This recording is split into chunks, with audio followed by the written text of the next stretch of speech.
Fade in.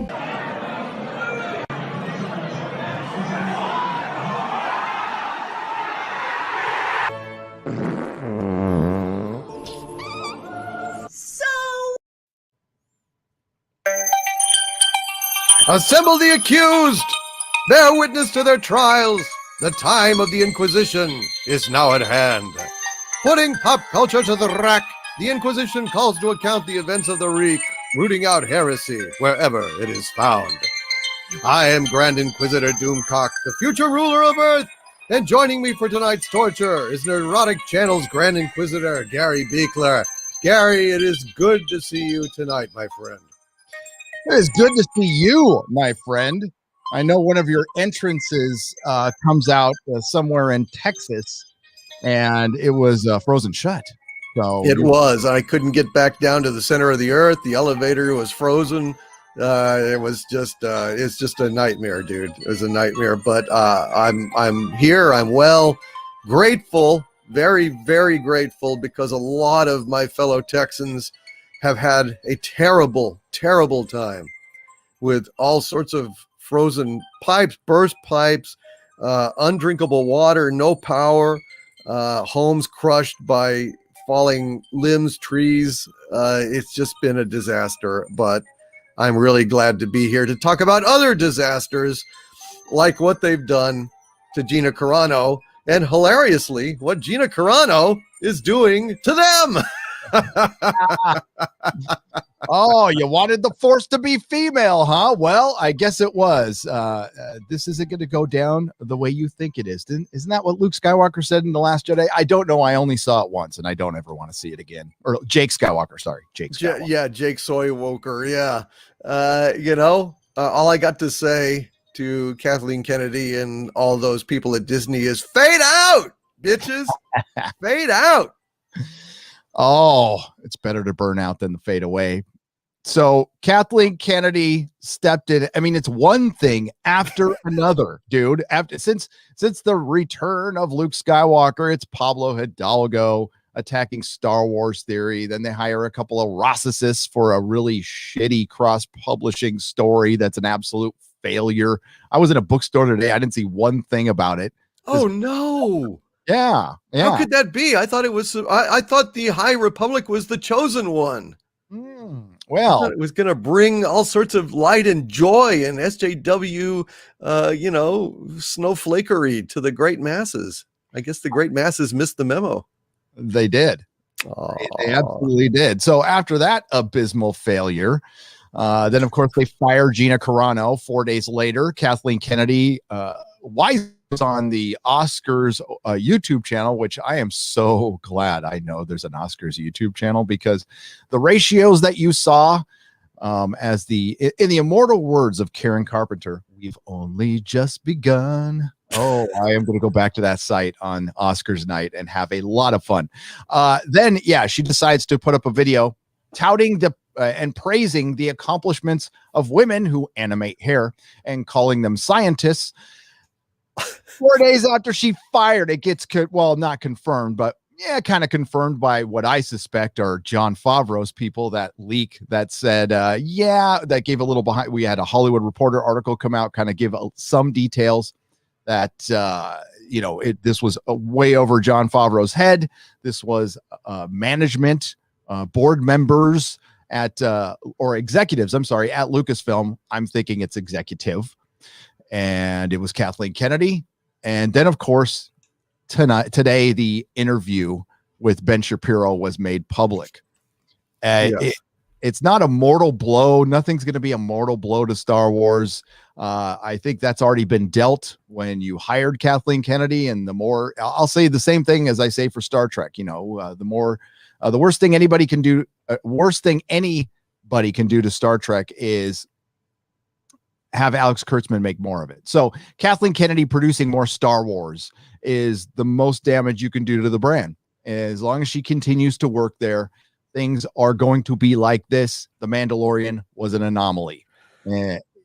Oh yeah. I mean, it was an anomaly that one of their own in fact, the highest ranked employee at Lucasfilm was actively working against, if the rumors are true. And I get the feeling they are, because, you know, petty high school jealousy is a thing throughout Hollywood. I mean, it really is like Mean Girls culture in Hollywood. And I've got a video coming out tomorrow, long delayed because of, you know, all the upheaval this week, but finally have a video coming out tomorrow about a lot of this stuff.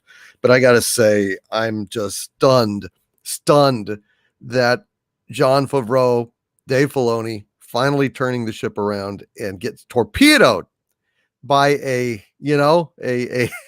third columnist, fifth columnist, sixth columnist named Kathleen Kennedy and her ilk, doing their best to sabotage Jon Favreau and Dave Filoni in order to, like, I don't know, bolster their high republic.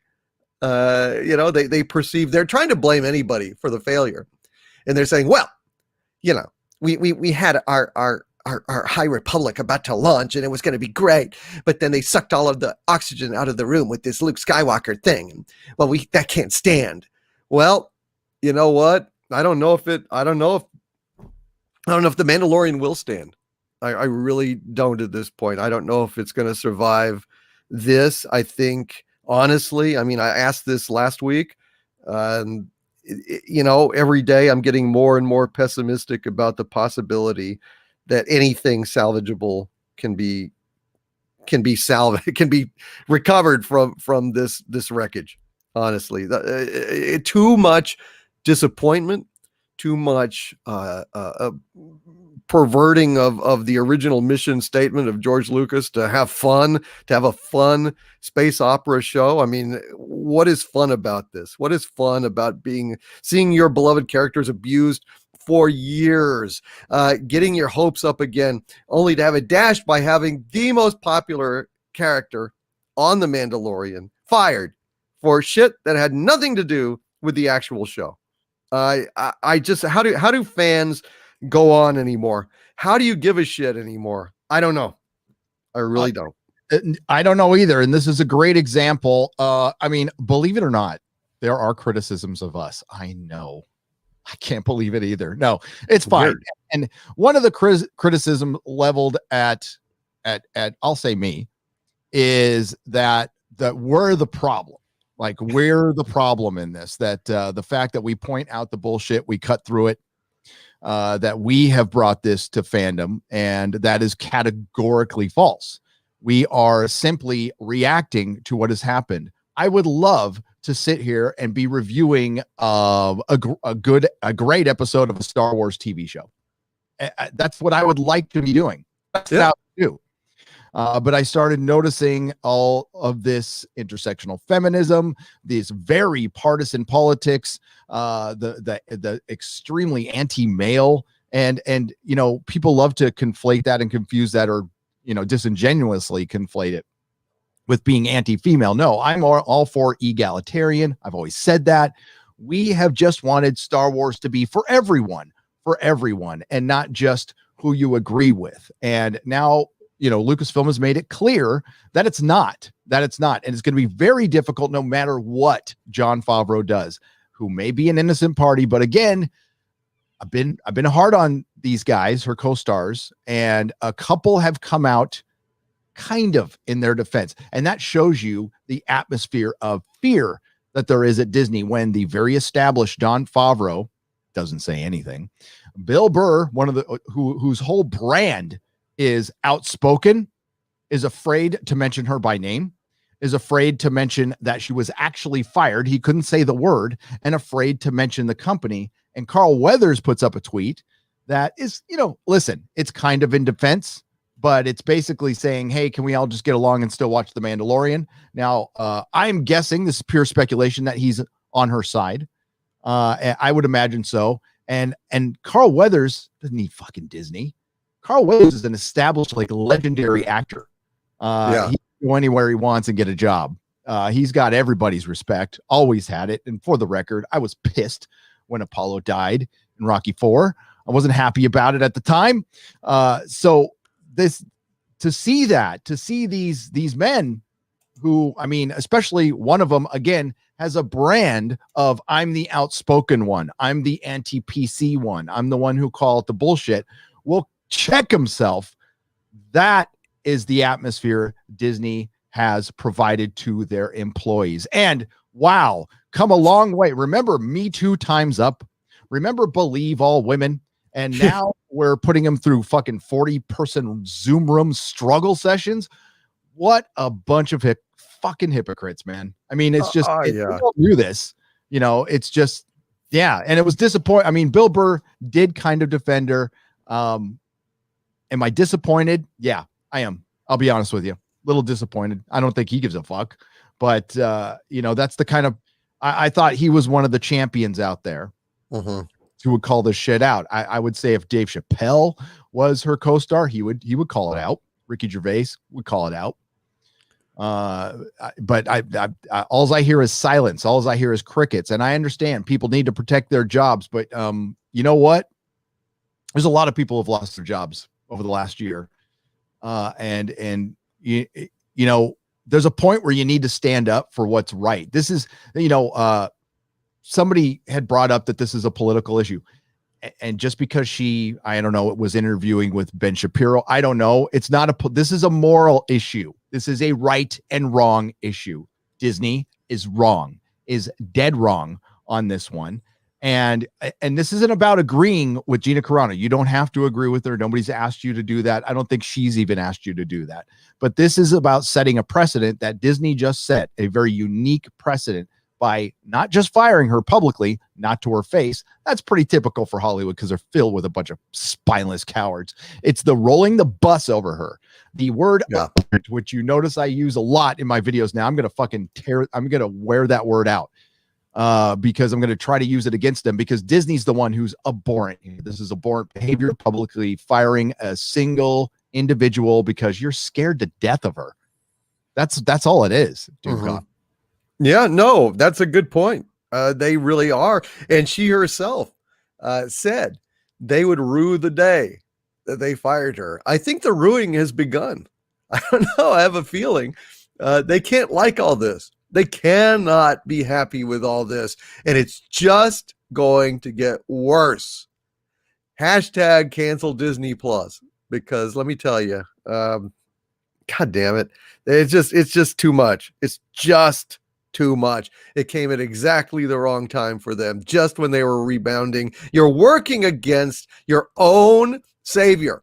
Your own savior. It's astonishing.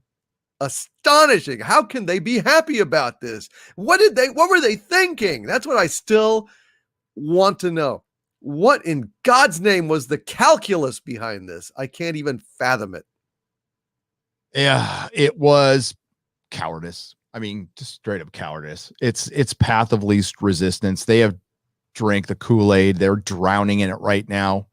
It's religious dogma. It's like the Disney has become a church, and you know, going against the church is heresy. We, you know, Doomcock, you and I, and everybody in this chat, our friends, you know, Jeremy, Az, Ryan, we're all heretics. We're the heretics, you know, Jeremy from the Quartering, and you know, God bless the heretics. We're the ones who call this shit out. And yeah, you're this one again. It's cut and dry to me. It's about right and wrong. And Disney, I thought, well, Disney thinks this would have gone away by now. Doomcock, they dropped it in the middle of the night. They figured it would last a news cycle. And if Disney wasn't Disney Star Wars, it probably would have, but they cannot not fuck up. This is a organization from top to right now. And you know, I don't count John Favreau's a contractor worker, so I don't count him as Lucasfilm. I think he's a very competent man. I respect him. Am I disappointed he didn't say anything? Yes, I am. But I'm a human being too, and I understand this is probably all blindsided everybody there, and they're probably processing things. There is still time to speak up. You're not going to save Gina's job, but there's still time to, I don't know, save your reputation with the fandom. And you know, listen, I'm not going to judge everybody. It's it all depends on the situation. But in Jon Favreau's case, established guy, he doesn't need fucking Disney. If he left, Warner Brothers, somebody would pluck him up in a second. And he can go do DC and make it, maybe save it from J.J. Abrams. It would take a lot of doing, though. That's a tough order.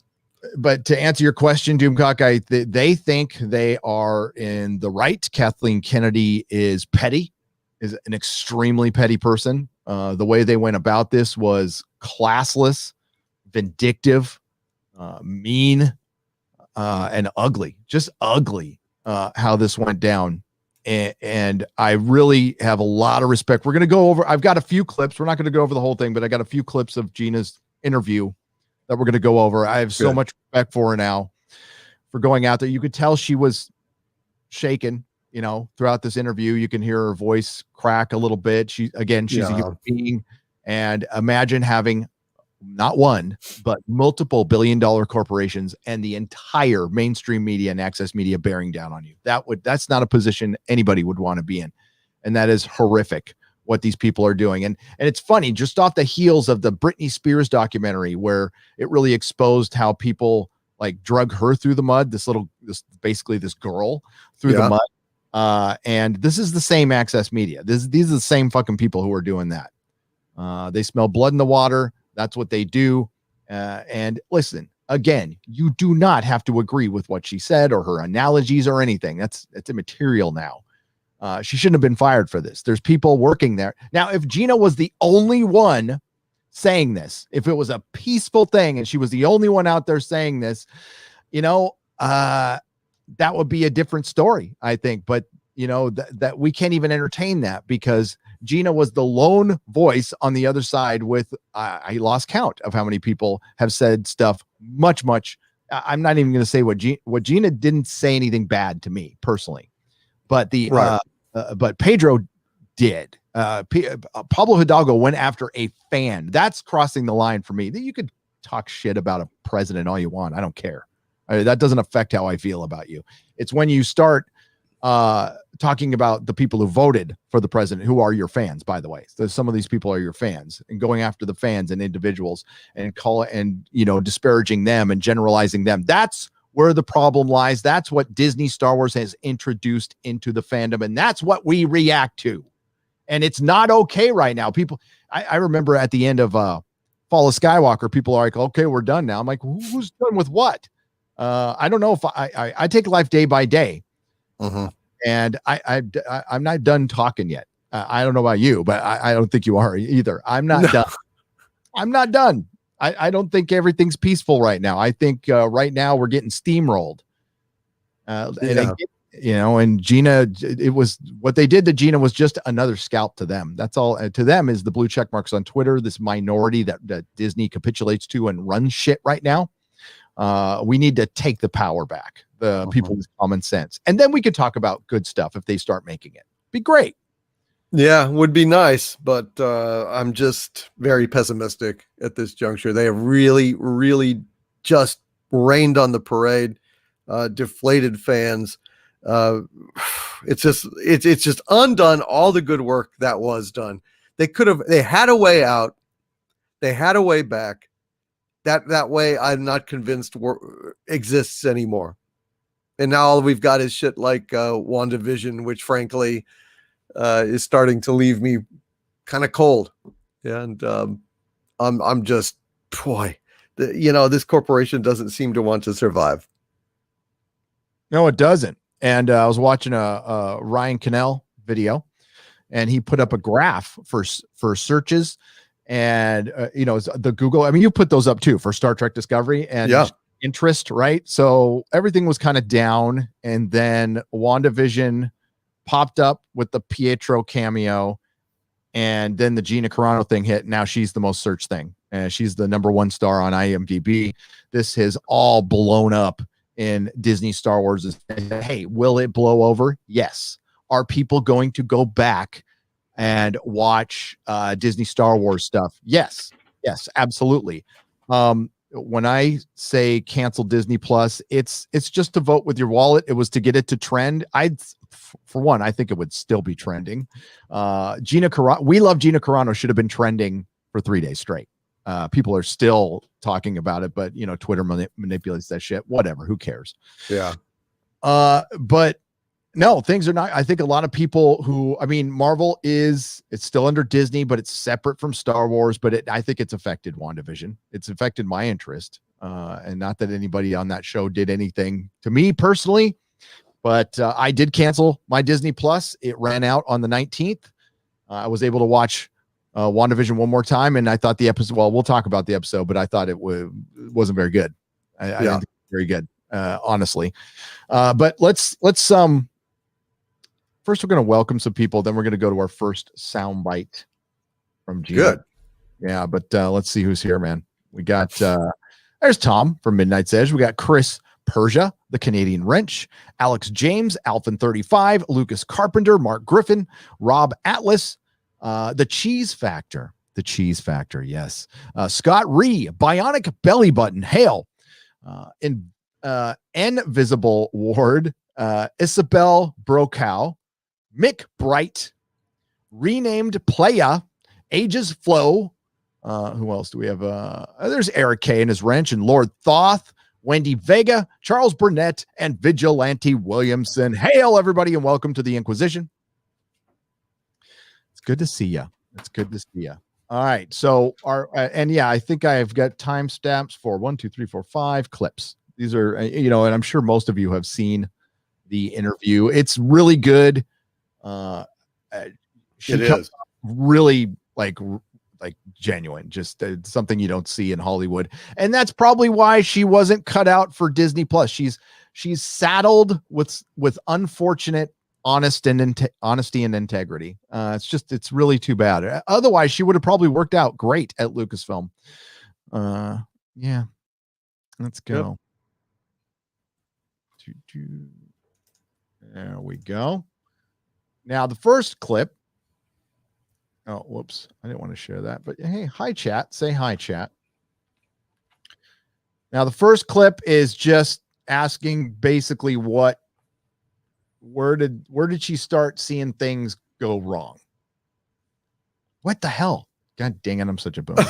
I keep hitting the wrong YouTube thing.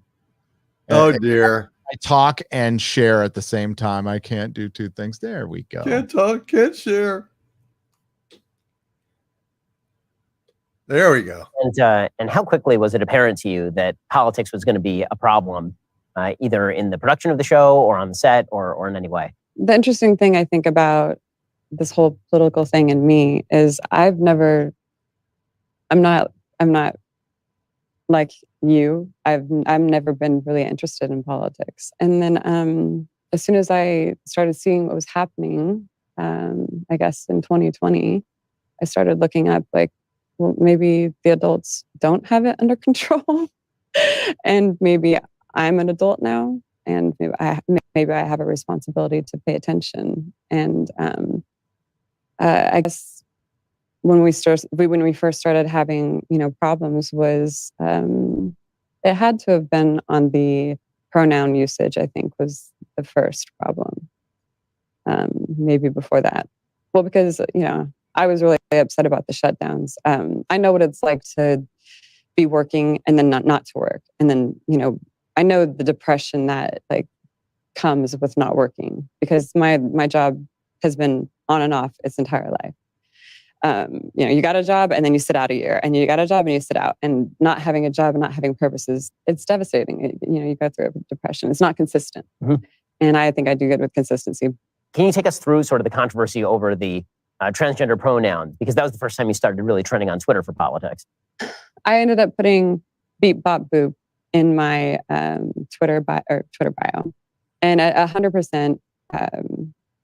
It was 100% to go to the Twitter mob that was telling you what to do, and it had zero to do with trying to go after the transgender community, because I would never do that.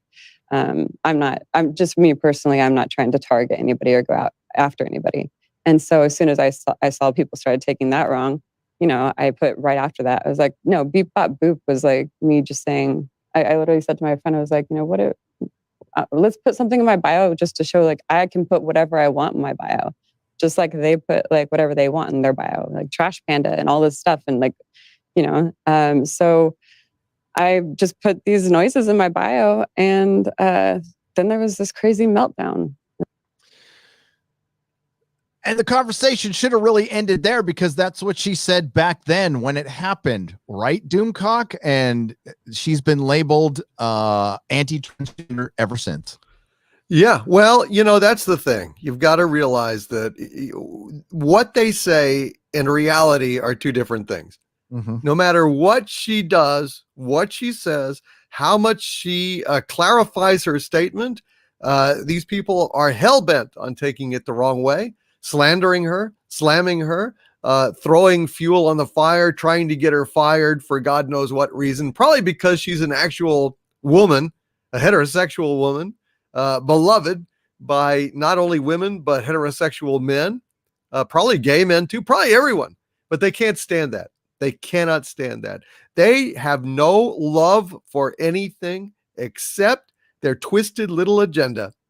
And anybody that goes against their agenda, even just by not supporting it enough, they will lie. They will say you are a Nazi. They will say this. They will say that. They are the most contemptible, joyless little fucking liars in the world. And it wouldn't have mattered what she did. They're going to go after her just like they go after us. They lie about us constantly without any evidence, nothing to support their lies. Certainly nothing we've said, nothing that we've published in videos. Same thing with poor Gina. It's just no surprise. None at all. They had no justification for saying what they did. No, they didn't. And Disney just made it all okay by firing her.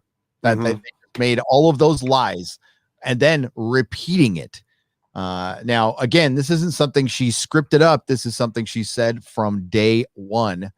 You can, and the pronoun thing is getting ridiculous, by the way. Here in San Francisco, you got to start putting them. You have to start putting them in your emails. And I was just told that the city of Denver is doing it as well. You have to sign off with your emails. They are suggesting very heavily, without making you do it, that you put pronouns in your emails. Fuck that. Yep. I will never put fucking pronouns. You know what? You know what my pronouns are? Fucking English. That's what my fucking pronouns are. I'm a male. My pronouns are he and him and whatever the fuck goes in English with being a male. What the fuck is so hard about that?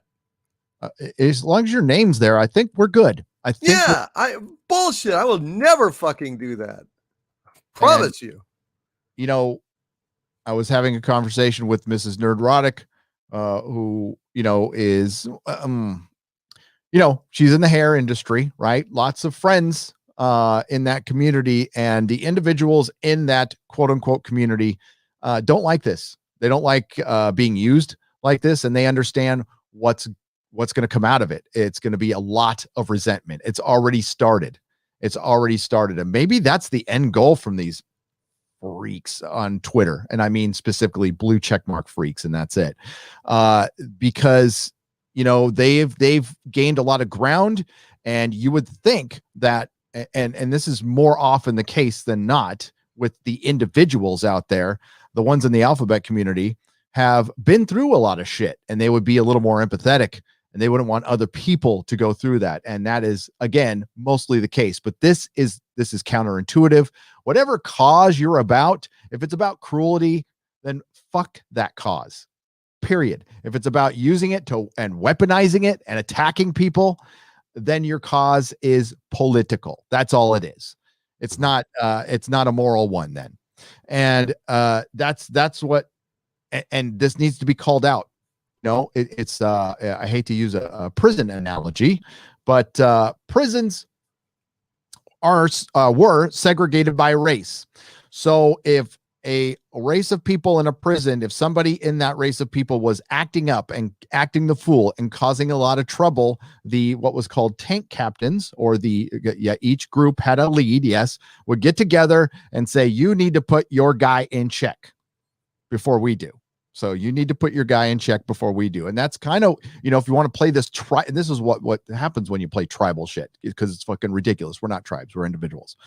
That's kind of what needs to happen here. And what Gina was trying to call out was these mobs. That's exactly she was saying. This is counterintuitive. You're not helping your cause at all by just coming out and attacking people. And largely, I'm doubting a lot of the people, a lot of the blue check marks especially, are even in that quote unquote community. Highly doubted. I think they're just provocateurs, or they're just lonely fucking people with no meaning to their life. She was just talking about people losing their jobs, people who have worked all their lives. I just witnessed this with my wife, right? So my wife lost her business because of a poorly run city. It was no fault of her own. And I had to sit and watch her go through that and grapple with finding meaning again, right? So that's what I guess a lot of these people, and she'll be fine, because she's done it before, but some people who've never done it before will never have that meaning. So they're looking for it by taking people out.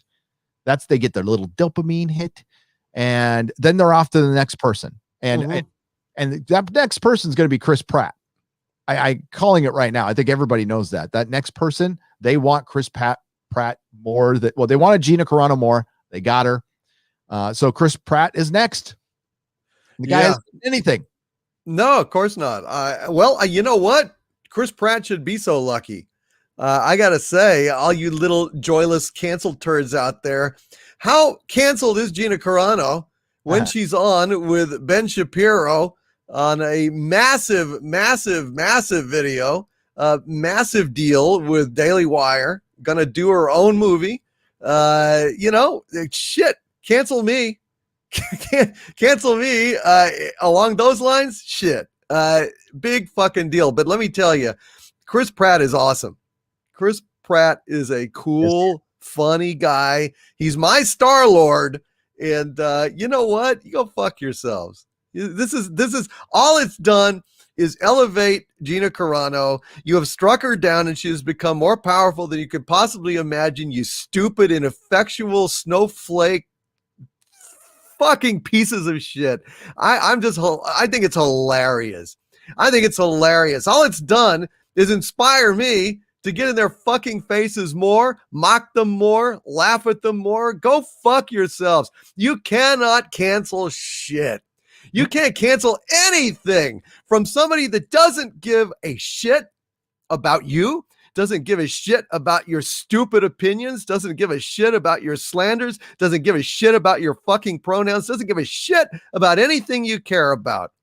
So you can't say anything to me that's going to bother me, because I have no respect for you. I have zero respect for you, zero interest in you. Go fuck yourselves. And Disney's just going to bury themselves, like they're acting like they're going to be around forever. And, these companies, they don't stay on top forever. They have a decade here, a decade there. But I remember when a couple of decades where Disney was just in the trash, and they're on their way there. They innovate nothing. They have things, but they innovate nothing. And what they're doing is just what is good, they're destroying it. And the MCU is next. So we'll take a look at this video real quick. It's got 100,000 likes and 1 million views, and it just dropped today. I'm guessing it's a little popular. It's only got 1,800 dislikes with 1 million views. With 1 million fucking views. This thing is absolutely blowing up. This is blowing up in Disney's face. And it's a beautiful thing. It really is. I'm sorry Gina had to get fired for this to happen, but I think there will be a day that she will be very happy it happened. Because you're right, Doomcock. She's gonna make more money. She is now her own brand. She doesn't have to toe the Disney line. She doesn't have to answer to some insipid boss who doesn't know jack shit about entertainment. Or the product that she's in, and just want to push a narrative. and like, she's free. And it's, when I was free of the corporate structure, it was, I felt so good. I felt so good, man. Oh, okay. Let's hear what she's got. She's going to follow up here real quick, and then we're going to get to the next clip. It was just a big, massive meltdown, and all of the fear and all of the stuff goes straight through your skin, and you start like, whoa, what is happening? Like, I told you I didn't mean this towards this community, and you're misunderstanding it. And it was just a shockwave went through my body because I was like, oh, this is what this feels like. This is uncomfortable. So Disney came to you and presumably Lucasfilm and asked you to put out some sort of apology, or how did they deal with that? I had a publicist at the time, and they said, you have to put out apology. This is messed up. This is awful. And I was like, okay. I did say right after that tweet, I clarified for everybody, this was not directed towards the transgender community in any way.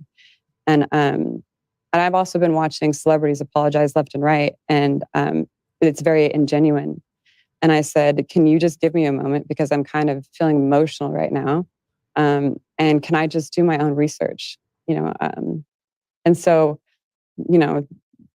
they were like, okay, yeah, do your research, but you need to get on the phone tomorrow with our LGBTQ transgender section. And I was like, I'm feeling very emotional. Can you give me a second? And they said, no, you need to do this now. And so. Why is there an LGBTQ transgender section at a company that makes superhero movies and cartoons? There's got to be a panel of right think. There has to be, to put you through a whipping trial. You've got to go down the line and get excoriated by a crowd of, I don't know, Gary, maybe 40 of them or something. But you've got to. You've just got to. I don't know why there should be a panel inside a major company like that for a fairly small portion of the population relative to the rest of us. But hey, whatever, it's their damn company. What are you going to do? Right. At least for now, until they go under, until they go broke. They've just killed the only golden goose they had left, which was Disney Plus, at least as far as Star Wars fans are concerned. And this has gone national. People who were not aware of, a lot of these issues are going to now have it brought to the fore. The atrocity that is cancel culture, one of the most pernicious evils of our modern times. And that's saying a lot in a time riddled with evil, as like unto, Egypt under Pharaoh, with the plagues of locusts and frogs and blood and the death of firstborns. I mean, we are beset on all sides by horrors. A lot of them generated through social media, a lot of SJW nonsense, but this cancel culture, this cowardly piece of mind control is just absolutely the most pernicious thing that we are dealing with. These idea that these nothings, these little SJW nothings with their phony issues and their weak ass, whiny arguments are going to just descend en masse on target after target after target to get their lives ruined or try to ruin their lives. But guess what? Everybody's wising up to this. Nobody gives a shit anymore. The lesson here, don't even try to apologize. Don't even think about apologizing. Never apologize to these fucking people. Never. Never. Absolutely never. And here's why. We're going to, in the next minute, we're going to hear the worst, in my opinion, the worst part of this. So I did. I was like, okay, we have to do it now. Then let's do it now. And so I watched their documentary and I got on the phone with them. Oh my God, and can you imagine what that documentary was like? Oh my God. I want to gouge your eyes out with a pencil. Basically, we're, just two very gentle people. And they were like, we're sorry, like you stepped in what they call a landmine. And we can tell, you're not cured against us. And they actually reported back to Disney and Lucasfilm they thought it would be a bad idea if they canceled me, or if they let this affect anything, because I got on the phone with them and I said, hey, I got on Zoom with them and I explained, hey, I just, I don't have any hate in my heart for anyone. I stepped in the line, man. And after that, you've said before that the Disney Lucasfilm folks said that you weren't basically to do any press after that for The Mandalorian. Yeah, so we went through this really long thing where it was like back and forth, back and forth. They wanted me to say this. I felt like it was ingenuine. I wrote out like this massive thing that said, I have it, and everything that I read through it, and I was like, oh my gosh, if I put out this statement now, it'd actually be very enlightening to how I was feeling a year ago. But they didn't want that. They didn't want that. I think they thought I was already taking too much attention off of The Mandalorian, which it was not my intention, because I know how hard everybody works on it. Because we got down to this like statement within like 2 words. Like almost like 2 words, this ridiculous thing. And they were like, and they just said it was not apologetic enough. And I was like, it was shocking. Like, I want to communicate. They wanted me to get, and all of these Lucasfilm employees are railing me on their websites.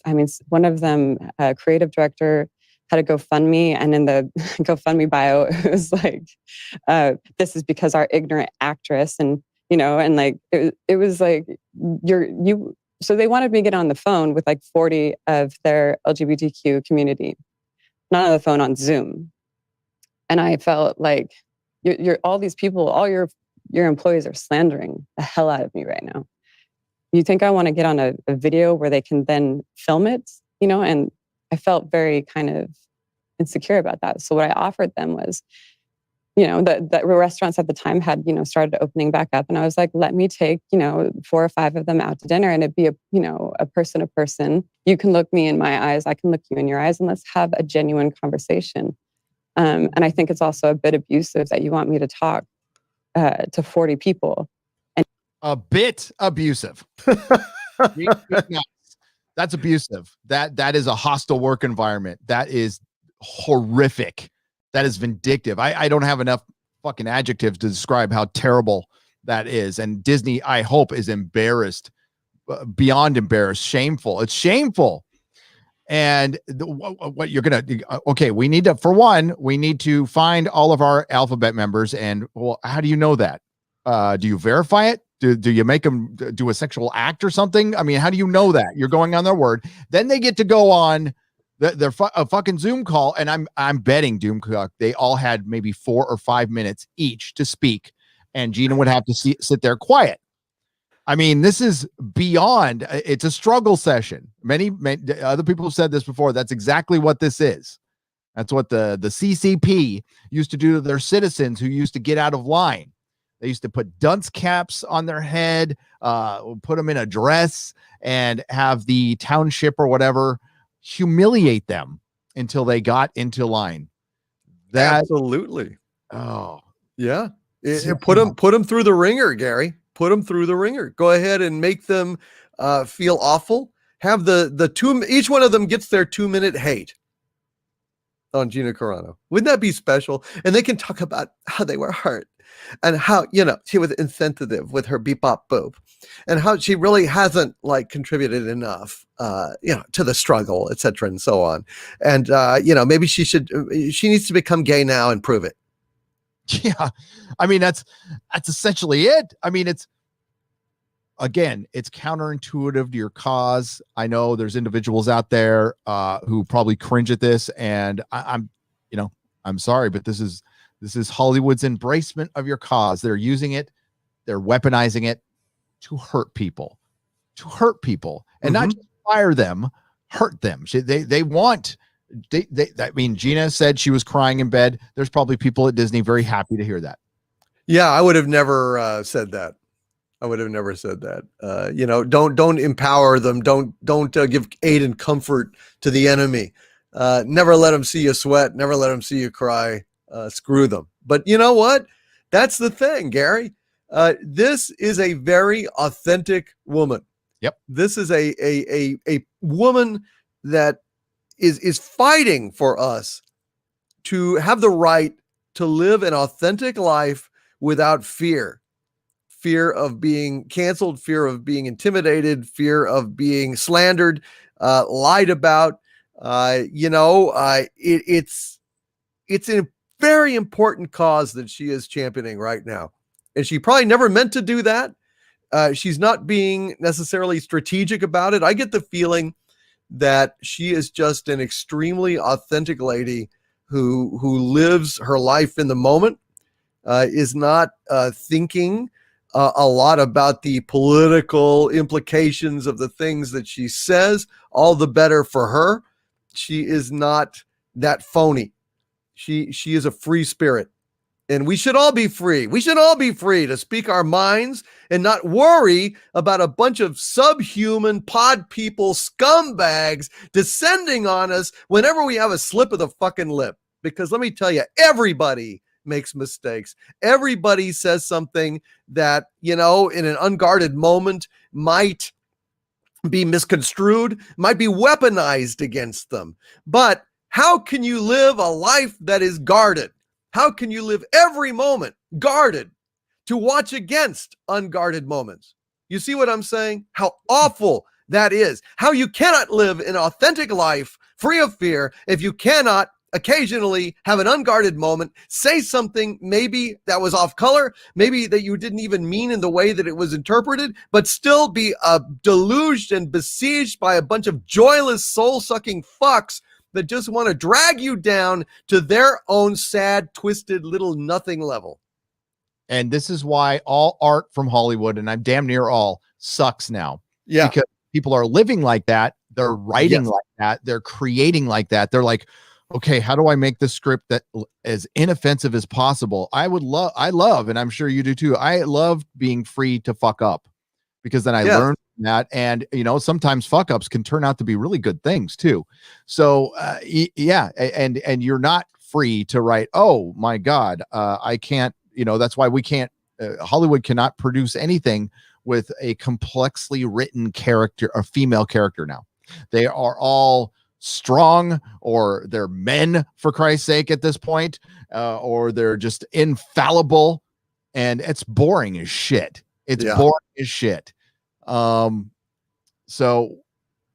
we'll get to we got 2 more clips to go, and again, there's a bunch of stuff in here that's really, I mean, she talks about the whole process, but she basically gives you her motivation behind every tweet, which every normal person out there, somebody, normal, I mean common sense, figured out when she put it up. And these are fucking tweets we're talking about. She has not committed a crime.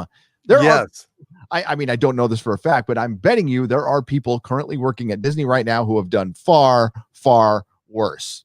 These are people who have praised directors who have been shamed. I mean, like, these are tweets, and again, this is everything Disney says they wanted. She is a strong, independently minded female. It's a female Star Wars character that was popular as hell. It's not some stick-figured model who's just a fanfic version of what Kathleen Kennedy wants to be. This is a genuinely unique character created by Jon Favreau, and Jon Favreau specifically picked her for the role. So I can't imagine he's happy right now. I can't. No. I can't imagine he's happy right now.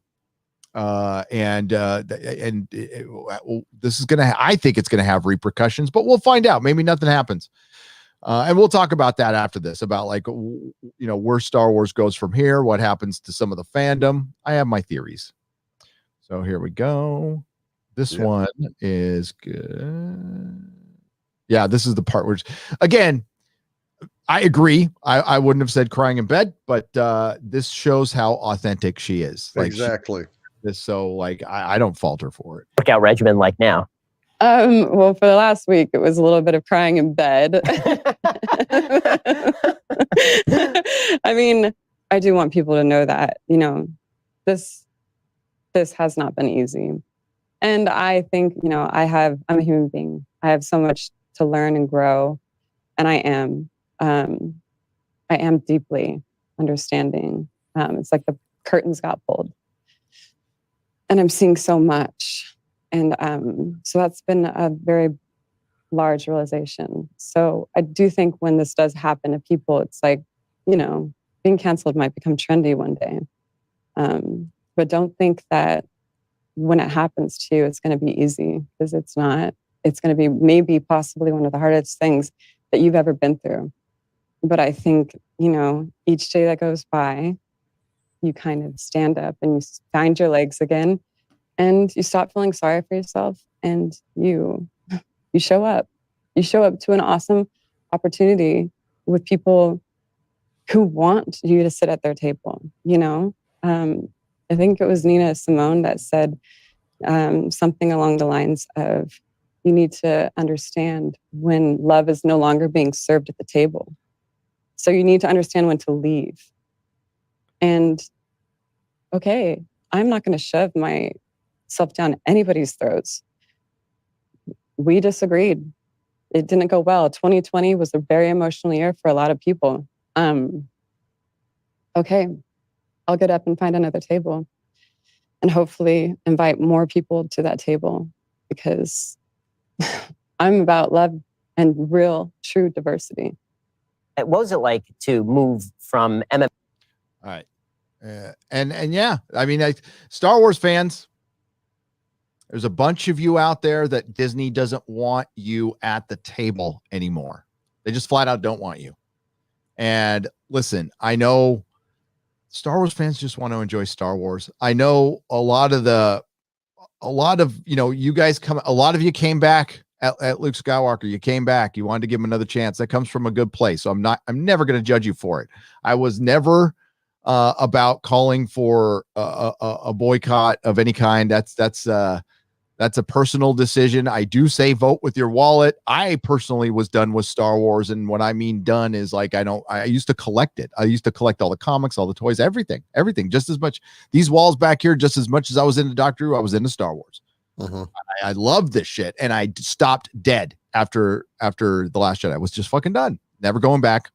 And I cover the news. That's part of what I do here. And quite frankly, the news is far more interesting, intriguing, and you can learn more lessons from what's going on outside of Star Wars and behind the scenes than what's going on within any of the shows.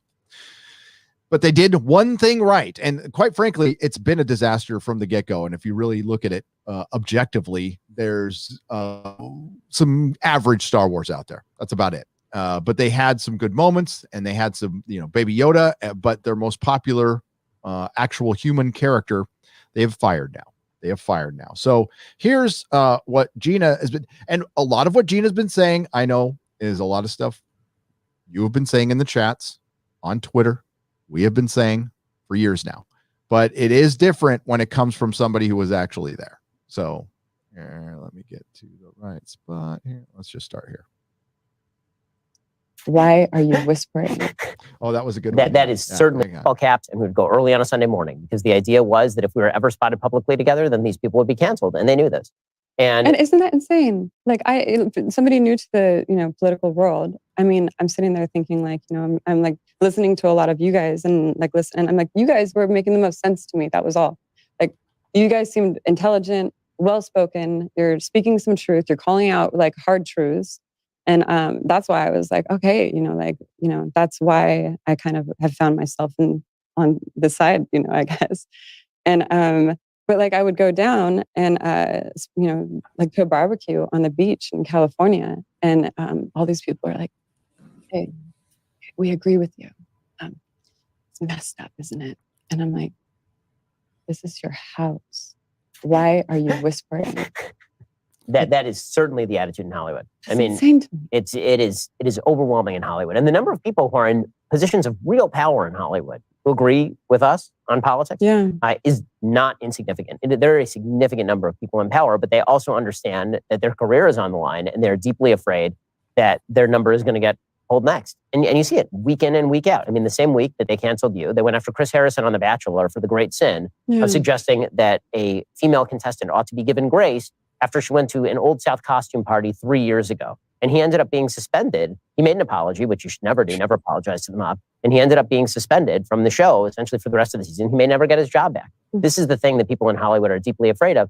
But unlike those people, you actually had the courage to say, okay, well then you don't want me here? Fine, I'll just go do my own thing. Yeah. And that does take a certain amount of stones, frankly. I don't know. That's the way I've lived my life. And I wasn't going to stop now. It's not that I didn't love the job. I felt that what was happening, the silencing that was happening, the fear of having open conversations that was happening, I felt like that was insanely wrong. And I don't want people to be afraid. It hurts me. I don't want to speak. I don't want to talk about it. But I don't want people to be afraid. I think one thing that folks don't understand outside of Hollywood is how many people work on a set. So they think that when it comes to a Hollywood set, it's basically the actors and one camera guy. Right. And that is not correct. I mean, even in shooting this show, we have, a dozen people in the room just to shoot this show. To shoot an actual full-fledged TV show with multiple cameras and all this, you're talking hundreds of people on the crew. Yeah. And the crew and me are always the best. Well, that's the point that I was going to make is that, when they cancel you, you're a top of the line person and you have a lot of name cachet, you're very famous, you're very popular. And so for us to make a move with you made a lot of sense. But our goal here is to build something that's big enough where if somebody who's below the line gets canceled, that person has a place to go. Because those are the people who, first of all, are disproportionately conservative. A huge number of people who are the actual people who make things go on a set are conservative. Yes. And those are the people who also have the most to lose in a way, because those are the people who, if they get canceled in Hollywood, it's not like they can necessarily walk across the street to a nascent startup and make that happen. Hopefully we can build something where those people don't have to live in fear that one day they might be caught listening to the wrong podcast and get booted off the set and they're just the grip. Yeah. And I think if anything, I think there's a fire right now in people's hearts. They're speaking. The people are speaking. They're speaking right now out there. And I think, honestly, Hollywood's shook. I think they're shook. I think they see the hypocrisy. I think they see the double standard. And I read this somewhere. It's like, don't try to ruin my life with lies when your life can be ruined with the truth. Boom. Ouch. Ouch. She's outstanding. She is just so outstanding. Fighting for all of us, folks. Have no doubt about it. Fighting for your chance to live an authentic life, free of this kind of fear of cancel culture. I'm so glad she's picked up this banner and is just running with it. And I mean, she's not even thinking about it in political terms, or wasn't. She's just thinking about it as living a free and honest life and standing up against people who have been bullied. I mean, she talks about that throughout the video, of feeling very hurt that so many people are being bullied or having their lives ruined by these. God, it's just I'm struggling to find a metaphor or a name vile enough for these cowardly little cancel culture cunts. I'm just sick of them. Yeah, I think this is a kind of like you put it when Luke Skywalker came back. You said it was a cultural moment, right? And this is another one. This is much bigger. Yeah. And it's always been bigger than Star Wars, what's going on in Hollywood. And this has come to a head now. Do I expect Hollywood to change? No. Will Gina succeed, or will it be the next person? Is she just blazing the trail? I don't know. I wish her all the luck in the world. She's going to have everything against her. Everything she makes is going to get criticized, not unfairly, and it's not going to be. It's not, Hollywood has all the money. They have all the power. Of course they can still make stuff. They're like, your career is over. You don't get to work for Disney or CBS. Like, really, look at these organizations right now. Are they a great place to work? I mean, what the fuck are they producing? The Equalizer, fucking Clarice. It's garbage. It's hot garbage. So she talks about wanting to make a movie, kind of like True Romance, a stylistic action movie, which is an easy thing to make. It doesn't require a lot of budget. And there was a huge independent movement in the 90s when things got too bloated. Quentin Tarantino came out, did Reservoir Dogs for next to nothing, and we can experience that again, except outside of the Hollywood machine. Yeah. Side of the machine, we can do this shit. All you need to crowdfund, go do it. And we're already competing. When she said Hollywood is shook and people are talking, she's talking about you guys, us. When she like, we're already offering an alternate form of entertainment, each other, just talking to each other. Eventually we'll I mean, there's not much Hollywood to talk about, and what they do come out with is horrific.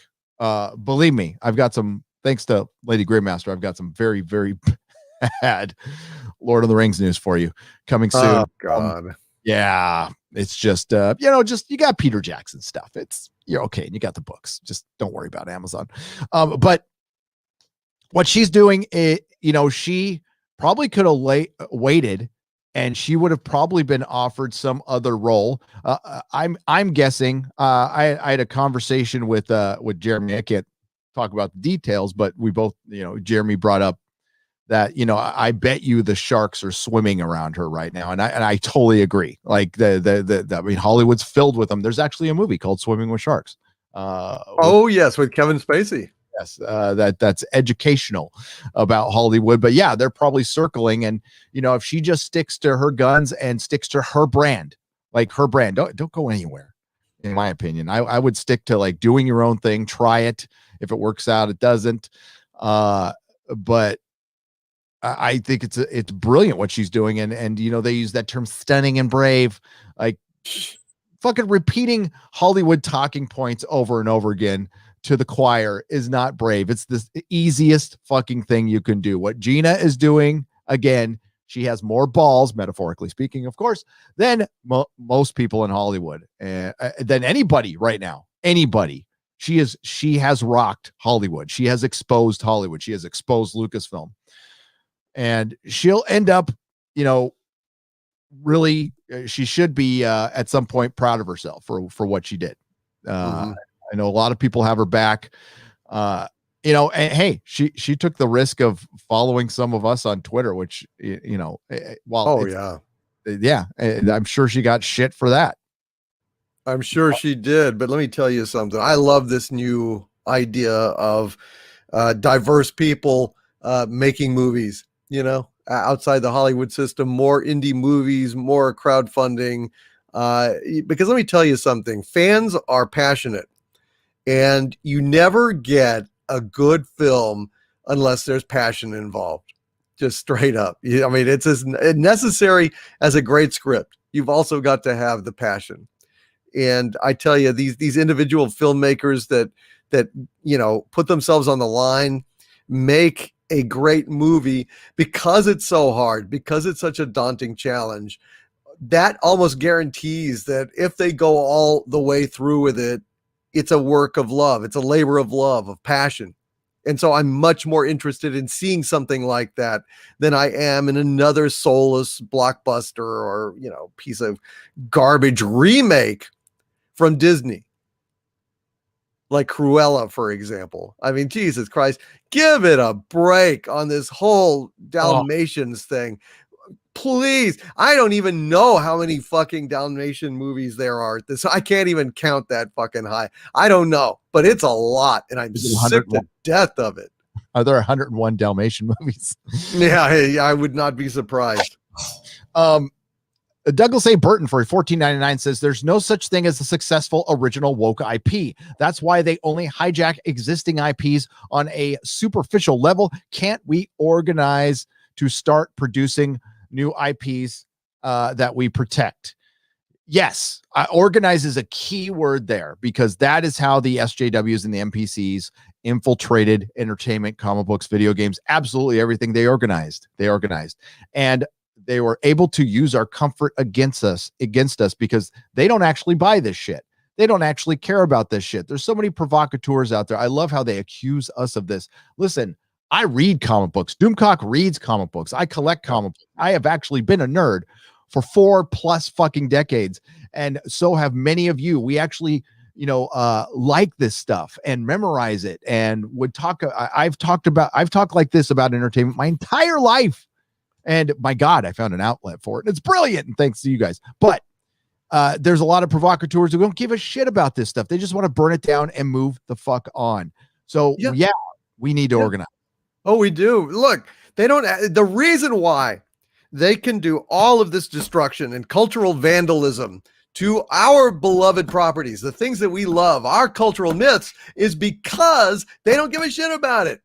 They really don't. They just see it as kindling for their platforms. They're going to set little fires to further their, virtue signaling, and the rubble of our mythologies are just grist for the mill, just fuel for the fire. They don't give a shit about them. They have no love of them. And that's why we keep getting disappointment after disappointment, ruination after ruination. Kurtzman, Kennedy, they come in, they look at this thing. It's like, well, where's the pronouns?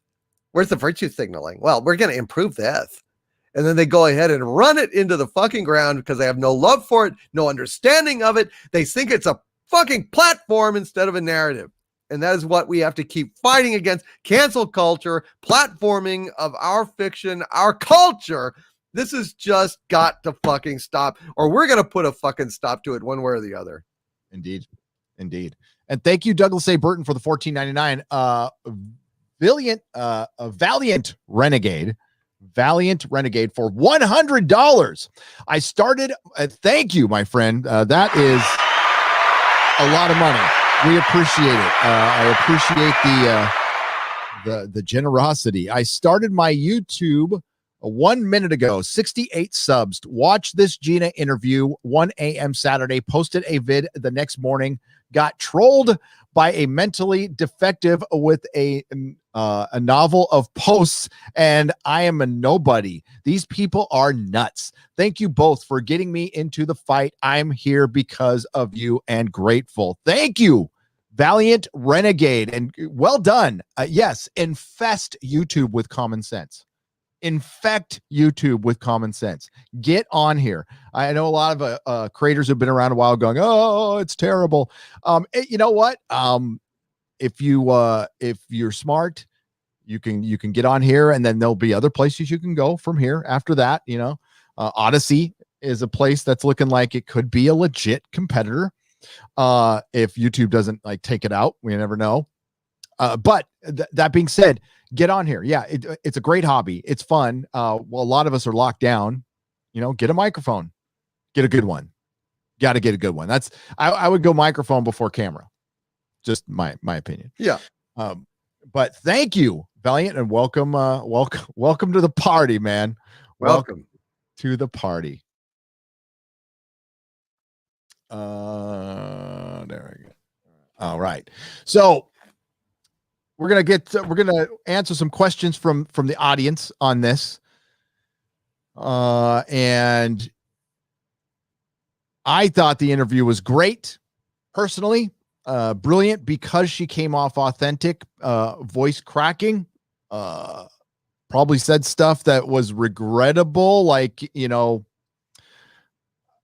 it's real. I didn't have a problem with a single thing she said. No. But if you were coaching her, there was probably a few things you tell her not to say, like you said, crying, showing weakness, because that's blood in the water. But she's going to be fine because she is genuine. And I am so impressed. I can't wait to see what's next. I'm very curious to see how the media. I haven't been on Twitter, so I don't know if they're laying low and not going after this because they know it's a losing battle. I mean, Disney fucked up, man. Disney fucked up. This was one of their biggest fuck ups. This is equal to The Last Jedi.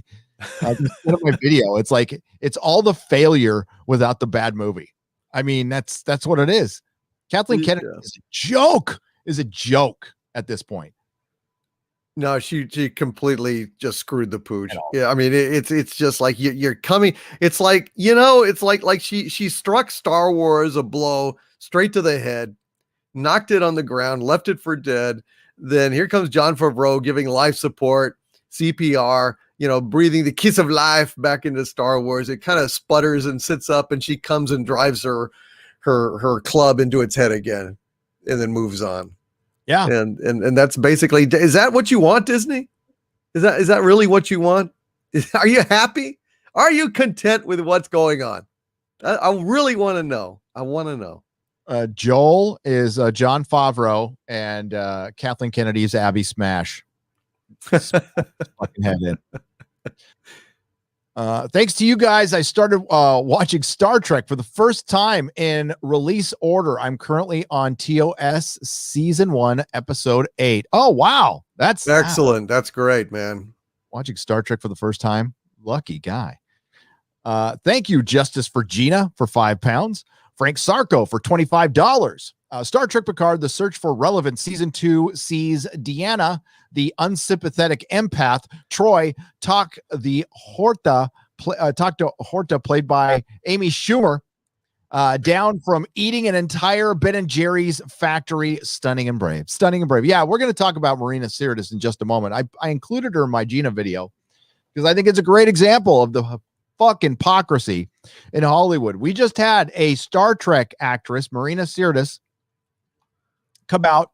You just heard what, Doomcock went through and everyone in Texas went through. They had a once in a lifetime horrific weather event, and certain municipalities were not prepared for it. Most of the state have power, but there was 3 million people without power. That's a fucking huge chunk of people in sub-zero temperatures. And she decides to come out and make it a political issue. She decides to come out and say, my heart is bleeding for you, but the mean girl in me says you get what you deserve. That's what she said in no other words. You get what you deserve. I'm guessing some of those people she talked about enjoyed Star Trek, and I'm guessing some of the people she talked about died. More importantly, died. And not a word. And listen, I said in my video, I don't want her fired, but would you say that's worse than what Gina said? Because I would say it's about 1,000 times worse. Vastly worse. Vastly worse. And the damage done is astonishing. I mean, when it comes time to talk about that, we'll talk about it. But I what a fucking bitch. Totally. Joe Biden's God tier olfaction says for $2, Lauren effing Chen. Yeah, we had Lauren Chen was awesome. She's great. Gonna have her back for sure. She hung with the Mad Lads. It was kind of embarrassing, but she hung. Embarrassing for me. No, I'm just kidding. Lady and gentleman and Jeremy. Let me tell you, there's a. Sorry. I'm going to have to reword that in my head for you. Sorry. There's one that just it looks like somebody started typing something and then maybe got in a car accident or something. I don't know. I hope you didn't. I really hope you didn't. Hang on. I got to go back because this got all screwed up now. That works for me. Polaris sucks for 5 Canadian pesos. DC, glad to see you're okay. I prepared for 30 below I've prepared for 30 below and it's bad. Can't imagine not being set up for it. He said I'm prepared for it. We had 2 weeks of 40 below without the wind chill. Hi, Gary. Hi. Oh, you were in Canada. That's why I don't live in Canada. Yeah. Not going to be in a place where it's 40 below or 4 below. No, it's too hard. But let me tell you, not being prepared and having the damn state turn off the power to just about everybody, turn it off. They have it, but they were not prepared, and they didn't even do rolling blackouts, which would have been just perfectly fine with me. I don't mind being inconvenienced. I have no problem with it. I don't have a problem being cold or uncomfortable, but I do have a problem with the state basically leaving you completely screwed for days and days and days where the temperature does not get above freezing, and it's just coming down worse. People have their homes threatened, have their pipes bursting.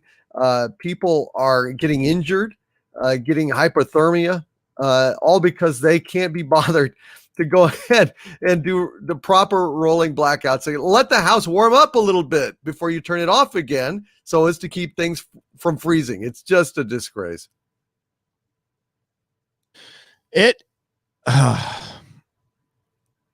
Yeah, I can't imagine how bad that was. I've been here for like rolling blackouts during heat waves, but that doesn't even compare, right? It doesn't compare at all. No. Have you seen the news? Have you seen the news that D Plus has put a warning out on the Muppets? Yes. For $5. Yes. Yeah. I sent out a tweet about that. Let me pull it up here. Oh yeah, here it is.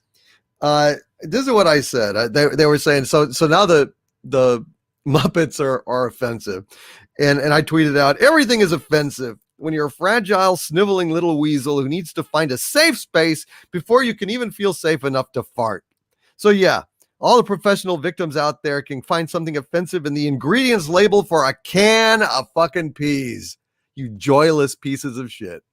So there you go. That's my take on that. Everything's offensive. Everything's offensive that has a genuine sense of humor that isn't about the struggle. The Muppets don't have their pronouns listed, do they? They've got to be canceled too. They're offensive. You got to have a warning.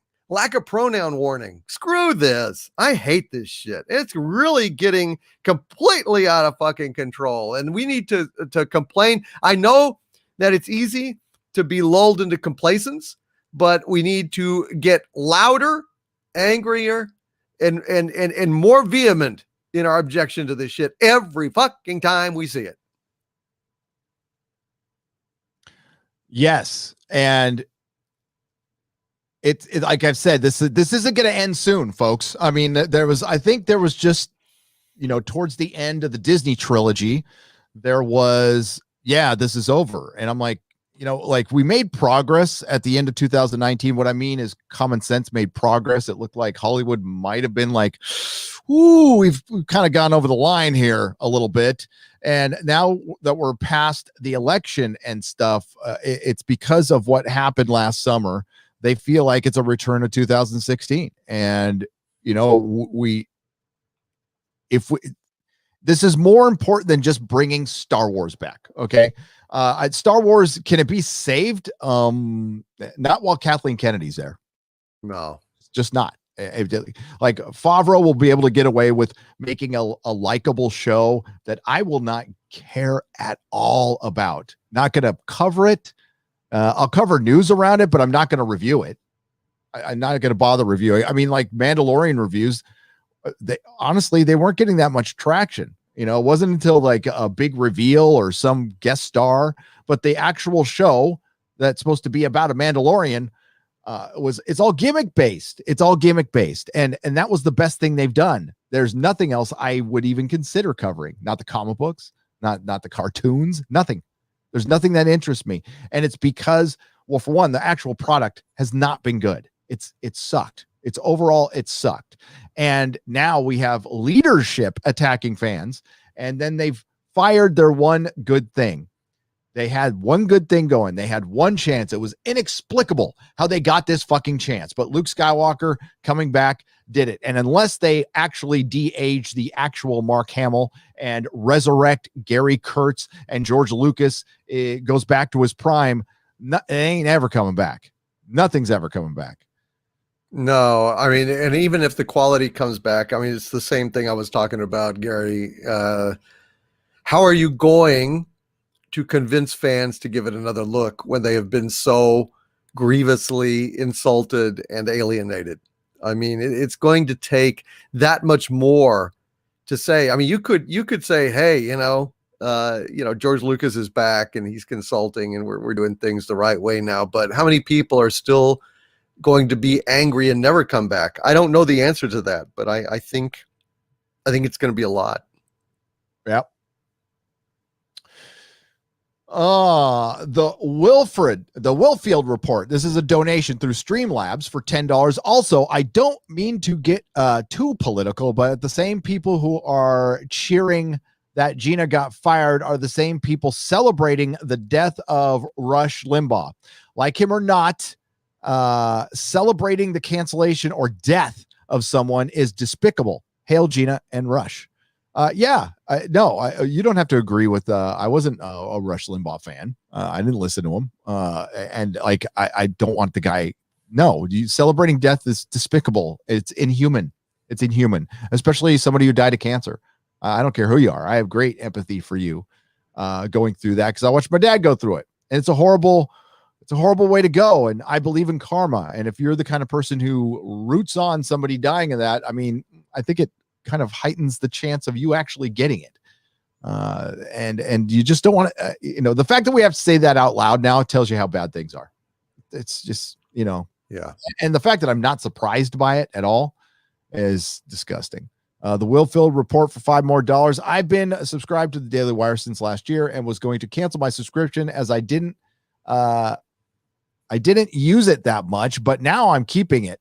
And that's good. I canceled Disney Plus. Good. If you get it for just the interview, I mean, I honestly, I watched the interview when it dropped Friday night. It dropped Friday night or Saturday morning, like early. I was up till 3 a.m. I started to make a video and I fell asleep right here on my desk. So I did it the next day. But I loved the interview. I loved it. Sci-Fi Freak, $50 donation through Streamlabs. I hope this will be enough for you to consider telling me what you think of my story, Legend of Yggdrasil.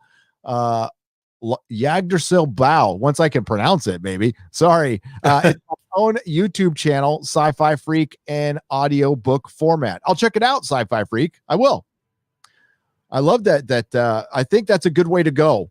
It's going to be tough to get people to read your books.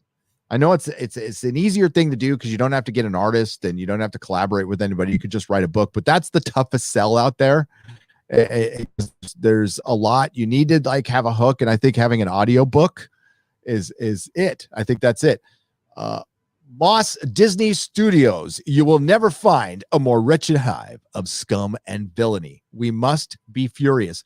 Yeah, Brian, thank you for the $50 donation through Streamlabs. Yes, you furious is a good way to put it, but like, I'm again not surprised at all that Disney Star Wars fucked up this much and this soon.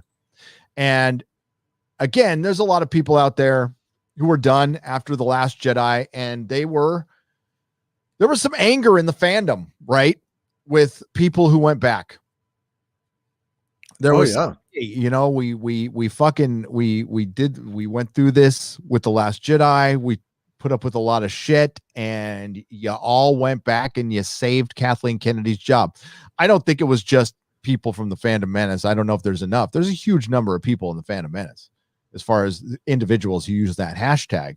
But I think, no, The Mandalorian got normies back. It got soccer moms with Baby Yoda. That's what saved Kathleen Kennedy's job, was little Baby Yoda. That's it. But they knew, Jon Favreau being a storyteller and having experience in this shit, knew that gimmick would last. I mean, remember, people were crazy about Baby Groot for 2 years, year and a half. Yeah, it's gone. It's a dead meme. Same thing with Baby Yoda.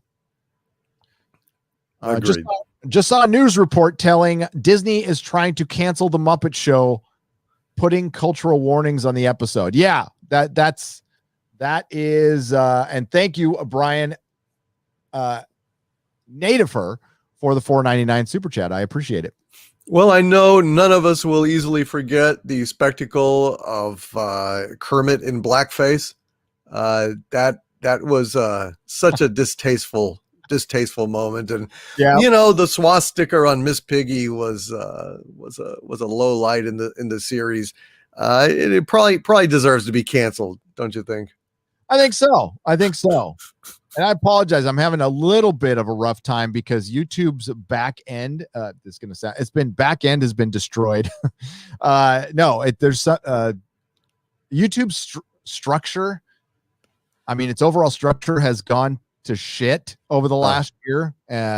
With streams getting ghosted, and I've got super chats disappearing, just fucking disappearing. Yeah, I've heard that a few of them have like either just blank or And so you assume that they didn't send anything, but then somebody was telling me, no, I did, but it just didn't go through or something. So I don't know. Yeah. So I'm going to have to go to a different page because I have my Streamlabs page set up, which is supposed to connect to it. And it's not. It's flat out not. Yep. I've got one. I've got a super chat from tomorrow. That's super chats like these will affect you in the future, for that is where we will spend the rest of our lives. Yes. 2/22/2021 at 1:08 p.m. All right. Awesome. Well, then you'll read it at that point. J Mill for $9.99. Been forced to explore old shows to find something worth watching. Rediscovered an old sci-fi comedy, Eureka. Eureka's good. Eureka's good. It's back when entertainment was inoffensive. And listen, we've said this from the beginning. It's not about putting somebody else's, the other politics in. It's about being, that's all. It's not really just being balanced. And we don't see balance, and they don't want to be balanced. Hollywood wants to divide. This is all, and this is a problem. You know, we were discussing it earlier. The monopoly laws in this country need to be enforced. They need to be enforced, and they're not being enforced. So we have companies that own your news, your entertainment, your radio, and they can, they can send out memos saying this is the party line, and they do. There are lots of meetings talking about the party line.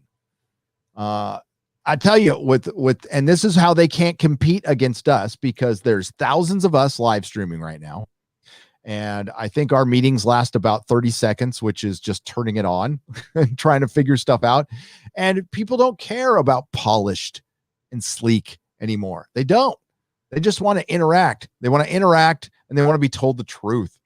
And that's what's brought people here. And Gina, again, just shown a big light on the cesspool that is Disney, right? Lucasfilm. I mean, I mean, like, a lot of those people did. A lot of the people who are at old Lucasfilm are gone, by the way. They're gone. Yeah. There are some holdovers there, but the old school people are gone. So this is not George's Lucasfilm. This is Disney's Lucasfilm. And it doesn't feel like it's that much of an autonomous organization. It feels like Kathleen Kennedy got there. George Lucas thought he would have an agent, and she became a company woman. That's the way it looks like to me. I could be wrong. Arcadian Twilight for $10. Hail Doomcock, a humble question.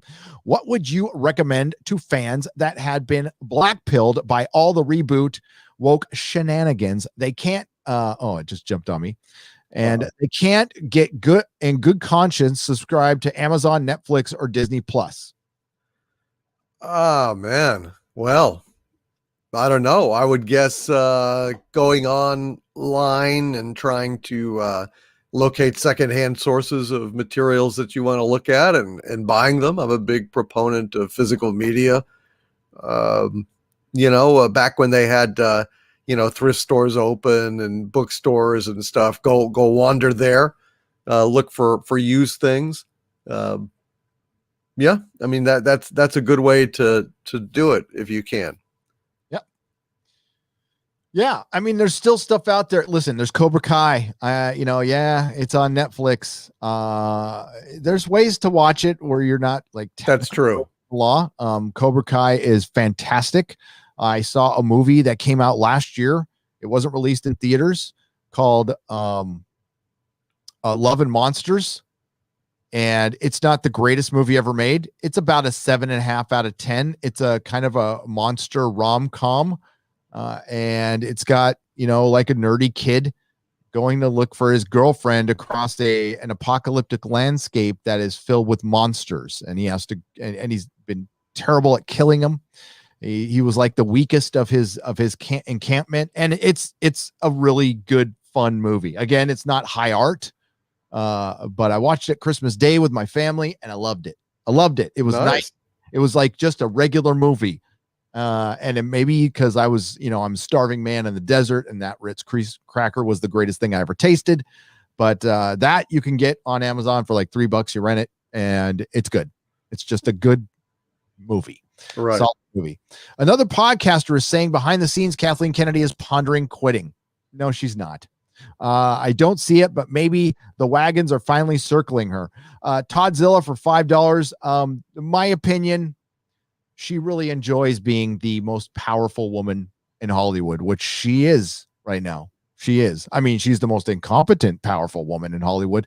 But she, God, I'm forgetting her name now. I always forget her name. The woman from Sony who is in control of Spider-Man. God, Tom, if you're out there, could you give me Oh, yeah. What? Yeah, not the one that's left, right? God, what? No. I don't remember. It's not Sherry Amy Pascal. Lansing? Amy Pascal was the Amy most Pascal, that's right. female producer in Hollywood. She's savvy, and she's more savvy than Kathleen Kennedy, but she brought us Amazing Spider-Man. She brought us Ghostbusters 2016. Yeah, Kathleen Kennedy has surpassed Amy Pascal with incompetence, in my opinion. But at least Amy Pascal was smart enough to know when she was getting fired because she got busted in a Sony hack email saying something very bad about the current president Obama, that she put herself in charge of Spider-Man on the way out the door, which makes her in charge of Sony still. And she has to work with Tom Rothman. You're going to hear a bunch of stuff. And right now I'm just going to sit and wait for Disney to do the next dumb thing, because it's coming. And I kind of wish they would take a couple of weeks break, because I'm trying to finish my Picard review. And if Disney could manage to go a week without doing fucking something stupid, I could finish it. $2.99. Thank you for the donation and the thumbs up. I appreciate it. Great Jedi for $5. Being a fan, being a sci-fi fan, I honestly prefer Marvel over DC, both pre-2013, of course, because it has more interesting and fleshed out cosmic universe. It does. And that's why, I've always been Marvel over DC as far as comics, because the comics before 2013 were better. DC got better than Marvel. I think in the 80s, DC was largely, they were neck and neck. And I think I don't know. There was times DC was better in the 80s for sure. Watchmen and Dark Knight Returns and Year One. I was in the mid 80s, I was reading much more DC than I was Marvel, and there was good Marvel stuff out, but that was classic vintage. But their cosmic universe is much better, and Marvel is gonna make it this big, goofy, cartoony place, because and it's gonna ruin it. It's gonna ruin it, because that's how the cosmic universe in Marvel is very difficult to adapt for normies and people who don't understand, who aren't fucking nerds. But it's really easy for you and I. Make it Star Wars, like George Lucas's A New Hope Star Wars. That's what the Marvel cosmic universe is. It's a very 70s fantasy driven cosmic universe. And if you know how to crack that nut, heavy metal, think George Lucas's Star Wars, think Logan's Run. That's what the Marvel cosmic universe is. James Gunn figured it out. The problem is only James Gunn can do James Gunn stuff. And now you're getting, it's kind of like Joss Whedon, whose name is Dirt right now. Only Joss Whedon can do Joss Whedon stuff. And he can't even do it anymore. Slippin' Jimmy for $10. YouTube scans all super chats, donates spicy worded ones to woke charities, and uses it as a tax write-off. So they're not incentivizing to fix the broke super chat back end. Probably a lot of false positives. That's not legal. No, that should not be at all legal. Yeah, I hope that's not true. I hope that's just gossip. Because if that ends up being true, the state YouTube will be over. Yep. Because that's embezzlement. That's embezzlement.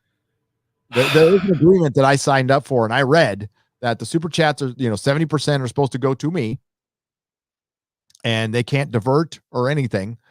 If somebody says a naughty word, they'll just block it. They won't let you super chat. Right. Carl Holder, but if that's, I wouldn't put anything past anybody. Slippin' Jim. Carl Holdridge for $10. So that's so the Bobs cannot fire KK because of the optics, but KK can fire a woman, and those optics are okay. Yeah, the Bobs have no power over Kathleen Kennedy. They just don't. Or I they can't understand that. That's just amazing to me. They're so cowardly. I can't imagine. I don't know what the hell they're doing. Well, dude, it's again, this is everything you want at Disney. Is this Hollywood? This is everything Hollywood says they want. Gina Carano is not some woman acting like a dude. For one, the most despicable thing, the most sinister thing about intersectional feminism is it's trying to take away your femininity, ladies. They want you to act like men. They want to take that away. They don't want a difference between men and women anymore. That's why J.K. Rowling got on the wrong side of people, because she's all, wait a minute, I'm a feminist, and I draw the line at saying, you know, she just believes in the biological female, and only to a certain extent. She's never denied anybody's existence. Nobody's denying existence. We're just pointing out facts, science. So this is everything they want. They have a very feminine, curvy woman who's not, again, your typical anorexic freaking supermodel, right? Has to read off of a cue card. This is a real woman who reflects more real women out there, and she's insanely popular. She's independent minded. She has a huge social media following, because that is the future for Hollywood. If you want to be an actual movie star anymore, it's going to have to be, the movies are almost going to be immaterial at this point. You will need to have a following on social media first. And that's that's the transition we're in. And that's why, you know, this is a huge paradigm shift. And she had, I mean, for lack of a better term, cracked the nut on that one. She had figured it out, whether it be by accident or not, but that's what she is. She is the new era movie star. She doesn't need a big director. She doesn't need a big fucking movie anymore. She needs a good social media presence. And she did it by just being genuine. You heard it in the interview. She said, I wasn't a political animal. And most of you aren't, by the way. Most of the people who come around Doomcock's channel and my channel aren't. We're just nerds. Right. And it's Hollywood that's introduced this. And she just said, well, you know, I think a lot of people felt this way, that 2020 is pretty effed up year. This better vote this year. And it turns out, just personally, it doesn't matter what party you are. The next election, you know, they always say this is the most important election of our lifetime. Everyone is, but the next one really is, because now we can look at each individual politician and see how they handled the situation. And I would deal with them accordingly, in my opinion. But she's everything you wanted, fucking Disney. Everything you wanted. She was an ambassador, insanely popular, female, independent minded, and you fired her. You fired her. You're full of shit. You're full of fucking shit. Now, we all knew that, but now more people know that. Again, try to explain why Gina Carano got fired to a person who doesn't go on Twitter every day and maybe has watched one Star Wars movie, which is the vast majority of people, by the way. Mm-hmm. Just try to explain it. Okay, she got that woman from the Baby Yoda show that used to be the MMA fighter. Yeah, she was fired for what? She was fired for being feminine. She was fired for being exactly what these liars purport to love, which is, you know, a strong woman. A strong woman. Oh, but they want a strong woman that acts like a man. They want a masculine woman. They want basically like Brie Larson and Captain Marvel, Mikey Spock, you know, these kind of things that you would never, ever, ever want to sleep with. You'd never be attracted to, because God forbid we should encourage cis white males in their proclivities. So that's why in these movies, women no longer dress like women. You know, they put them in fucking burqas or potato sacks if they could, because they care more about ruining our happiness than actually allowing women to be feminine. You know, that's the problem. They all purport to be feminists, but they're only feminists so long as the females in question toe the party line, behave like they want them to behave. want them to behave with no difference in terms of men or women. And, you know, women can be jet fighters and they can be soldiers and they can be MMA warriors and stuff. But God forbid if they want to be in a heterosexual relationship, stay-at-home mom, God, that just doesn't wash anymore.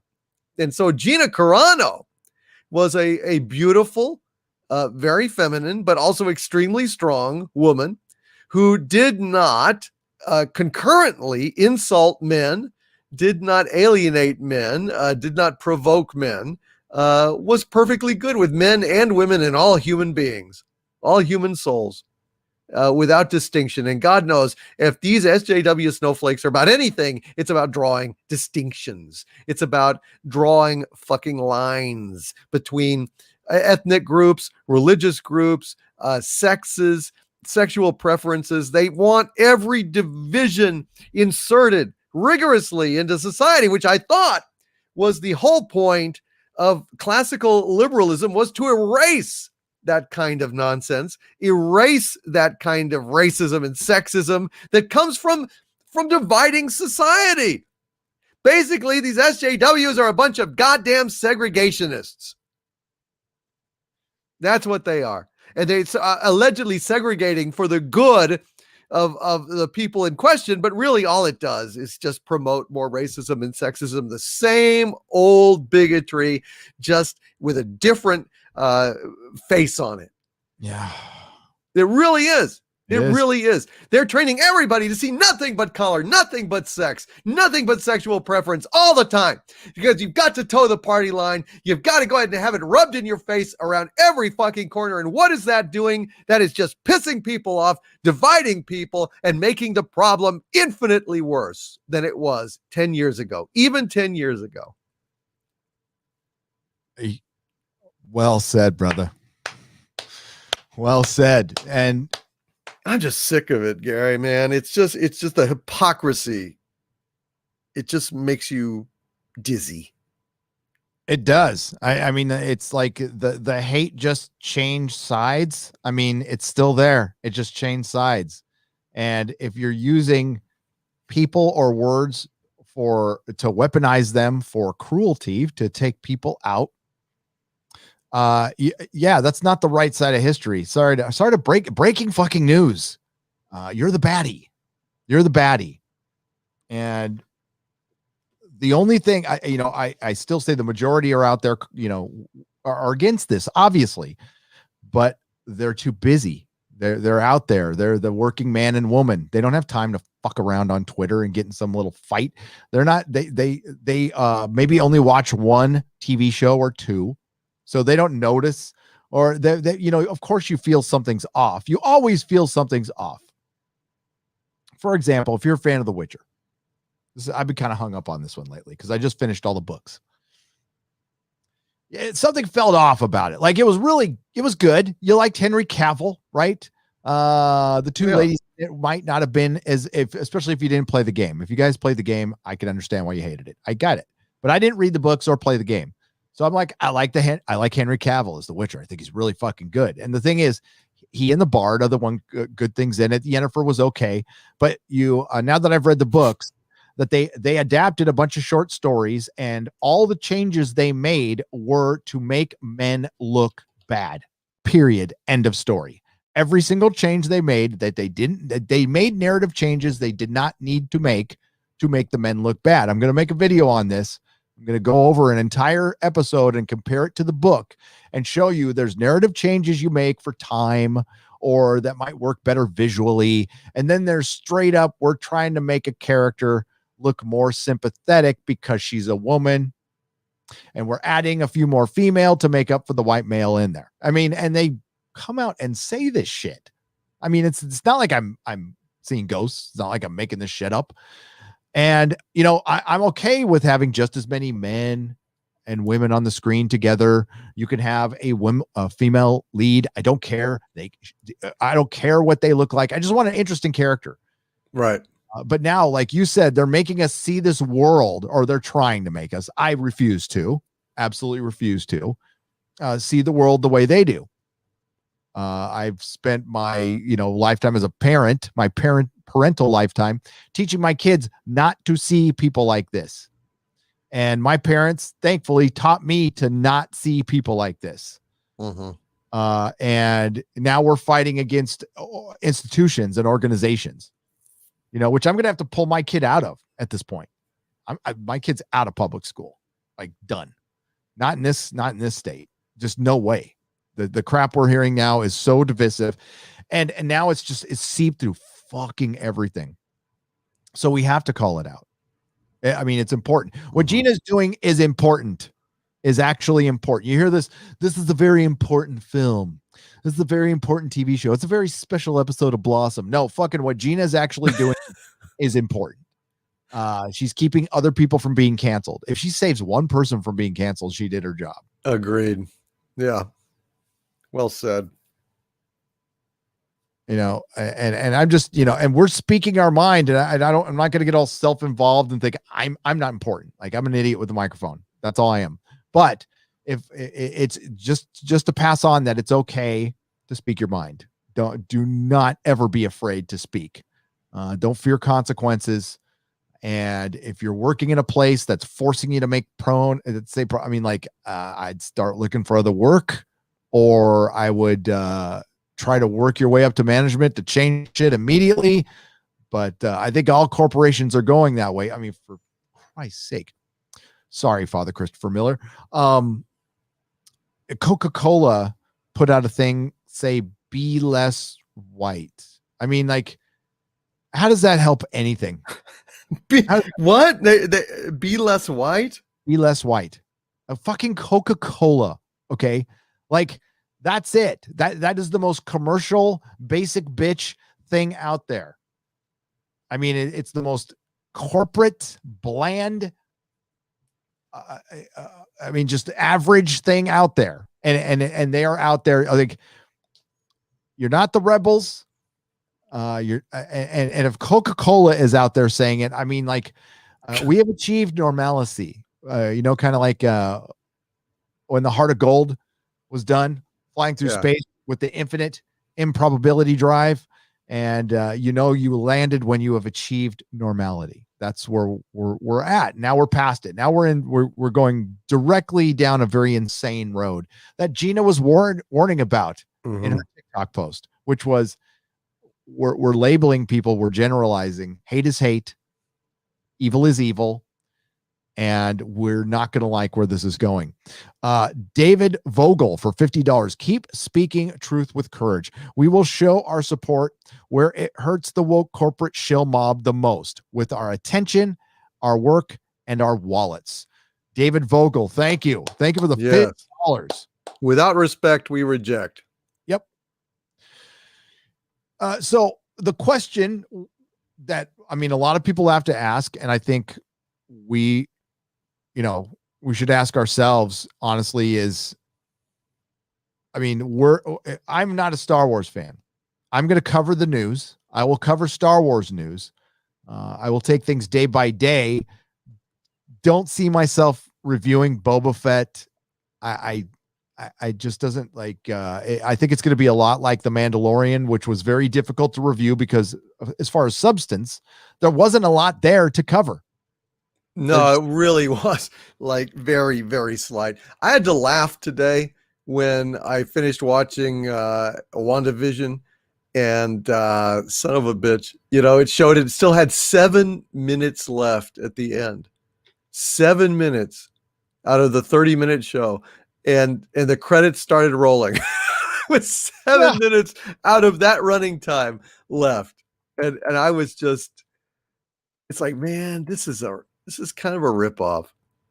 You wait and you wait and you wait for this thing, and then son of a bitch, it's just like 7 minutes to go, and roll credits. And they had like a little, like almost irrelevant little snippet after like about 30 seconds, 45 seconds of Monica Rambeau, like looking down into the basement and seeing the weird, creepy, crawly things down there. And then this guy says, have to nose around, don't you?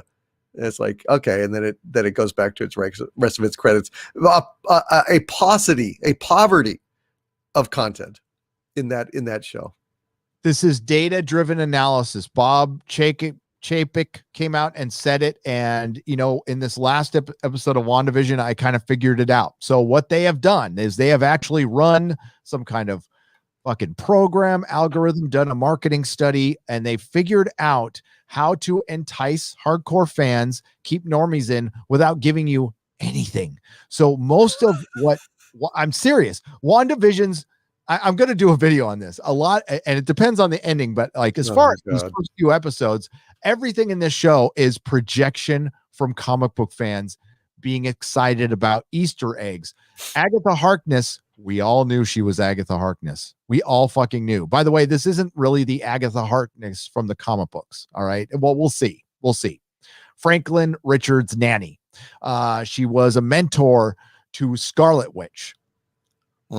She was in, a follow-up to the first comic book I ever read, which was Marvel Team Up 42 with Spider-Man and Vision. I have a huge connection to Vision because he was in the first comic book I ever read. So, wow, like nothing happened. Nothing has happened. We saw the origin of Photon, but did they tell you? Did they tell you how she got her powers? So she got her powers from walking through a force field? Or was it the other thing? And well, I knew that something was going on at this point. I knew that it was going to change. When they said it was going to change her cell structure, I thought there was a chance, at least I was hoping, that she was going to basically become Captain Marvel-like, and they were going to return her to her rightful place as that Captain Marvel, because that was the original female Captain Marvel anyway, Monica Rambeau. Yeah. But no, I guess they're going to turn her into Photon or something. Photon. She's going to be Photon. But yeah, nothing happened. Nothing happened. But when she was going through that barrier, I mean, she had people literally saying, "You're stunning. You're brave. You're the best. You're the greatest." Like over and over. I'm like, I was laughing my ass off. Yeah, it was such a cringe moment. But yeah, it's big. Yeah, we'll talk about it here in a bit. But Jesus, it was a joke. It was terrible. It was. So yeah, and we're headed towards the MCU. But this is what we're going to get out of Disney Plus. You're going to get 20, 25 minute, 30 minute shows. Maybe the finale will be, hey, the finale is going to be 40 minutes.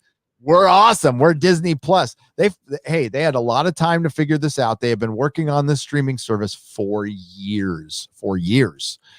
So they know what to entice people with, and they give them just enough. It's like stepping on a drug. That's what it is. I mean, basically you're getting MCU and it's cut. It's cut with a yeah.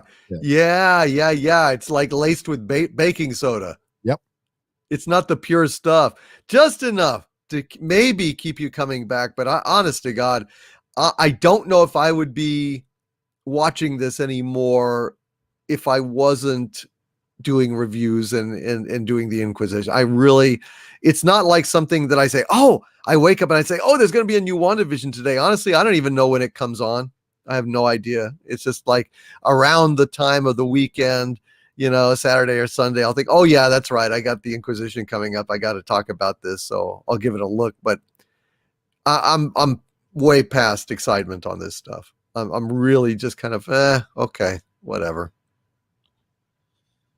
Yeah, I mean, like the only time it was succeeding in getting, I guess, comic book fans interested, right? Yeah, I was looking back in some stuff, but since the Gina Carano stuff, this is no fault of WandaVision, really, but I was just less interested. And then after this episode, with all the fucking woke, listen, the MCU was here. This is WandaVision is MCU straight up. Now a character who I was interested in, who I liked initially, the character of Monica Rambeau, is now insufferable. She's fucking insufferable. She's a Captain Marvel level character. I mean, she starts lament, like she meets Elizabeth Olsen. She's all, you trust me, and then she starts talking about like her own story. Like she's sitting there trying to talk Scarlet Witch down, right? And then she starts talking about herself, like every fucking narcissistic SJW would. And then she says, "My truth. That was my truth." And if you were actually listening to the context of the script, the only rational response from Elizabeth Olsen's Scarlet Witch should have been, what the fuck are you talking about? You're telling me a story with no names, and it's like you're trying to relate it. Like, what are you talking about? Is this about you or is this about me? You know, that's what she should have said. I was laughing at the whole thing. It was awful. It was fucking awful. It was embarrassing. It was cringe. And this was really like the first time that I just could not be in denial at all that this damn thing was the MCU. I mean, you know, I've been able to kind of put it out of my mind and say, you know what, maybe I'm being overly sensitive. But no, dude, you're not. This was bad. You're absolutely not. If it's good, it's good. Listen, I have no qualms with rooting for Marvel right now. Still the MCU. Yes, it's still fucking Disney. I'm not paying for it. I'll cover it. I ain't paying for the shit. But I mean, technically Marvel hasn't done anything other than make a shitty Captain Marvel movie that I don't like, a couple of movies that I don't like, but they've done a lot of good. Mm-hmm. So until but like the MCU is here, and then I suspect Black Widow, the next entry, and getting entry after entry of Captain Marvel like movies, then a lot of people will be done because they'll just be bad. But Marvel understands, like, this shit ain't gonna work. Brie Larson ain't gonna sell. They're gonna have to load her movie with fucking Chris Evans and Robert Downey Jr. and everybody. And apparently she's gonna be in Thor. Brie Larson's gonna. Oh God, you fucking not confirmed, but it's a rumor. Yeah. I hope not. Good God, do you have to have everything ruined at this point? Really? Kinda. It's stunning, dude. I don't get it. Valiant Renegade for $50. Disney always takes out the trash quietly. They will let Kennedy's contract expire in October. If not, we know what Disney is. And thank you, chat, for the subs. Echo Base and Doomcock were my first subs. Thanks, DK and Gary. Here for the fun and the fight. Awesome. I'll thank you. When the show's over, buddy, I'll be over there to subscribe and check out your vids. And thanks for joining up. And it's an honor to be somebody's inspiration. It is. Absolutely. Send me a link to it, would you? I'll go ahead and check it out too. Well, or you know, the owner of the chat. So somebody send me a link to it. I'll go check it out. There we go. Okay, now I've got them all. Here they are. There you go. Good. I got them all now. Let me scroll down because we got to get to the Gina stuff first. Stuff directed towards you. Doomcock's on a time limit tonight, folks. So we're going to hit WandaVision in a little bit, and then I'll get back into answering questions after that. I'm scrolling down. No problem. Holy shit, scrolling down. There we go. Okay. Jester of Roanoke. Monica literally broke boundaries. Bad writing 101. Yes, she did. Yes, she did. Too bad she didn't on the other side bump her head against a glass ceiling and have it shatter. You know, that would have been perfect. Here's a channel. As tickles Gary's sweat sack for £5. Maybe it was a good sign that you left San Diego, when you did, Gary, San Francisco. I have seen 2 franchises show San Diego gone to hell: Blade Runner and Babylon 5. I'm still in San Diego. I haven't left yet. Was San Diego in Blade Runner or Blade Runner 2049? I really couldn't say. I haven't seen Blade Runner 2049, and you know, the original Blade Runner was set in Los Angeles, so I don't know. Yeah, the Blade Runner 2049, I had San Diego big fucking trash dome or something like that. I only saw it once. Oh my God, that was such a terrible. Oh no, you didn't like it, and I almost think you should review it because I think you would destroy that movie. Oh God, but I have to see it, and you know, Blade Runner to me is like holy. You know, it's sacred. I don't want it defiled in any way. It's just too big a sacrifice to make. But yeah, I would definitely destroy the damn thing if I saw it. I mean, I've heard there's good things about it and bad things about it, but listen, I don't want to hear some other guy's opinion, decades after the fact of what happened to Deckard and what happened to Rachel and what it's all about. Fuck that. No thanks. Nikki D for $5. Rumor has it that Captain Marvel will appear in Thor, Soy and Blunder. Your thoughts? Oh, that just makes me even less interested in the damn movie. Yep. Good God, that's awful.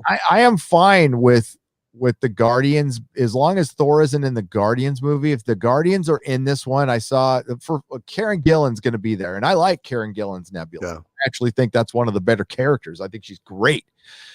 So that actually made me a little excited for it. But yeah, I mean, Captain Marvel exists in this universe, and it does kind of ruin everything for me. Everything she's in is going to bother me because she's woefully miscast. She's an OP character. There's nothing to her. She's there to be prototypical SJW character, obnoxious, smirking, always fucking right. A bunch of characters going, I like her all the time. Yeah, it's fucking tired. Captain Spire for $5. Gina rightfully said these billion-dollar companies are afraid of one voice. They are showing they want to take your voice away and speak your mind. Yes, I think that's coming up here. I think we can play that real quick. Here we go. Great. And you got billion-dollar companies raining down on me from every different place. And do I really even need to say anything? Like, you're showing it. You're showing what you do to people. You're showing you don't give them a voice. You're showing you're not going to listen. You're not going to see a person past, what you've read in a very skewed article. You're showing what bullies you are against one voice here. One. I'm that petrifying to these billion-dollar companies? Well, good. I hope I am. And I hope everybody else becomes that. I mean, this is what they're afraid of. They're afraid of one voice. Imagine. Well, it is again amazing that the same company that has decided that you are too much to work with is thanking the government of China in a province where they are committing genocide against Uyghur Muslims at the end of Mulan. So clearly, they have the double standard is extraordinarily strong with regard to these exact companies. So I want to ask you, Gina Carano, a few more. Yeah, God forbid that Gina Carano should talk an analogy about the situation in Germany prior to World War II breaking out, when Disney has shot a film within stone's throw of actual camps, actual functioning camps. But God, no, they shouldn't be canceled for that.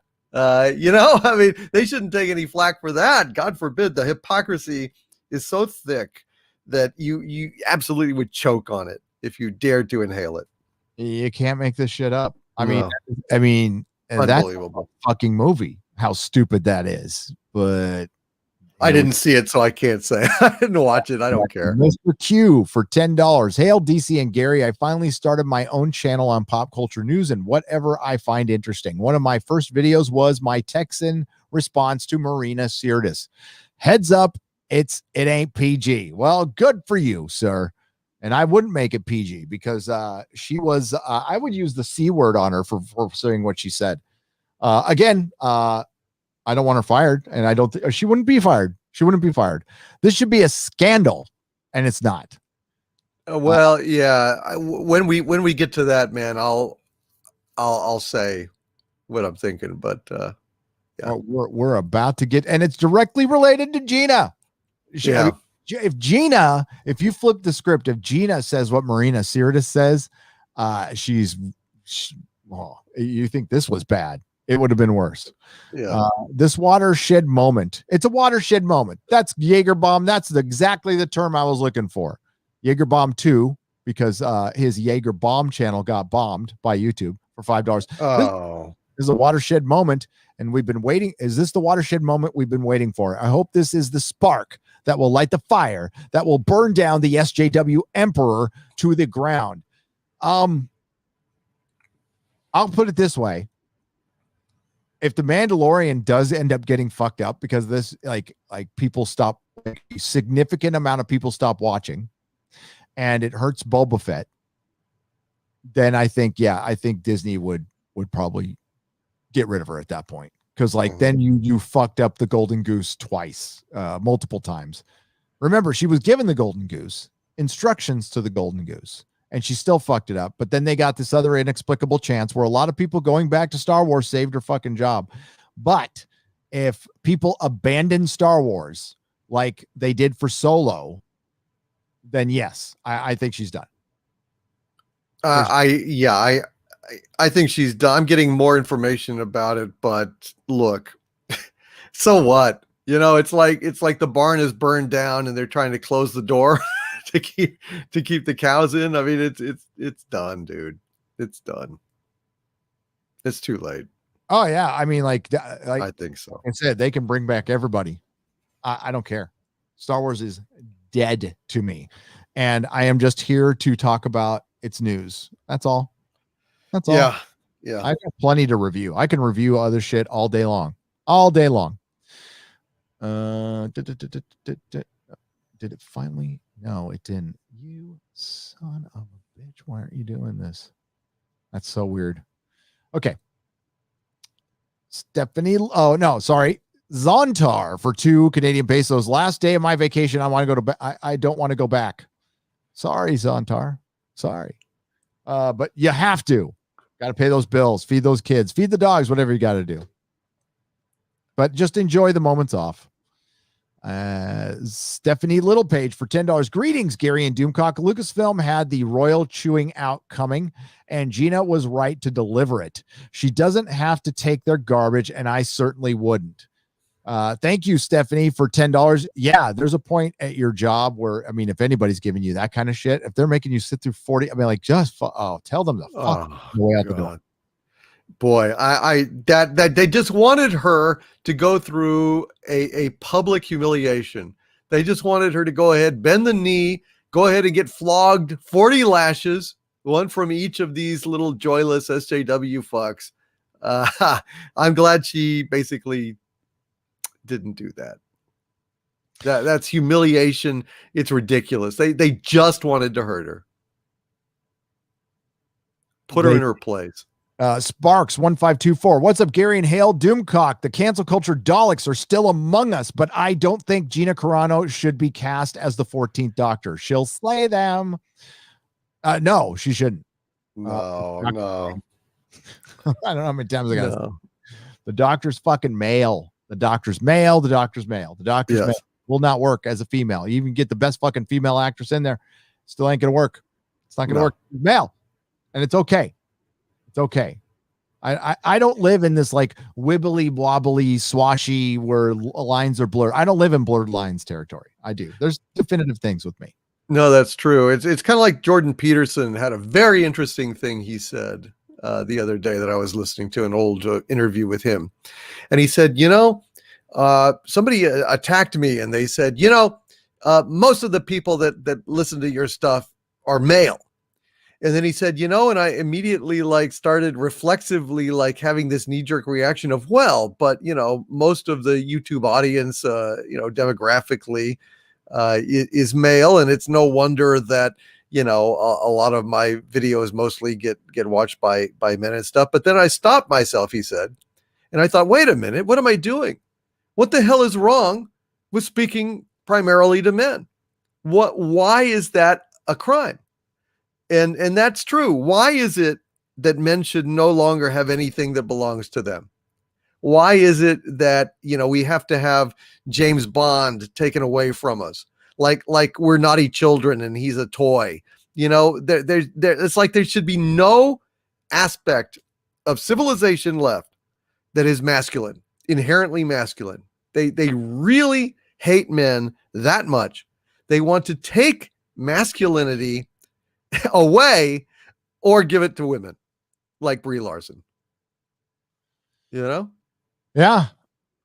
And they can't. We won't let them. I never did. You don't. I ain't playing by your rules. I'm just not. Your rules are meaningless to me. I don't recognize them. You have no authority over my life. I will now never put my pronouns in fucking anything when I probably would have been sympathetic if it didn't turn into such a shit show where you weaponized it and used it to fucking take people out. Now, I will never listen to your pronoun argument. Don't give a fuck. It's a pronoun. It's a construct. It's a construct, and quite frankly, it's a trend. It's a trend. Egg Shen's 6 demon bag for $50. Hail Gary, hail Doomcock, bombshell interview, genuine, emotional, real. It's all in the reflexes. There you go. Gina's reflexes are strong. They are. Hail Gina Carano.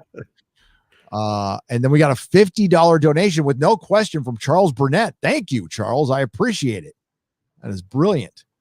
Looking for, okay. So quickly, let's talk about WandaVision, and then we'll go to Marina Sirtis. Okay. All right.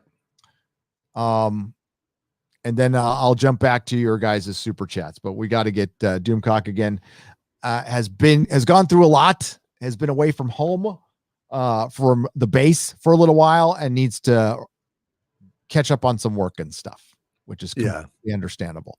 So, WandaVision, what were your thoughts, sir? Oh man, it just lurches. Every episode just kind of limps along, just has little, it's not a smooth ride. It's not a smooth narrative. It just kind of jerks and fits and stops. And, there's no real sense of building or continuity. I am underwhelmed at this point. I started out intrigued when I saw the first couple of episodes. I thought, this is interesting. This is novel. And I admire the conceit of it. I admire the creativity that went into inspiring this approach to the material. I think it's kind of borderline brilliant, but the concept is much, much better than the execution, which really at this point is starting to fall woefully short. I literally was rolling my eyes multiple points of this narrative when I saw that we had this protracted scene with, Vision and, Kat, what's her name, Denning, the most obnoxious character on the show. I literally cannot stand looking at her anymore. I'm sick of this shit. It's just so fragmented and uninspired, and oh God. What happened to Kat Denning, who was in Thor, who was like, he's hot, who was like thirsting after Thor and not like this obnoxious, unlikable. I watched Thor. I liked the movie. She didn't take me out of it. I thought Natalie Portman's acting, it was actually kind of funny at a couple points, but when Thor comes up with his costume on, she's all nice look. I like that. I thought that was funny. But that was like men and women acting normally together. And now, no, we have to have Kat Denning drive around Vision in a fucking van who can fly. Yes. Finally, he figures out, hey, I can fly. I don't have to put up with this shit, and flies up through the ceiling, the roof of the car. But holy crap, when she just goes ahead and hauls off and punches and knocks out this, circus strongman. It was just come the fuck on. How fucking gaslit do you have to be to join the SJW club, to get your snowflake membership card? How much in denial of basic reality do you fucking have to be? And when Kat Denning, the Vision could have easily knocked the guy out if he had it coming, but he was just kind of being a little bit of a dick to both of them. But no, she has to go and punch him, knock him for a loop instead of just punching him and having him look at her like you're out of your fucking mind and then punch her back. No, it was pathetic. Yeah. The guy just, for one, the guy was just, it was dumb. It was fucking dumb. And it was put in there because our data point analysis says for strong women to be strong, we need them to punch men. It was fucking stupid. It was fucking stupid. It makes your show obnoxious and annoying. And then on top of all that, We had Monica Rambeau running through a barrier, literally breaking a barrier and being told how awesome she is for about 10 seconds. And then she gets through. And then all of a sudden she becomes a more prominent character than Scarlet Witch in this show. I mean, honestly, I thought I was watching WandaVision, and it's turned into the Monica Rambeau show, something I would have genuinely been excited for if they hadn't made her so fucking obnoxious and everybody around her obnoxious. And it's, and God, that's not what the Marvel Cinematic Universe used to be. It used to be a fun place. And, now we're focusing, everybody's all about Agatha Harkness. You know what? I didn't give two shits about that character when I was a kid. I knew who she was. She was a background character. She was there for a superhero to talk to. She was just somebody there for a superhero can talk to her. I didn't give a fuck. And now, yeah. So it's Agnes. It's Agatha Harkness. So what? And it's Mephisto. We all see it coming. You're right. It's so slow. It's like, we know it's Mephisto, dudes. So what are you going to bring Magneto back? Doctor Strange, Iron Man? What happens at the end? And it's just going to be like this thing at the end for a few minutes. Yeah, I think you're right. Even just a little cliffhanger that'll be resolved in a couple of years in, Doctor Strange or so. I mean, it's not exciting. I'm not interested anymore. I don't really care. I'm tired of it. I don't know what to say. Oh, no. And I see a lot of people getting excited and they're like, well, there's this thing from the comics and there's that. And that's like, that hasn't happened in the show though. The show gets so much goodwill on its potential. Yes. On what has actually happened. Yes. That's exactly my point, that like, I really applaud the concept, the audacity of the conceit of kind of going through a history of sitcoms and stuff. And this one, even I was inspired by the conceit of it in terms of breaking the fourth wall. It was WandaVision, created by Wanda Maximoff. I thought was brilliant. I mean, you've got the framework of something really unique, interesting, and innovative here, and then they squander it in this execution, this lackluster execution. Sad. It is. And for one, I'm tired of Wanda Maximoff. I need my Scarlet Witch. Scarlet Witch. That's her fucking name. It's Scarlet Witch. And if you're afraid to use Scarlet Witch, then stop making Marvel shit. Just stop. Like if it's gonna get that ridiculous where we're not gonna get X-Men or Scarlet Witch, then fucking don't make it. Don't make it. Oh boy. Okay. Yeah. So I'm I'll finish the show out. I'll watch it the way I am. I'm not in a hurry to get to anything. And Falcon and Winter Soldier, quite frankly, I am looking more forward to the fucking Snyder cut than I am that. Oh God. And so much more. Yeah. Yeah. And it might be just awful, but at least it won't be filled with identity politics. That's all I know. It won't be filled with that shit. All right. Real quick, let's get to Marina Sirtis. I think I'm stunned that this bitch that we used to love in the geek community would basically rejoice in the hardship and suffering of an entire state of people subjected to a natural disaster just because of political concerns.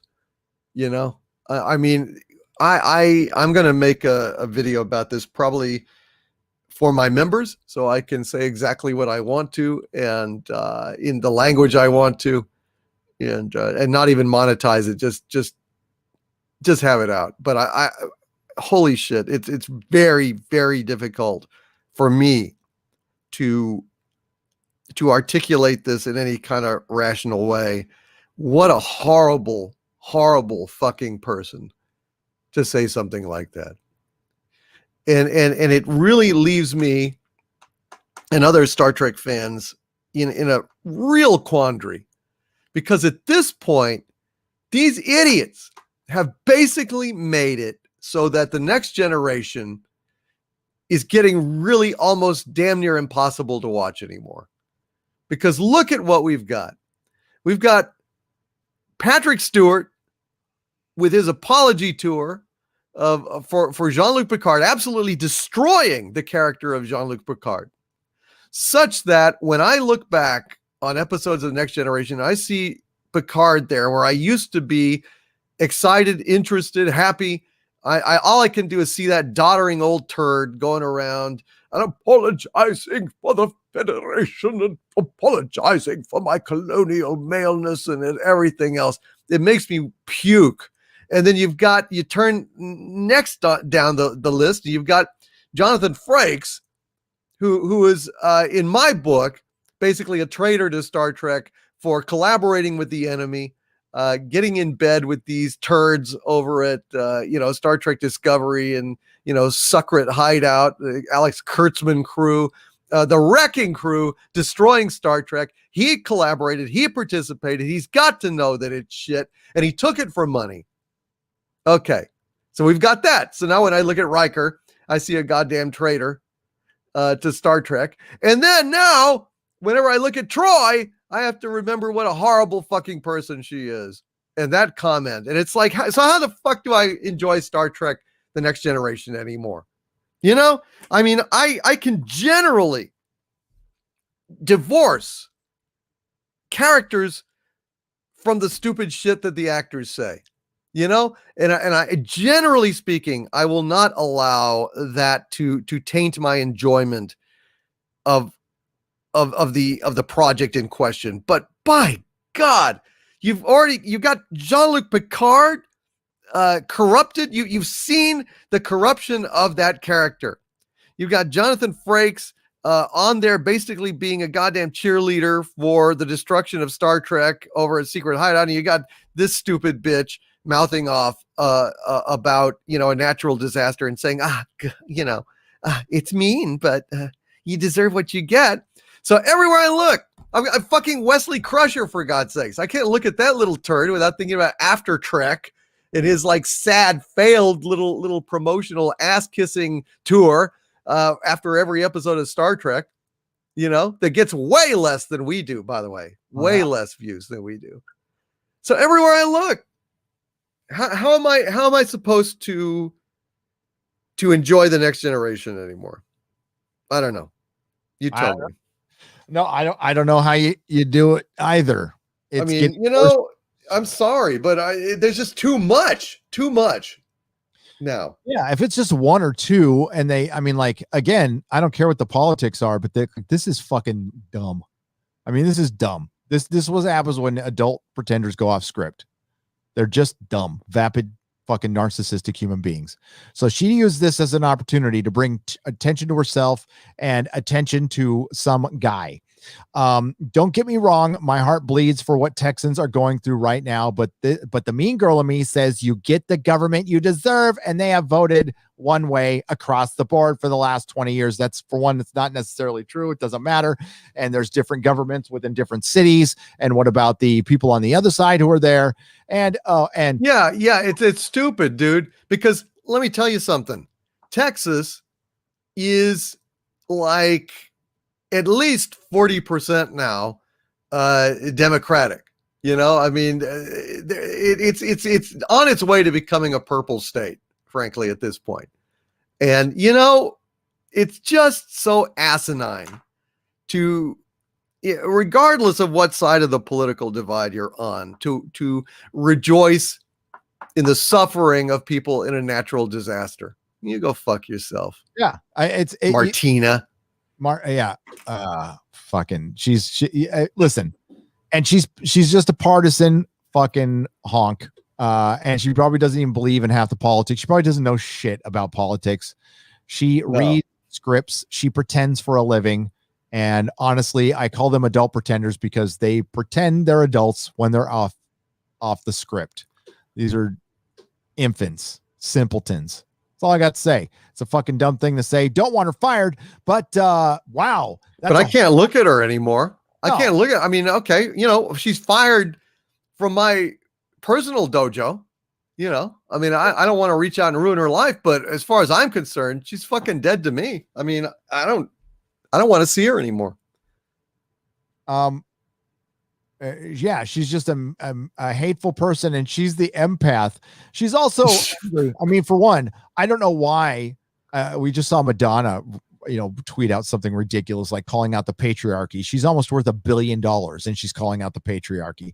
Yeah, you see these psychotic adult pretender millionaires. Why aren't they fucking happy? You think, Marina, you don't have to fucking work because of Star Trek. You're good. Why are you so fucking angry? Well, she's angry because she's unhappy. She wanted more. She didn't realize that all of her talent was basically based on her looks back then. She is far surpassed that, and that's why she occasionally gets a guest role as a mom, and she's angry about it. Instead of, I don't know, I would say take a little stock in your life and be grateful. Yeah. At that moment, and that you're part of something that was wonderful, and you are ruining it. Nobody asked you to make a statement like that. And again, that's nothing. Gina didn't say anything close to like that. No. Like, no, rejoicing in the debt, the actual hardship and even deaths of people across a state. No, she did not. Nope. She'll be invited to a Star Trek convention and probably get a couple more scenes in Star Trek Picard. You know, the show about the dead guy? Because he's dead. The dead guy that's in a robot body and still has a bad prostate. Yep. Yeah. Great. Stupid. All right. Hey, you got 5 minutes, man.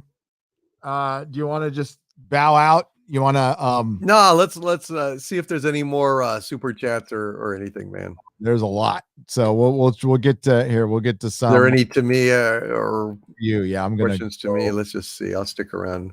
You go check my donation. Yeah, sorry guys, but it's been a hell of a hard week, and I mean, I've got real life stuff has to be taken care of on my channel. I've got to get some videos out, and it's been very exhausting.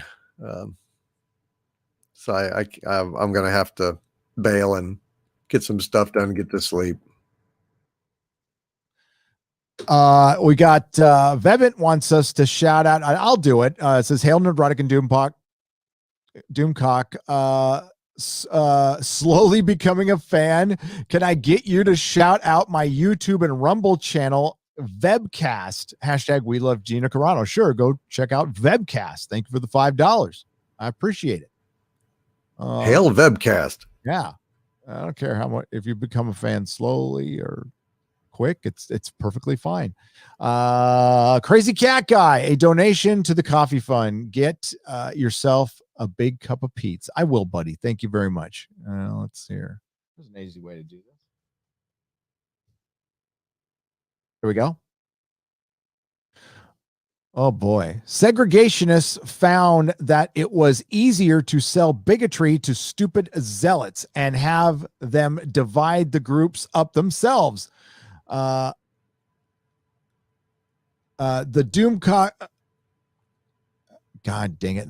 The point of all of this. Doomcock, that's the point of all of us. Sell the lie. That's the point of all of this. Sell the lie and idiots come running. Yeah. Yeah, that's been that way for a long time. Yeah. We're censoring ourselves. We're subjugating. That's what they want to, yeah. They want us to go ahead and internalize their view of the world, see the world, whether we like it or not, like they do, and anticipate trouble if we utter certain things or fail to say certain things. And I'm just sick of it. Fuck them. I'm not going to do that shit. No, yeah. Again, we refuse to comply. We're not going to be good little conformists. Sorry. I'm not. Sorry. Here we go.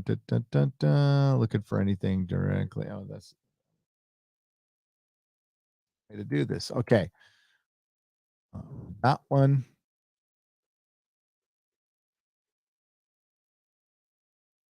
Hail. Did I read this one? Okay. Yes, I read that one already. I know it's tough, isn't it? When it's like, yeah. Tough to keep track of. Hail Doomcock and Gary. May your inquisition be just and your beards be just and your beards be long. WandaVision is MCU. Pretend surprise. Wow, I'm not surprised. No. So it's I think it's fully MCU now. Or do you think there's any hope, Doomcock? No. I mean, I hope that there was. I hope that they would abandon ship and abort and go to another strategy. But looking at this show, it's the same old shit. God, it's just so tiresome seeing this same girl power shit in everything. It's just, Jesus, give it a fucking break, will you? I mean, it beyond a certain, even beyond politics and stuff, it just becomes embarrassing. Sorry, that is wow, I sounded like it. I should have then stepped up and I shall vow to fight again, Yeah, I was just looking at this channel. Sorry, and I did. Yeah, that's good. You can go there now. Nicholas Horton says, "Hail Gary and Doomcock. Kermit the Frog has been canceled, and he's a fucking puppet." Well, the blackface incident way back when it caught up to Kermit when he was a tadpole. They got a picture of a tadpole with a little blackface on it, and that was his college days, halcyon college days. There's a channel for £2 that says Doomcox is bigger than Gary. What? Doomcox is bigger than, is it Gary? It's bigger. Oh, Doomcox is bigger than Gary's. What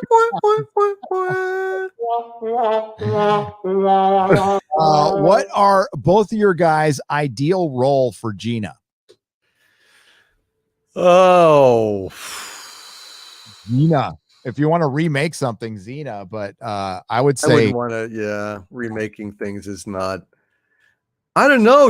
Anything that allowed her to be herself and allowed her to shine all of her talents. I think that would be great. But yeah, I can't think of any particular role that would be better than what we've had.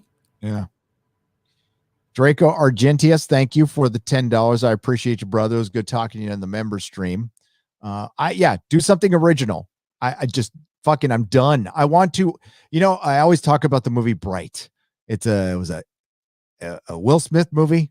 And it's got a ridiculous concept. It's plot holes, but I fucking loved it because it was original. Now, it took concepts from other stuff, but it was an original idea. And I want more original shit. I want something new to like. I would love there to be another Game of Thrones. I was kind of hoping Witcher would be it. It's not going to be. No, unfortunately, they've derailed that. And I would have liked another Expanse, but even the Expanse now has fallen on hard times after this last season. It was a big disappointment. They need what they need to do is they want to hire more women showrunners. Hire a fucking woman who isn't a hardcore feminist. Hire just a fucking woman.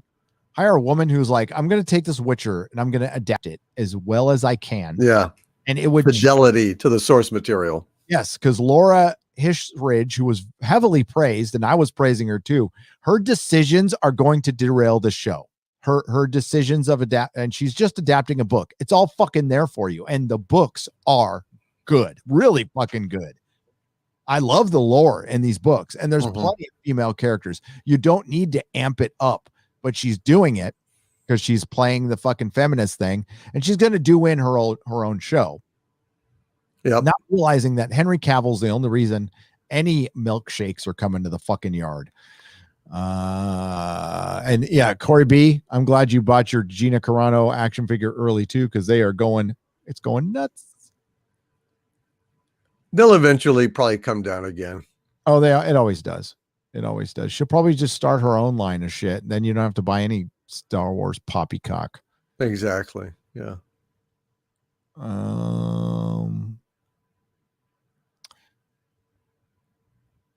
Read that one. I think we're good. We're good. All right, brother. Good, man. Well, listen, I had a lot of fun. It was great to be here tonight, man.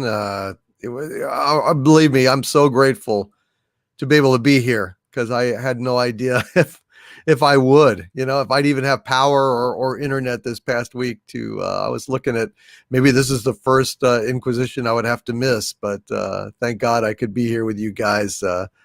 One of the highlights of my week, and I'm just very grateful. Thank you, Gary, for having me on this channel tonight. You are welcome, sir. And please plug your channel. My channel is Overlord DVD. So it's youtube.com Overlord DVD. Also, the Harvey Zone. Have a video coming out tomorrow about the Gina Carano firing and some allegations of what was really going on behind the scenes. Hope you guys will watch that. And I have a patreon.com/Doomcock and subscribestar.com/Doomcock as well. All right, brother. Thanks, brother. Evening, man. Have a great show, rest of the show, and we'll be back next week. And yeah, thanks a lot, you guys. Hey, take care, man. Bye-bye. We'll see you later. Bye-bye. And that is Doomcock, ladies and gentlemen. Go subscribe early and often. Okay, so we got Mr. Q. I read that one. Jaegermount 2, Zontar, Nicholas Horton. Jen, just spreading the word about Lady Alchemy's legal battle against her ex-artist that is trying to steal her work. Please donate, spread the word. Says Jen for $5. Thank you, Jen. Lady Alchemy. Yeah, I know a little bit about that. But I not a lot. It was some drama with a some crowdfunded comic book. That's the dangers of partnership. That's why as rough, it's not rough, but like I'll probably just work alone. It's going to be messy once in a while, but when I get moved and get into my studio, I'm going to bring somebody on like full time to help me, like an actual professional. But till then, it's just going to be me. It's easier that way. Like my fuck ups will be my fuck ups, and it's manageable. That's all I can say. It's manageable. Thumbs up from Not Another Dime for $1.99. Thank you very much. I appreciate it. Hyperion 9997 for $5. This is for a watch, Gary. Oh, thank you for the $5. I wish I could refund. I will never, ever, ever wear a watch. Ever. No, sometimes Hyperion, the lateness has good reasons. I was setting up the video so we can have a coherent show. Yeah. But normally, it's been lately. I've been pretty good on time. Getting much better. Progress, not perfection. Nicholas Horton, thank you again for the $5 super chat. I appreciate it. Original Star Wars fan, hail, peace and love. Been watching the Adventures of Superman from the 1950s. Great fun. Been watching anything good lately? Yeah. I've been watching classic Doctor Who, and I've been rewatching Witcher for a video, which I partially enjoy and partially do not. But yeah, and I talked about Love and Monsters. I still watch good stuff, but it's old stuff. I've watched some old MCU movies. Been enjoying that. Watched Iron Man 1. Glad I bought Cara Dune figure on eBay when they were just in the semi-ludicrous range. God bless Gina Carano. True American. # cancel Disney Plus. She is the embodiment of the American spirit. One that has seen better days, has seen much better days. But Gina, here, I'll share the screen with Gina again. Just don't want to see me. We'll get the lovely Gina back up there.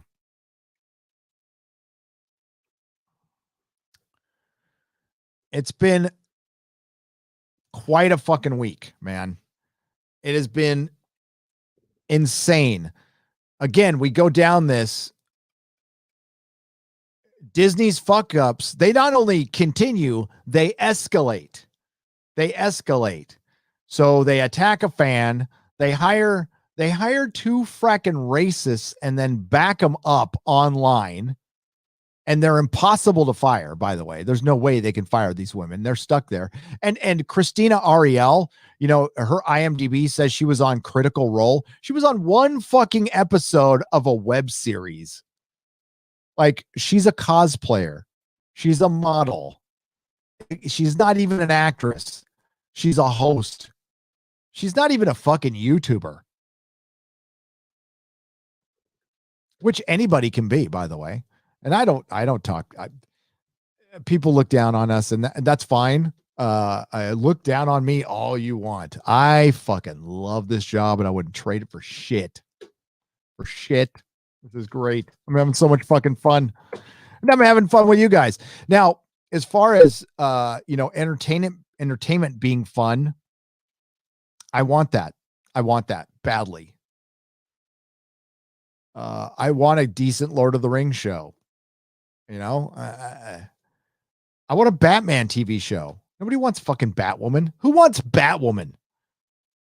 I saw the Blu-ray at Barnes and Noble today, 30% off, of course, and still wasn't selling. Ryan begs. Oh my God, what is this channel's name? I got to see the whole name here. Ryan begs for Jeremy's special sauce.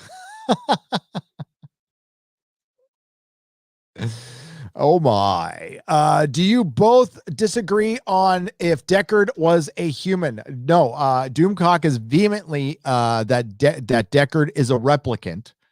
And you know, Ridley Scott has come out and said he's a replicant. Now, for me personally, the story only works for me if he's a human, because then it's just robots about talking to robots and doing other robot things with robots. I think that really takes away from where you're at as an audience. You're following through. And most importantly, I don't think the question should ever be answered. I like the nebulous. I like it not being answered. I like the debate. I think it's a good debate to have. Ridley has clearly made changes to make it a replicant, but that's what he wanted. The source material, Deckard is human. And, you know, Doomcock did a video about it. And I've had this debate with people for 2 decades, and my stance is, you know, I don't mind the question being answered. I don't mind you having a different opinion. I'm not going to get crazy over it or anything. But for me, story works if Deckard's human, and the version I saw in the theaters, which is the only version I give a shit about, he was human. Now you can go back and remake your movies all day long, but yeah. But I mean, if you have a different opinion, it's cool. It's cool. You can, that's the beauty of this film. Like, it doesn't answer the question definitively, and it shouldn't have. Message to Kathleen Kennedy from fans. Fade out. From Shark Dentures for $2. Hell yeah. Nunya Art for $5. Believe in something, even if it means sacrificing everything. Black and white photo of Gina with the Daily Wire logo. Is that what it says? Yeah. I mean, like, there's a Doctor Who quote I tweeted at her last night when I was going to bed, and I will read it all to you right now.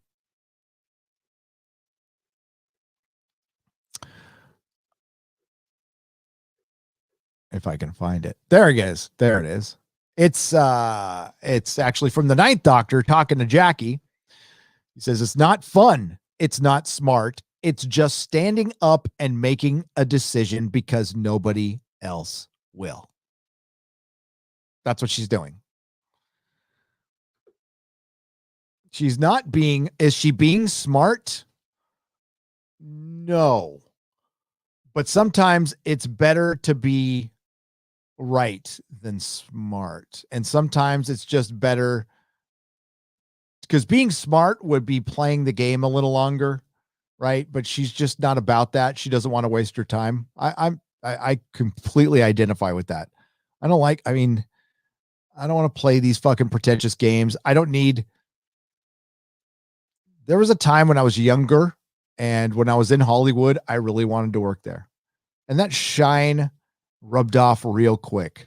Like, oh, what you have to compromise to work in this town is not anything I'm willing to compromise. I'd rather just do my own thing. And when I left, I'm like, it made me more grateful for my comic shop. That was my creative outlet. And as long as I'm doing something creative, whether people watch it or not, I'm happy. I'm happy. You gotta, it's just not worth it. It's not worth it. I mean, you got to give up so much. I mean, forget having a kid if you want to work in Hollywood. Forget it.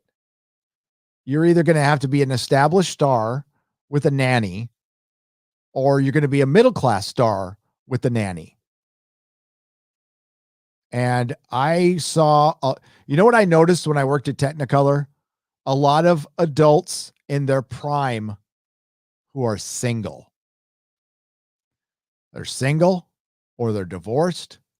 They don't have any kids. And I'm not saying that's the be all end all. Not everybody wants kids. Not everybody's, married. I'm not saying it's the be all end all, but I just saw a large number of it. And it was because they sacrificed that for the job. Everything was about this job, this little card that they have, the Technicolor card. And that was their entire fucking identity, was I work for this thing that, I get nothing out of, other than I get to say I work there, and it's prominence and it looks really sexy on a resume. And when I'm at a party in LA, I can go, I am a creative director at Disney. I'm an opera manager at Disney. I'm the pre-med technician at Technicolor. It's like, who gives a fuck? I'm a producer. And then you go home, and after your 18-hour workday, and you got to go back again, and all thought of doing your own creative shit is gone. Yeah, I didn't want to be a part of that. I just didn't.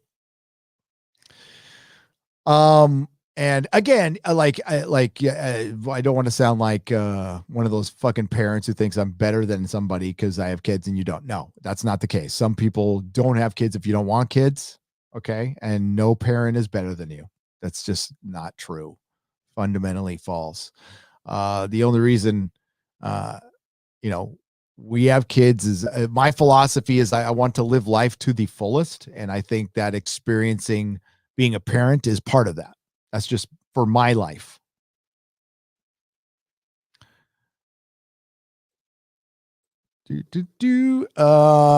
Deadline. Did you notice the call out last week by Robert Barnes? He acknowledged you as the future ruler of Earth. Oh, I forgot to get that to Doomcock. Yes, Robert Barnes gave us a shout out, and thank you, Robert Barnes. He gave yours truly and Doomcock and Geeks and Gamers a shout out. And yeah, maybe we should get Robert Barnes on Friday Night Tights. That'd be awesome. Dad Man Walking. That's funny. For $5. Finally joined tonight. First time to any channel. Have meant to contribute for a while. Had my kid help me figure out how to do this. Thanks. Well, thanks, Dad Man Walking 55 Jr. How's it going? We had a family watching Friday Night Tights the other day. That pumped me up. Then I thought about it for a second. I went, ooh, that might not be good. Kit Kat for $1.49. Thank you for the phallic unicorn. I greatly appreciate it. Crazy Pineapple for $20 in her Daily Wire interview said Disney told her she can't respond to emotion with reason. Yes, she did say that. She slightly disagreed because an emotional response to emotion can lead to hate and violence. Hail the Inquisition. It can. You can't respond. There's part of that is true when you're talking about knowing who you're dealing with. They're basically saying SJWs are emotional creatures. And, Eric July talked about it in his video today. And I'll come out and say it too. You're dealing with people who lack, I won't be as hard. Eric July called them dumb motherfuckers, brainlets. I would agree. I would also agree that they probably lack life experience. That's probably it. Very dramatic people who get wound up for the littlest shit, who haven't actually experienced any real strife in their life. This is a lot of this is the product of a good economy.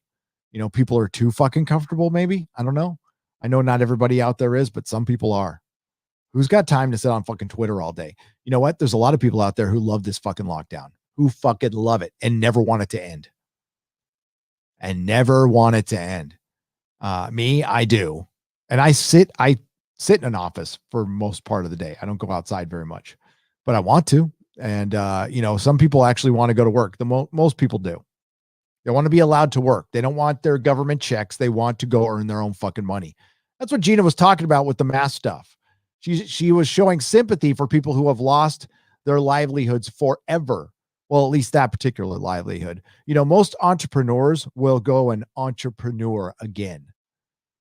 And my suggestion is go somewhere where the municipality is friendly to you. You no longer have to stay. You're not stuck in a city that is adversarial to you. I would fucking starve San Francisco of business. I wouldn't fucking start a business there ever. You see this video come out from New York. The mayor of New York puts out this cringe video. Joe Rogan tweeted about it with a bunch of idiots dancing in the middle of the streets. And they're like, we're going to bring back New York, after all the death, with dancing and cultural stuff. It's the most cringe fucking video ever. And it just shows you how detached these dumb motherfuckers are who run our municipalities, both left and right. I don't give a shit who the fuck they are now. They've all been lawyers or fucking worked government their entire lives. They don't know how to run a fucking business. Mr. Pants for $13. Hail, Gary. What is a good comic run that is reasonably priced now that you anticipate will increase in value? I won't take your answer as financial advice. I'm glad you won't. So you want me to speculate? Well, it's easier now than ever. Just pick out. There's some pretty much all value is based on movies being announced right now. So, well, the Eternals has already been announced, but their rumor, Moon Knight. Go out and get Bill Sienkiewicz's Moon Knight from the 80s. It's gonna pick up in value, and then you buy it, you read it, you wait until about a week before the show comes out, and you sell it. I mean, shit, Captain Marvel stuff is now popular, or at least it was. Her older stuff, Carol Danvers' first appearance, which was, worthless back in the day. But I would say right now, if you have comics to sell them or never sell them again, because speculation is going to go on for a little while. But the problem is the foundation of comics has been broken. And there won't be any new comics being developed, which means you're not making any new fans, which means your art form is going to die. Baseball collectors is now a small little club. And that used to be huge. It used to be bigger than comics. Is anyone going to get, or Mr. Pants, anything DC right now? Any old DC, Silver Age DC is very cheap right now. And if DC ever gets their shit together, it could actually pick up in value if they decide to adapt any of it. Some of the Silver Age is dirt cheap. Till all are one. Sorry I'm late for joining, but is there any truth to the rumor that Rian Johnson is going to be allowed to remake the original trilogy? I said that in speculation the other day. Did somebody say that's a rumor now? Let me guess. We got this covered. Hang on. You got to be kidding me.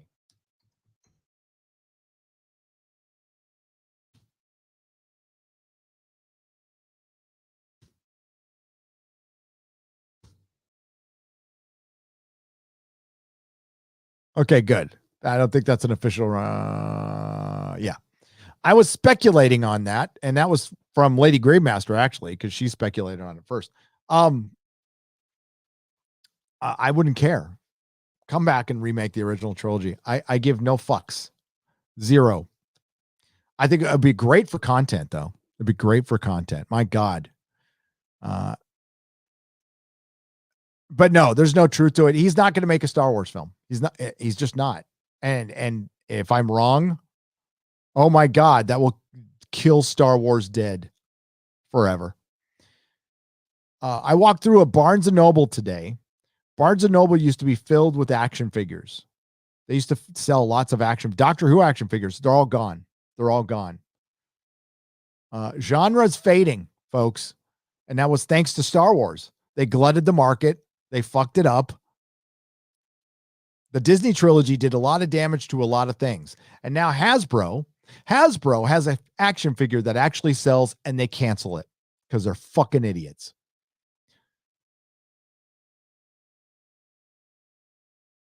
And the only reason Hasbro had a decent year, their stock was still down, was the Mandalorian. That was the only reason. So the sad thing is, as soon as the trailer for Kenobi drops, the past will be forgotten and the fawning will begin, especially by YouTubers. It says Mr. Wonderful for $5. Fawning for Ewan McGregor's Kenobi. Probably from, you know what? You're not wrong in some cases. I'm not going to care. I'm not going to care. I'll review it because that's my job. But I don't care. I won't pay for it. And I'll be honest. And, I'm not worried, Mr. Wonderful. I don't think, it's got a competent director, but I just don't know what story can you tell? And the one interesting story you could tell with Kenobi, they wouldn't do. It would have to be him dropping the Jedi mantle and having to do fucked up shit to protect Luke. But who gives a shit? Because he's protecting a quitter who goes sucks some soy titty milk. So, but Mr. Wonderful, I mean, you're not wrong.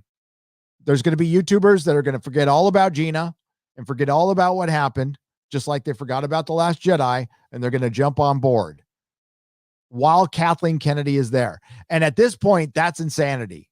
That's straight up insanity. Not here to judge you. I'm just telling you what I mean, I will never buy into Star Wars as long as she is there. I just won't. I don't care how fucking good Jon Favreau makes something, because she will eventually come around to fuck it up. How many times do we need to see it? How many failures do we need to see? Star Wars under her is not a success. It makes money because it's one of the most established brands anywhere, and it makes all of its money off of the OT, and it makes a little bit off the prequels. But the prequels don't even come close to matching what the OT brings in. And, you know, and as far as the EU fans, the hardcore Star Wars fans, while there's more of them than there are Star Trek fans or Star Wars fans, they don't even come close to equaling the normies that these franchises need to survive. Baby Yoda, the amount of people who love Baby Yoda vastly eclipses how many OG EU Star Wars fans there are.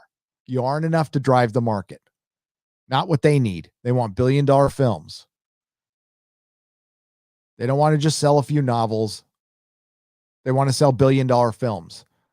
And those days are done. I think if you roll out a Darth Vader film right now, I used to say that was an easy $1 billion. I'm not so sure now. I'm not so sure. They don't have the theaters. They don't have the numbers. It's kind of a dead meme. Mr. Wonderful, I can tell you right now, I could never talk about Star Wars again, and I doubt it would affect my channel at all.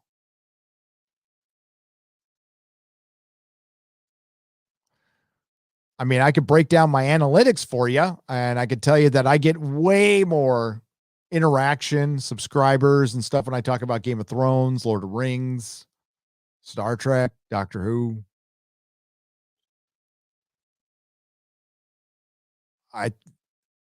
But you're right. People will go back. People will go back. That's why the one piece of unsolicited advice I will give you, if you're going to come on here and do, cover pop culture, make content, do not hang your channel hat on one franchise. Don't do it. It's a bad move. Then you're stuck with it. Those poor Doctor Who channels out there who are out there pretending they like this Jodie Whittaker shit. I'm sorry, the first female doctor, played by Jodie Whittaker, who we will lovingly call Dr. Karen, who is on her way out the fucking door.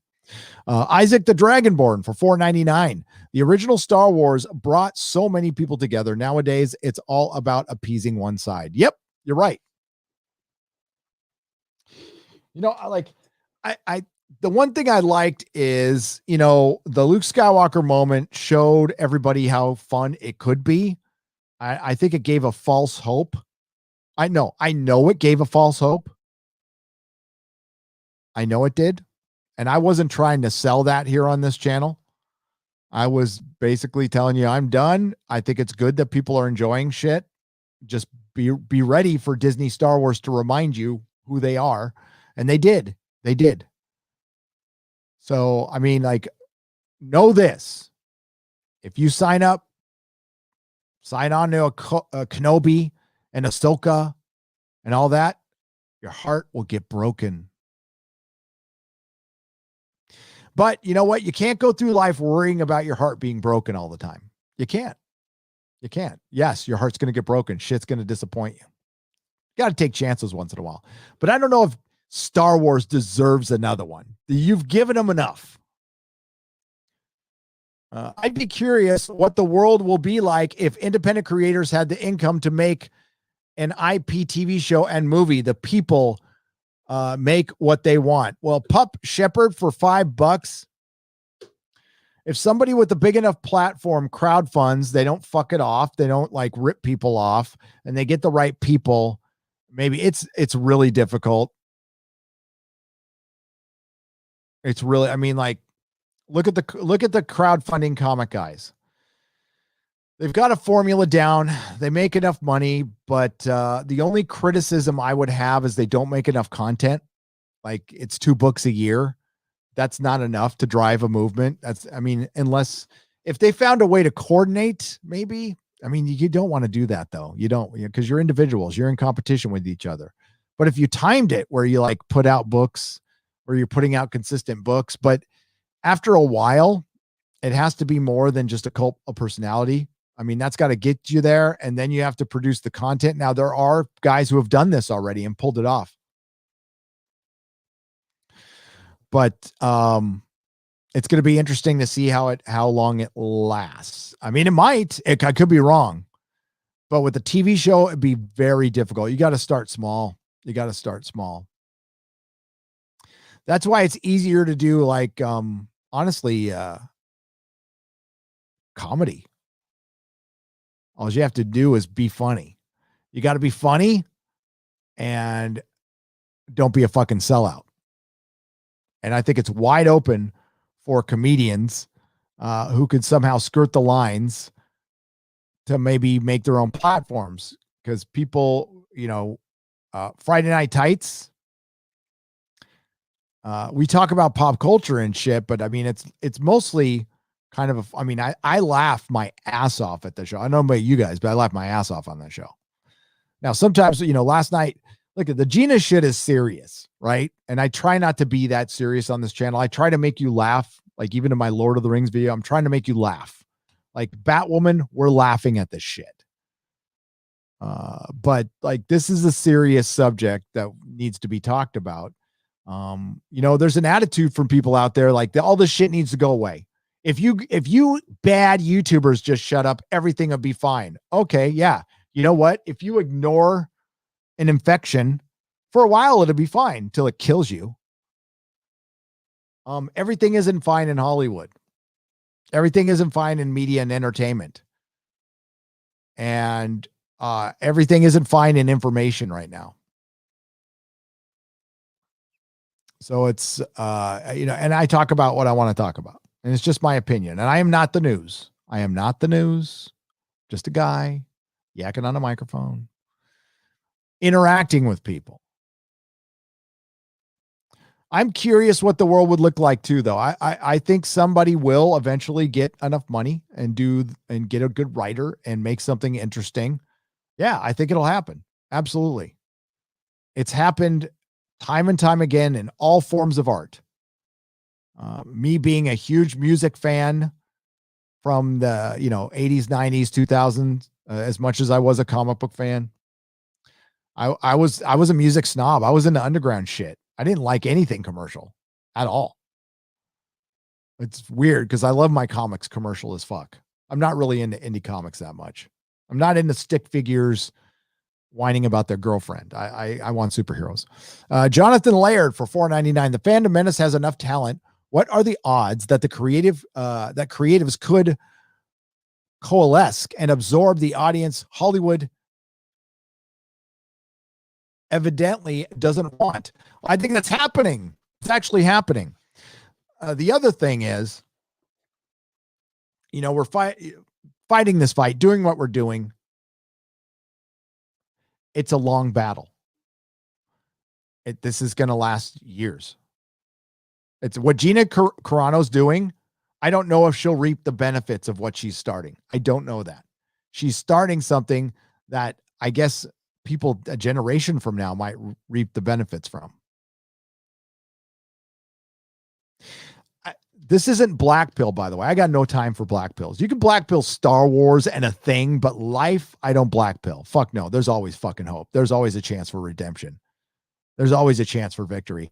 I am living proof of that shit. I am the biggest fucking loser I know. And I keep fucking getting other chances. So I bust my ass, but I think we can, this is going to be tough. Okay. This is going to take years. The last year has done damage to our economy, to our entertainment, to our culture, to our fucking culture. And it's going to take a decade for shit to get back normal again. That's it. Get prepared for that. And we need to do work. We can't wait for the politicians or anybody to open shit up or Hollywood to get better. We need to get off our asses. I'll use my I statements. I need to get off my ass and get to work. If people are tired of the fight, by all means, get out of it. That's okay. Don't get stressed out from it. I'm not worn out by it. There's many things I enjoy in life. I am a very fucking happy person, even during these shitty times. But I don't have fun all the time. And, like that quote I just read, shit isn't fun all the time. Even this, wish it was. I hate to say this, but Gina's interview does nothing. 75 to 80% of the country listens to the mass media and believes it, says Toy Painter for $5. I disagree. I think she absolutely did something. I think Toy Painter, if you're looking at it through a lens of, I want everything to change overnight. No, this is a spark. Like I was just saying, guys, the shit isn't going to get fixed overnight. Nobody's going to come in. No president is going to come in and fix shit for us. No politician is going to come in. Hollywood isn't going to wake up over fucking night. No, they need to, it's like an addict. Okay. I'll use an AA reference. Addicts who survive, the only way they do is they hit rock bottom, which means sometimes coming close to death before you turn shit around. And that's what it's going to take for Hollywood. Most of Hollywood still doesn't think anything's wrong. And while you're 75 to 80% of the country still listens to mass market media, sure, absolutely. But it's going down. That's 10 to 15% of people who don't. And more people. And by the way, I think more than that listen to YouTube as well. Are you talking about people who just exclusively listen to that or listen to that and us? Toy Painter, the number's growing, and I'm not trying to flex or anything. We're in a lockdown, right? We're in a lockdown. I have a mask on when I'm going into a Target and shit. And a year ago, I never got recognized, like ever. Only when I was at cons. But I've been like, it's kind of regular now. It's weird. It's fucking surreal and weird. And it will not go to my head or anything. But no, it's regular now. Toy Painter. Strangers coming up to me and shaking my hand for California videos or something like that. It's fucking awesome and bizarre. But no, people this shit is not going to change overnight. It's going to take time. Just an American for $5. Disney, Anakin, you turned against me. Daily Wire, Obi-Wan Kenobi. You have done this to yourself. Disney Star Wars. I have the high ground. How's that sand feel now, bitch? Sorry, no, that wasn't in the movie. That was the cutout line. Cancel Disney, hashtag cancel Disney Plus, says Salasso for $19.99. Yeah, you know, it's cruel. People have come up to me and said, you know, there's a lot of innocent people. When you say cancel Disney Plus, there's innocent people. Yes, there is. There is. There is. Like I said before, though, there is a point where it's my job is starting to sound like I'm just following orders. What Disney did, I'm going to say it again, they sent a very dangerous precedent and message to everyone in Hollywood. They took out Gina Carano to shut people up and to get people online. And there's a lot of actors and comedians who fancy themselves anti-establishment. It's part of their brand. They fancy themselves rogue rebels, badasses, the kind of people who shake their fist at people in power, tell them to fuck off, you know? And what they are is fucking sellouts. Because this is the time to call shit out. Saturday Night Live doing a skit for this. Fucking Saturday Night Live is a joke. Is a joke. It didn't used to do shit like this. Hey, should invite Robert Barnes to the stream. Maxim Perkov. I will. I'll get him on a Friday night. If he wants to come on, I don't know. Maybe the man's got a reputation to uphold. I don't know. Disney will make movies next to camps. China didn't roll over and start purging Muslims and Africans in one night. Gina's post hit home. Go Art Bazaar for $5. I agree. I absolutely agree.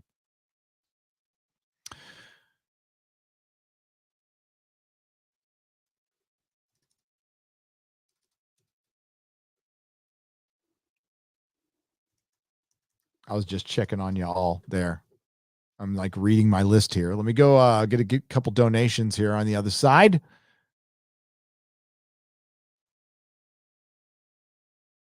Jilted Valkyrie for $4.69. As an alphabet person, I don't know one person upset by beep bop boop. Twitter isn't real life. There are so many of us alphabet people shoved out of this community by non-binary folk who don't buy the products they pretend to boycott.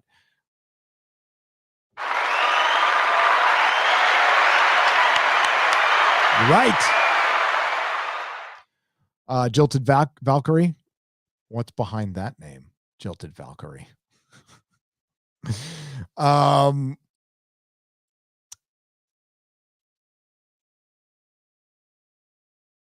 Do you think, and thank you for the $4.69, do you think Gina Carano could make a decent, amazing She-Ra, the Princess of Power, or Xena, the Warrior Princess? She'd be a better Xena. Mal's Verksen. I think she'd be a great Xena. But she should, do something original. Please. For the love of God, please do something original. Thank you for the donations, the Streamlab donations.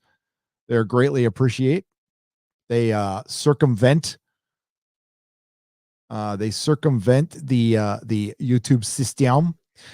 The Canadian Rebel for $50. I love you, Nerdrotic. I'm waiting for a butt here. Did you hear the Biden administration blocked Texas from increasing power as Texas begged for help a week before catastrophic polar vortex? This is from at DC at DJ Calligraphy on Twitter. She also posted documents from the Department of Energy. If that's true, that's fucked up. I don't know if it's true though. Am I surprised that a politician's decision? All I know is if you're in front of the switch and you could, I don't know how the administration can block power to Texas, but like, thank you for the $50. I'm a dummy. I don't know this shit. I don't know anything. I'm just reading a super chat, and thank you. If that's true, people need to go to jail. People died. Okay. If you're at a job and you can turn on the power and your boss told you no, but you can save lives, turn on the fucking switch. Turn on the fucking switch. I don't know if it's easy though. I don't know. We had people die in Europe during a heat wave during rolling blackouts. We had people die in California regularly during rolling blackouts during heat waves. So this shit happens here all the time. It does. And while heat's not as bad as cold, it is to the elderly. Well, I mean, both can kill them, you know. Thank you, the Canadian Rebel. Keep being a rebel. The Mr. Good Sanchow. Hail, Gary. Gina said nothing wrong. Everyone forgot that Yahtzees put commies and socials first into camps and killed them before they rounded up the other people. So her analogy was spot on and accurate that hating your political enemies can lead to death.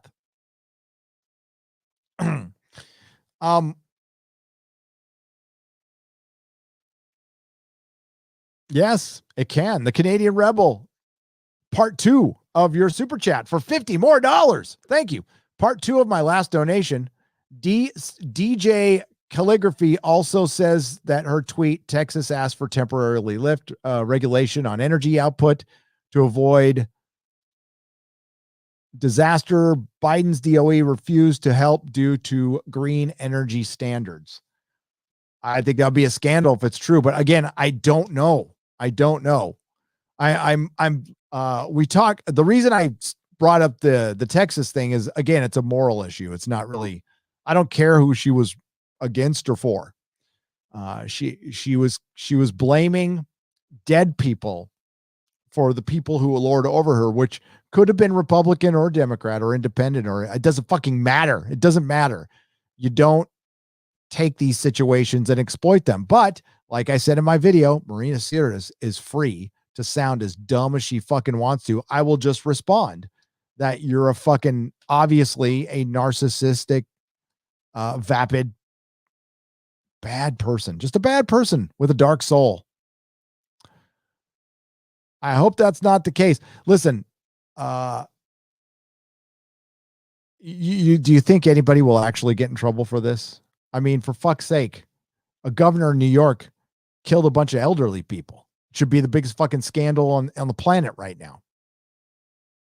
And it's not, because people are partisan. But we're talking about Gina Carano. Gina Carano.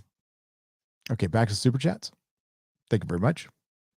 Sean Johnson, hail Grand Inquisitors. Sorry I got to miss the stream, but I've got a date. Wish me luck. Sean, I want to promise you, I always said this to all of my friends. You can stand me up. You can be late. You don't have to go to a stream. You can miss a video. If your excuse is you're getting laid, that's okay. It's forever okay. Got to have priorities, man. Primer for $2. A world without Disney Corp is a better world. At this point, I would say yes. Disney killed the comic book industry. Marvel will eventually be killed. What you're going to see is Marvel and Star Wars will end up being rides at their park, if they have one, if people are allowed to go to parks anymore. And that's it. They'll be like Mickey Mouse. Mickey Mouse is just a brand now. They don't actually, I mean, yes, they do technically make cartoons, but Mickey Mouse is a brand. He's just a stamp for the brand. That's what Spider-Man's going to be. That's what Luke Skywalker and Darth Vader are going to be. Crazy Cat Guy for $1.49. Thank you for the super sticker. But hopefully people will make new original entertainment. And I like big budget superhero sci-fi, but you can make independent superhero movies. The Crow. I mean, that was a big studio, but it was still a little movie. You know, if Todd McFarlane would let somebody else make Spawn, because like, yeah, Todd EM's a good businessman. Creatively, he's a great artist.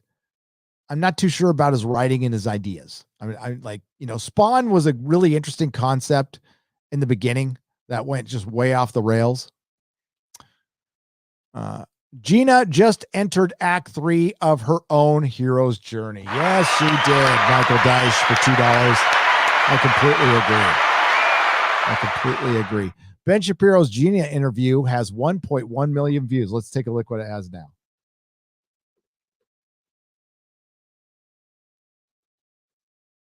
Double standard. Let's take a look at what she's got now. 1.2 million views, 115,000. Yeah, this thing's going to be a monster. It's going to be it's got to be. How is it not trending? What?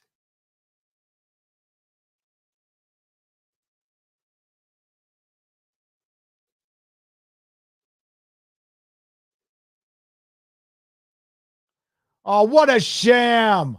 Fucking YouTube.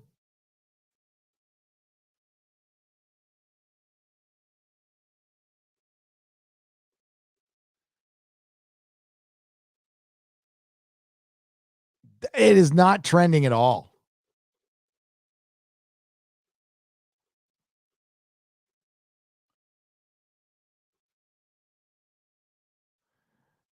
Yeah, I'm in the trending section and they got shit from like 3 weeks ago, right? But how many videos are getting 1 million views in 24 hours? I mean, there might be a couple. I get it. It's a big fucking world. But it's got to be in the top 50.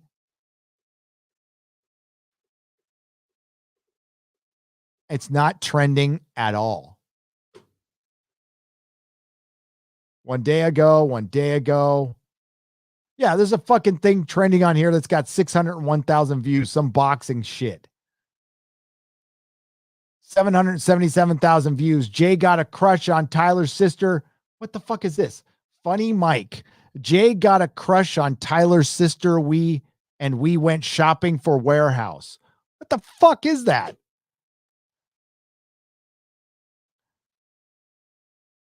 Oh, the Gina Carano skin's trending. It's fucking trending. Fuck you, YouTube. Fucking shit. I hate this fucking corporate shit. God damn it. I've got an Odyssey, folks. All my channels are going to have an Odyssey. I don't know if it's going to work. I hate jumping around.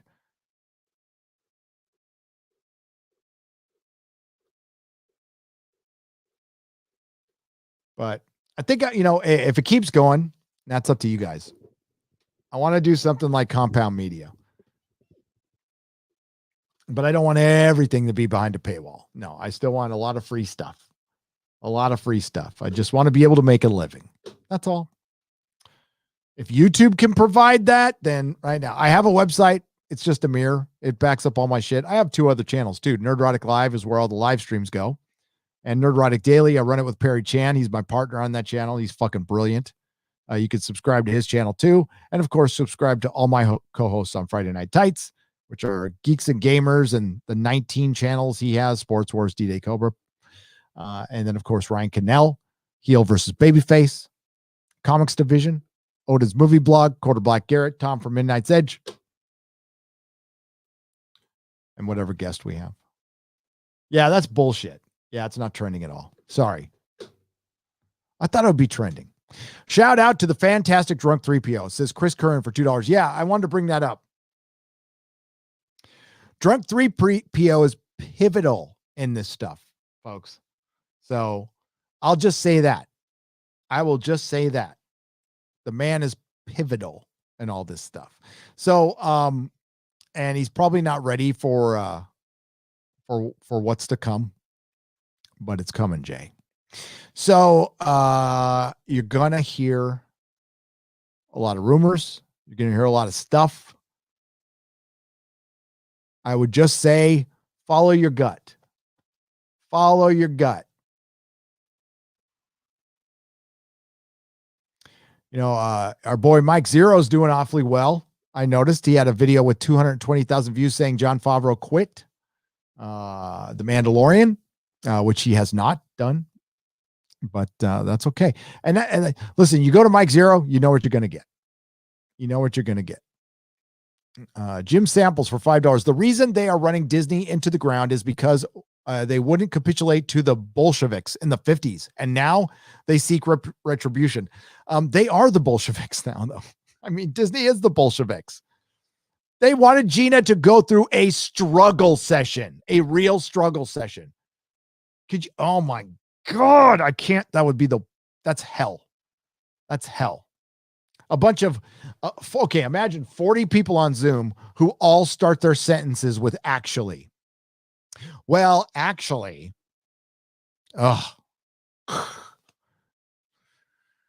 Casey Osowski for $10. Hail all. I hate bullies and have been on the receiving end of more than once. That's why I respect Gina so much. She stood up to her bosses, and I pray more will as well. Casey, yeah. I think we've all dealt with bullies in our lives. I know there's a lot of tough guys on the internet who've never dealt with bullies and don't cry publicly, and they're all just badass edgelords. But we've all had bullies. We've all had to deal with defeats. We've all gotten our asses beat. And you get up to fight another day, and sometimes you lose again. It's the way it fucking goes, man. But what Gina is showing more sack than anybody in Hollywood. And yeah, you know, I don't want to project on what Gina likes, and I can't worry about that on this channel. I'm sure Gina wants her friends on The Mandalorian to do well. I want her friends on The Mandalorian to speak the fuck up. I want her friends on The Mandalorian to grab their crotch and see if they've got any fucking balls. And if you do, speak up. If you don't, then they belong to Disney. I meant yours, not somebody else's, because that'd be some Me Too shit. Somebody fucking speak up. And there's still time. There's still time. You're not going to save Gina's job, but you might save your reputation, and you might find it to be a good thing for your career. You might find yourself with a lot of new fans and maybe some power. And maybe if enough of you spoke up, you could have saved her job. Or maybe if enough of you spoke up, you would at least have stopped another person from being canceled. Your silence will cancel somebody else. And it might be your friend. It might be you. It might be you. Some of you might as well just go out and cancel yourselves. Just go out and cancel yourselves. At least go out on your own terms.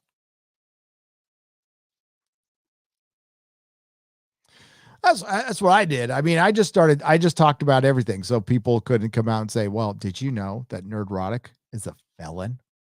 Yep. Did you know Nerdrotic used to do like cocaine? Yeah. Did you know Nerdrotic like lost his shop because he relapsed on cocaine? Yep. Did. Guilty. See Gina's movie Scorched Earth. I don't know if that's a Gina movie or not. I'm not going to sit here and tell you I've been a Gina Carano fan for years. No, I'm not into MMA at all. I saw enough real fighting in my life that I don't enjoy MMA or any of that shit. When I first saw her in The Mandalorian, I was like, oh, is this going to be an SJW fucking Disney character? And at first I'm not too sure. But then, you know, I thought the character was believable because of her fucking body size. And then, you know, she's an MMA fighter. That shit, I buy it. I'm like, yeah, I buy it, you know. But I'm not going to sit here and tell you I was her biggest fan. But yeah, I became a fan when she started speaking up on Twitter. Yeah, absolutely.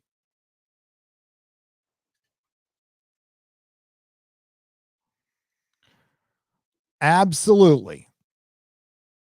And it's not her politics. That's the assumption. And I'm glad a lot of you out there have helped dispel that this is about right left. It's not about fucking right left. I'm not here to discuss the right leftness of it. I'm fucking over that shit, to be honest with you. I personally, I think all the politicians should be fucking flushed down the toilet and we should get new ones in. Fucking every man and woman of them. Fuck them all. But no, this is about right and wrong. It's about right and wrong. And a giant, I mean, I hate to use this term, bully, but yes, a giant corporation used its power against a young, independent, and lone individual female. It misused its power to destroy somebody's career in life. And we should never, ever let them forget it. And if it means some people giving up their precious Star Wars, then maybe you need to do that. That's entirely up to you. There's some people out there who's got to make some fucking tough decisions. Time ain't going to make this better with a lot of people. But eventually, yeah, people are going to jump back on board and this will be a memory to some. I will never let them forget this. Absolutely nothing about this Gina interview on Reddit. They were pretty satisfied with the firing on the day after it was released. Fuck them. They are Twitter with more than 280 characters. Oh yeah, no. Like, I think it's been awfully quiet. The blue check marks got their scalp. They consider her gone. She's on Ben Shapiro. She's no longer a problem. They're well on to the next person. As a matter of fact, I think they got together and decided not to talk about it because they saw us talking about it. So they want it to die. So I think they do get together, folks. They do. Did either of you hear about an experiment called the third wave back in the 1970s? A Palo Alto teacher showed how easy it was to turn on your fellow student. Yes, I did. And it was, wasn't it about prison or some shit like that? Yeah, I did hear about it, Brown Gaijin. Fizzendorf for $10. Absolutely not. I read that one. Thank you again. Sci-Fi Freak for $5. Sent you a super chat through Streamlabs. Don't know if you got it. I did. Don't need to read it out loud if you did. I did. Vake for $10. Thanks, guys. Keep up the great work. We need voices like yours. And we need voices like yours. Ran Marie 82 for $5. Thank you all for what you do, Gary. Thank you all for what you do, Gary. So many ordinary fans are frustrated over cancel culture. Yes, it's beyond frustrating. It's infuriating at this point. It's infuriating. And I don't want anybody canceled for their left-wing beliefs or their right-wing beliefs or their beliefs or their distasteful, fucking weird jokes or a horrible statement about the state of Texas. I don't want anybody fired for words. People make mistakes. Or some people are assholes. Doesn't mean they don't deserve to make a living,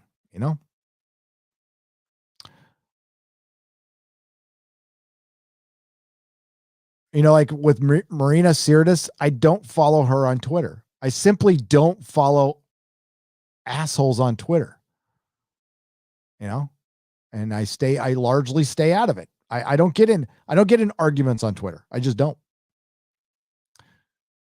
I try to, I promote the channel. I talk to people. I use them for DMs. Man, it was so fucking, you want to talk about positive. This thing has started where people show before Friday Night Tights, they've got their beers out or whatever meal they're going to cook before the show, and they show their prep. And I keep tweeting them at me, and I will throughout the week retweet all of them. I will. Those are fucking awesome. Keep that coming. I love that. Sparks 1524. I read this one, and I read that one as well. Josh Muggs Liquid to Darkness for 10 Canadian pesos. Fact, Lucasfilm defined the Force as literally forcing the audience to watch Disney Star Wars. The Mandalorian is kind of a snooze fest, eh? Fans don't settle for mediocre. Kathleen, take a hike, eh? Yeah. Don't settle for mediocre Star Wars. It's better than no Star Wars. No, okay. It is no Star Wars. It is no Star Wars. Mediocre Star Wars is no Star Wars. Disney Star Wars is not Star Wars. It's no Star Wars. You're wasting your time on crap. Love Gina and the Inquisition, says the Kelvington. Thank you for $10. Culture Casino for $1.49. Thank you for the phallic unicorn. Crispy Critters, Disney's transition from gold mine to landmine is complete. Oh, well done. Well done. The 40-person Zoom is like Chinese re-education camps, says Samurai for $2. Yeah, a struggle session. It's nasty. It's vindictive. It's a hostile work environment, like I said in my video. And she's damn right. Somebody would have recorded that. And that's what it was there for. I want to know whose fucking bright idea was that? Whose idea was the 40-person struggle session? Disney? Was it one of your employees that was slandering her while she worked with you that you allowed? Oh my God, the hypocrisy is so fucking, it's thick. It's thick. Criminal imagination for $5. Abolish.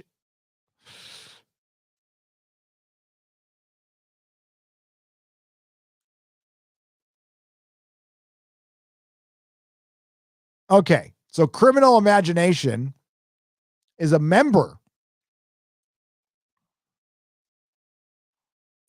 I got to be careful what I say here on the super chat, but he says abolish the LGBTQ plus. I'm not part of, but it's true what he's saying. It says abolish LGBTQ plus. I'm not part of a giant wet blanket that the media mistakenly call a community. You're an individual. And that community, when the community it starts weaponizing language, thoughts, beliefs that aren't criminal, by the way, thoughts, beliefs that might just be a little bit different, that doesn't deny your existence, to destroy you, then it's not a community anymore. It is a political organization. And if it's a political organization, then you could call it out all you fucking want. What they're trying to do is conflate community with political organization. And if you criticize the political part of it, you're called an historophobe. You see how that works? They make you afraid to say shit. No individual is above criticism, no matter where they put their stuff.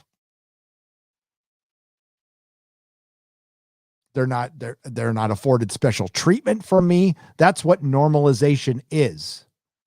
Normalization is you're not above criticism and you're not special. You're not fucking special.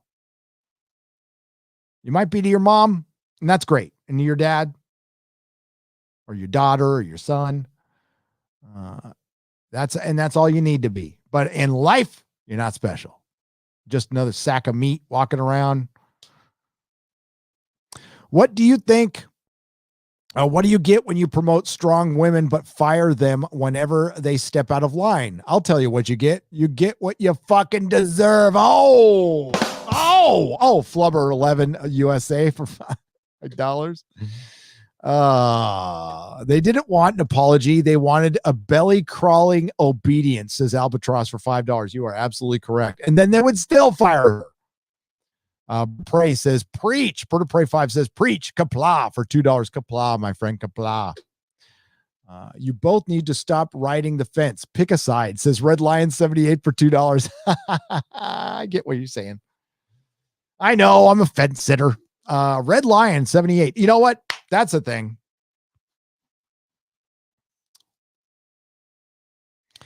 That's a thing. Unsolicited advice for creative content. Don't be a fence sitter. Nobody comes here to see somebody toe the line. And usually when you see people towing the line, especially when they're on the bigger channels.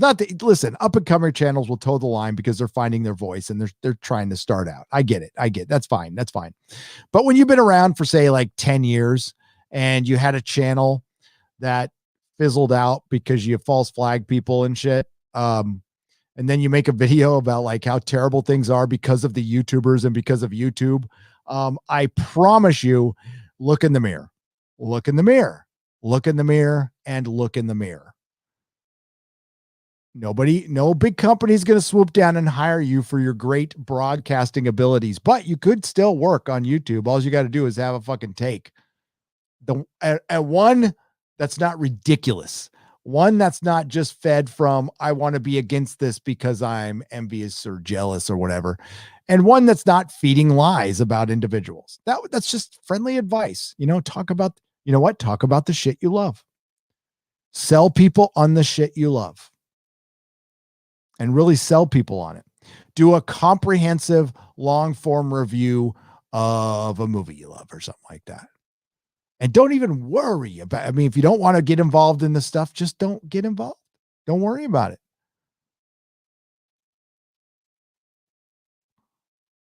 Tell you what, I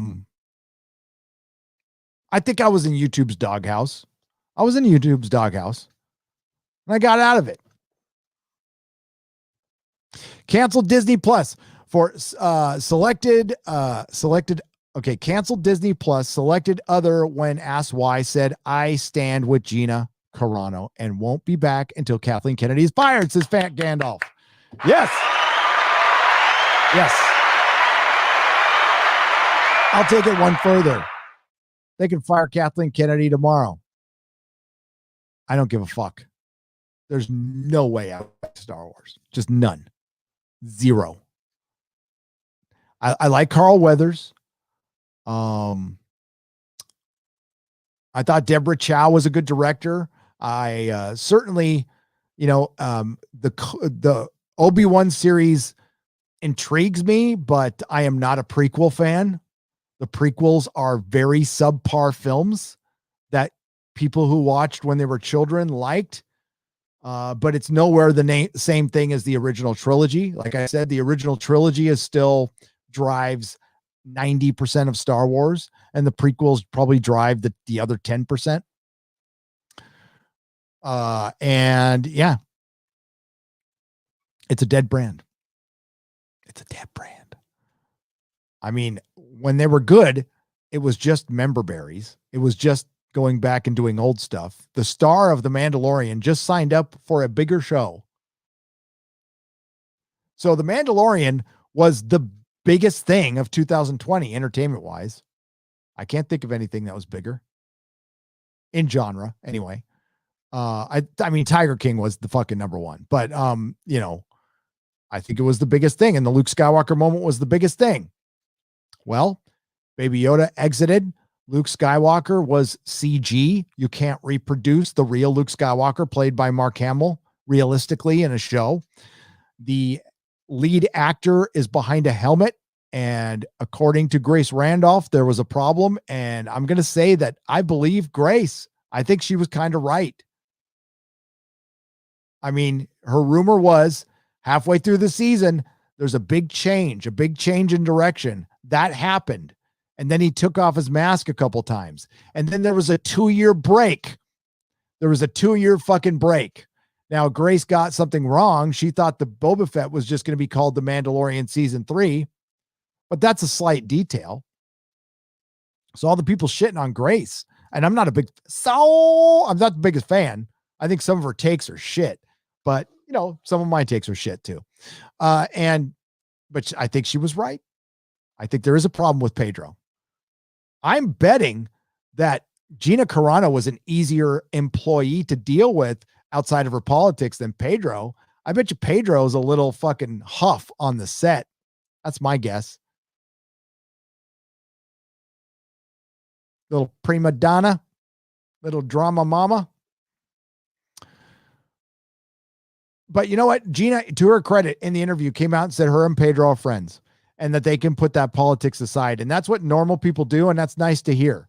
I wish Pedro would do that with his fans.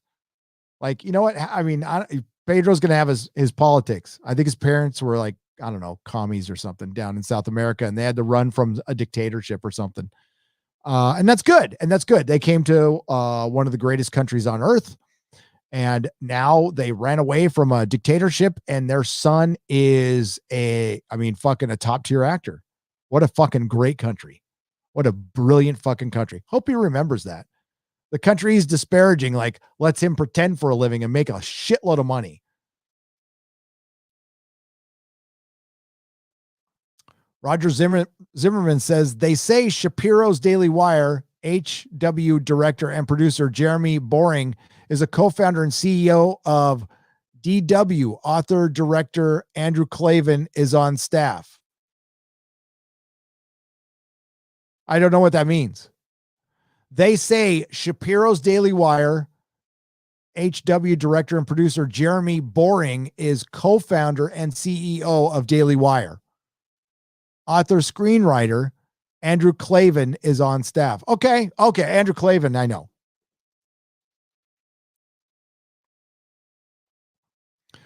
Maybe they're going to try to do something good. I mean, I hope so. Listen, don't expect anything above like maybe your average Hallmark movie out of them at first. They got to get their feet under them, and they're taking on a fucking giant machine that's going to try to stop them at every fucking turn. That's what they do.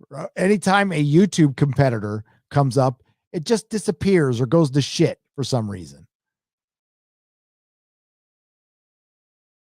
These big, that's why we should have enforced our monopoly laws when we still could.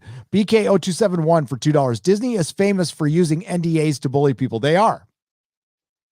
But I found out something today through my wonderful member streams that I have to go double check this, but NDAs have to have a time limit here in California. They can't be forever. Although all the NDAs I've signed an NDA for Fox, Technicolor, Disney,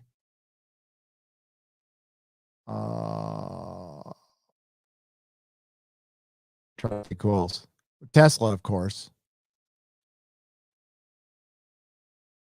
and Ascent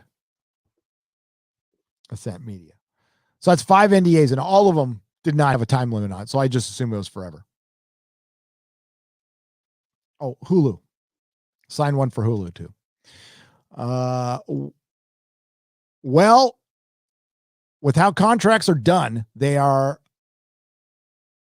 owned by company that signed to and was the Mandalorian director brought in to this, and will she be blacklisted? Omershaw Sphinx for $5. So basically, what contracts were signed and will she be blacklisted? She is blacklisted. It has already happened. Supposedly there's she's blacklisted. She's blacklisted. And that might not be a bad thing. Who wants to work in a place where you cannot, like, say, at lunch, you're sitting at your lunch table and you eat a sandwich, you go, that guy's full of shit. And the whole room's quiet. How dare you go against, and all of a sudden it's like fucking body snatchers, the only people that body shamed her are against shaming. Samurai for $2. People have body shamed her. They've said horrible fucking things to her. And these are people who say they're all about women. They're full of shit. Sam Whiskey, thank you for the super sticker for $4.99. Matt G, thank you for the phallic unicorn for $1.49. I appreciate it. Canada XP360 for $10. Great interview. I think it really was. I think it really, really was. Do you know how Lucasfilm are saving with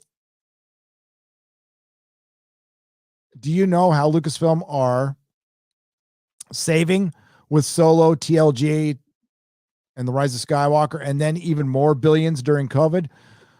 Still so quick to burn Gina on principles they don't even believe.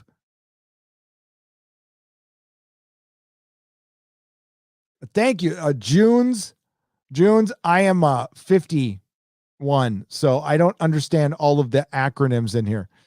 NTM Toys and Mando. Okay, so it says, do you know how much Lucasfilm are saving with Solo, The Last Jedi, and The Rise of Skywalker, and even more billions are losing, how much they're losing during COVID? So And then they're so quick to burn Gina. And there's not that many toys and Mando books. No, there isn't. There isn't, because they haven't had time to produce them. With this stuff, it actually takes a couple of years to get it ramped up, Junes. So, for example, Doctor Who stuff didn't ramp up until Doctor Who at season 3. That's about when you would see a lot of Mandalorian books and stuff, because it takes 2 years to produce that stuff. They fucked it all up now. They've fucked it all up. And Baby Yoda's done. So yeah, they're losing a ton of fucking money. Disney, their stock is up inexplicably. I don't know fucking how. I don't know how. Their parks are closed. One of their biggest brands is a constant fuck up. I guess WandaVision. I mean, I'll give it an overall win, but it ain't that great. And you can't have a Marvel Cinematic Universe without a cinema. Just saying. This is a modern day equivalent of a witch trials of McCarthyism, says Slippin' Jimmy for $5. You are not wrong. You are not wrong. All hail Gina Carano, says Digi Akuma for $2. Hail. Hail, Gary. May your inquisition. Oh, I read this one. Thank you, Digi Akuma. Brian Omar for $1.99. I fear for her life. Hollywood is dangerous. I don't know if I would go that far. She didn't cross Kevin Spacey or Clinton, so she should be okay. Samurai for $2. The Zoom call would look like the Antifa mugshots. It would. It would. It would look like that guy we showed on Friday Night Tights who was in that interview, who was defending dumpster diving. Omasiah Sphinx for $5. I would not go on Davis' show because I would not go on Davis' show because he panders to anyone that will listen to his show. Okay. We won't. Slippin' Jimmy, thank you for the $5. Slippin' Jimmy for $5. They should start being called cancel Karens. That's what they are.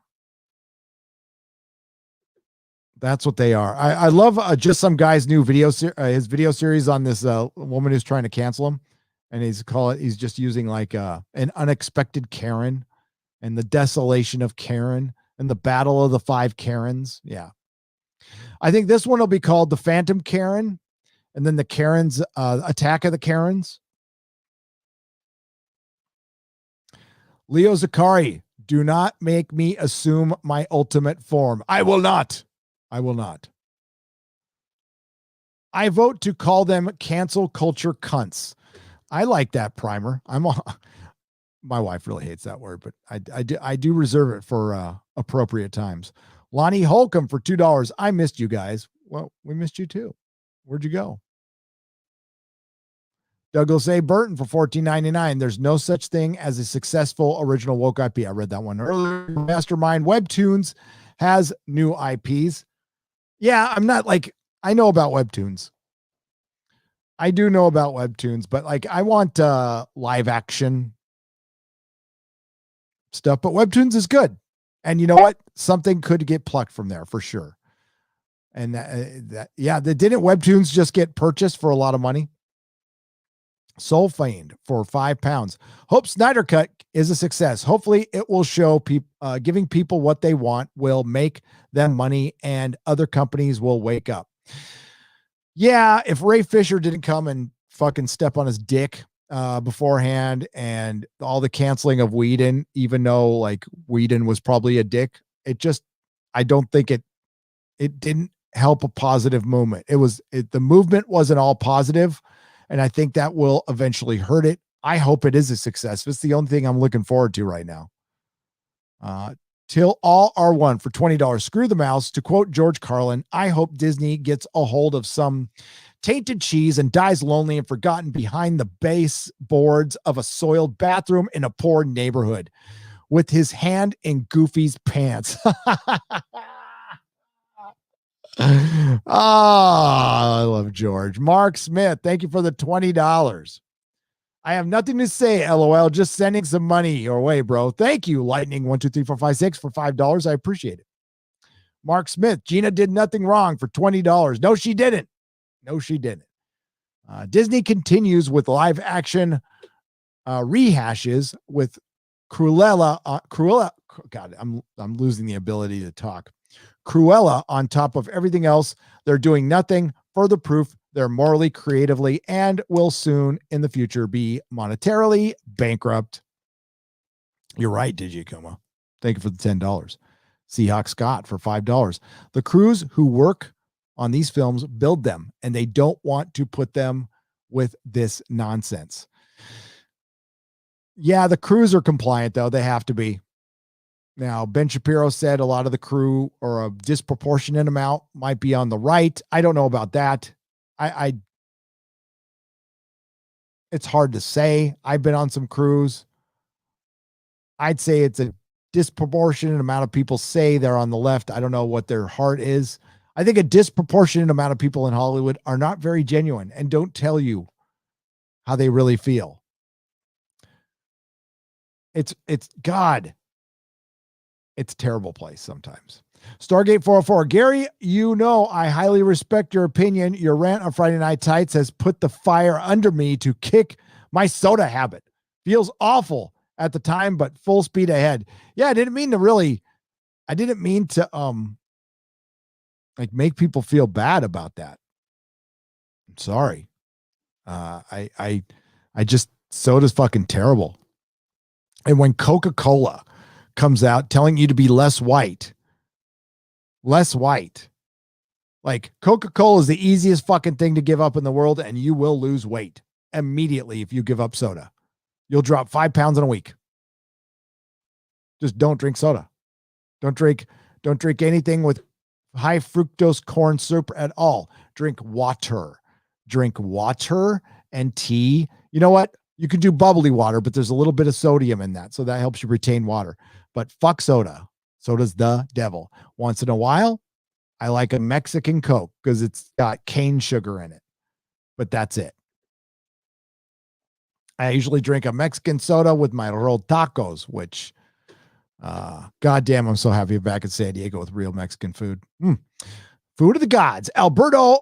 But yeah, I didn't make soda's terrible. It's fucking terrible for you. I used to love it, but it's really, really bad. Alberto Bonsanto for 20 Mexican dollars. I just came in to say fade in. Bun $2.99 for $5. The webcomic I suggested last week, Girl Power. If there's ever a live action adaptation, unlikely Gina Carano should play Maxima. Okay, Bun $2.99. Maybe there will be. You never know. Michael White for $5. Freedom of speech doesn't mean freedom from consequences from our words. However, we should not have to live in fear of being canceled for our words. Yep. No. Consequences are not getting fired. Consequences are your boss sitting down and fucking, I don't know, warning you. But here's the deal. The precedent was set. Disney already set the precedent. People have been called Nazis by their employees. So if you fire Gina, you have to fire Pedro. If you fire Roseanne Barr, you have to fire James Gunn. James Gunn, you're a punk, by the way. You're a bitch ass punk.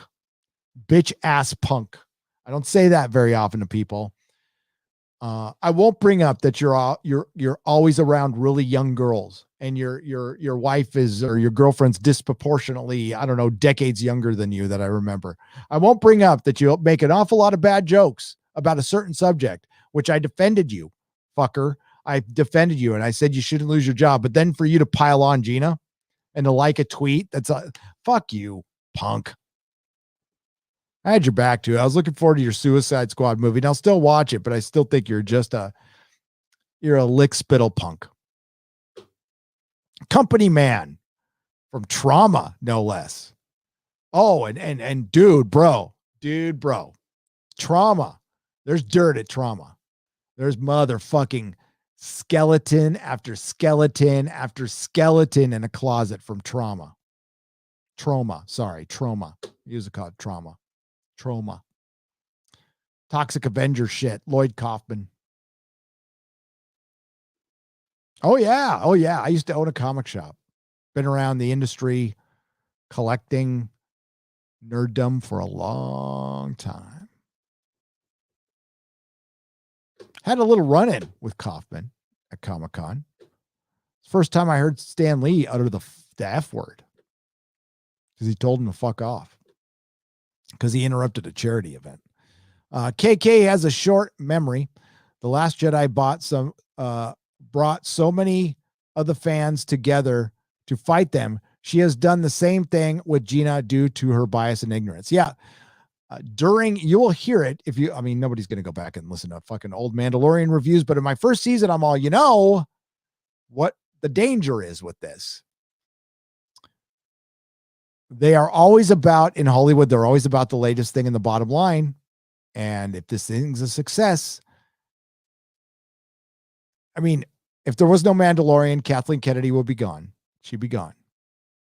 But they knew The Fall of Skywalker was going to be a piece of shit.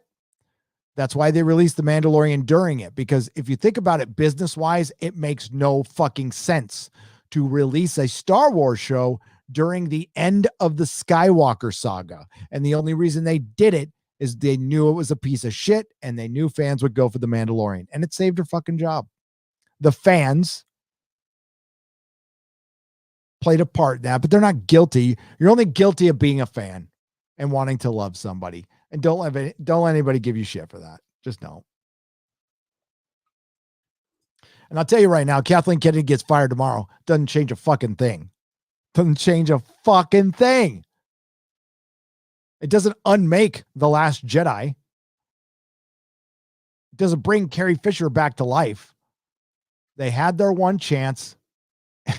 And Kathleen Kennedy made the biggest fuck up in cinema history. Biggest fuck up in cinema history.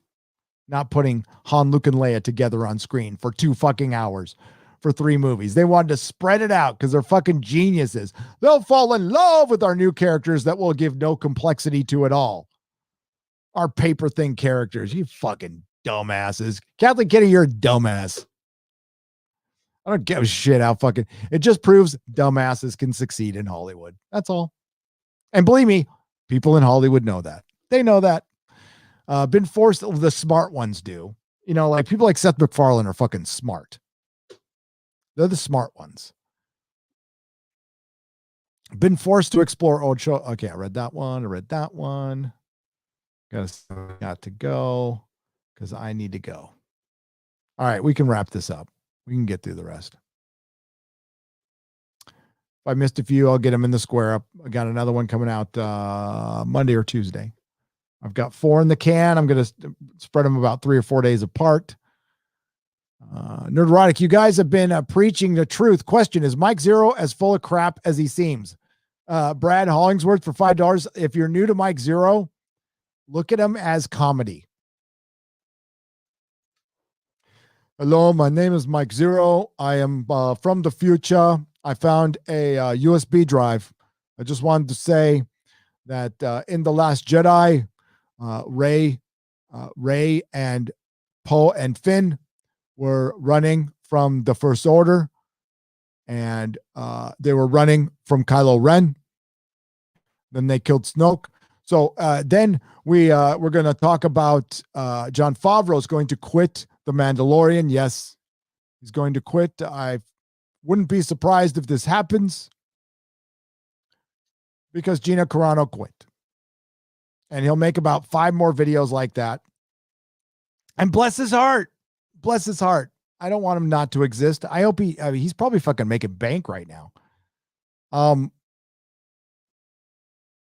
Brad, Mike Zero is full of shit. He is. I hate to break them all. Yeah. I feel like I'm telling a guy Santa Claus isn't real, but yeah, Mike Zero's full of shit. But his shtick is there's something kind of charming about it, honestly.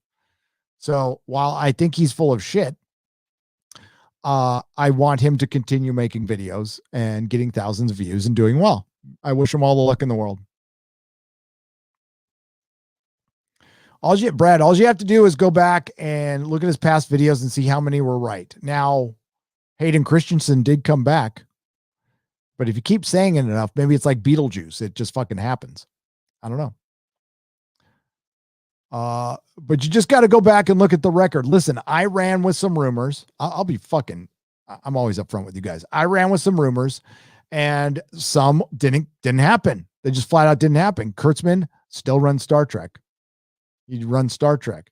Now, I heard from sources that it's absolutely gone. Now, what happened? I could tell you what happened. There was a shakeup behind the scenes, but CBS couldn't get rid of Kurtzman to a point where he did vacate an office. He was gone, but they couldn't get rid of him because of the contract. It's too binding. So they're stuck with him. So all the shit about firing Kurtzman, yeah, they tried. Couldn't do it. So they worked something out. That's what I've heard from a somebody I know. But and it doesn't fucking matter because Star Trek is dead. Star Trek, Star Wars fans, as bad as your shit is, it's a worse run organization. Fucking secret hideout. The people the idiots running Star Trek. Like Lucasfilm is almost competent compared to these guys. And then let's not even talk about fucking Doctor Who and the BBC, which is as bad as Star Trek people feel and as bad as Star Wars people feel. Doctor Who is far worse. If you're a fan of Doctor Who, your character got, oh my God, I don't even want to say violated, desecrated. So, an FYI, I am probably one of the many trying to hold the line amongst Babylon 5 fans fighting tooth and nail against a reboot in this toxic environment. Arcadian Twilight, if you're a fan of anything, thank you for the $5. You don't want Hollywood making it. I remember how excited you used to get if there was going to be a movie on there's going to be a Spider-Man movie. I want you to take that excitement and the polar opposite. Just no. There's still good stories out there. There's still good stuff. Hollywood's incapable of telling these good stories. My God.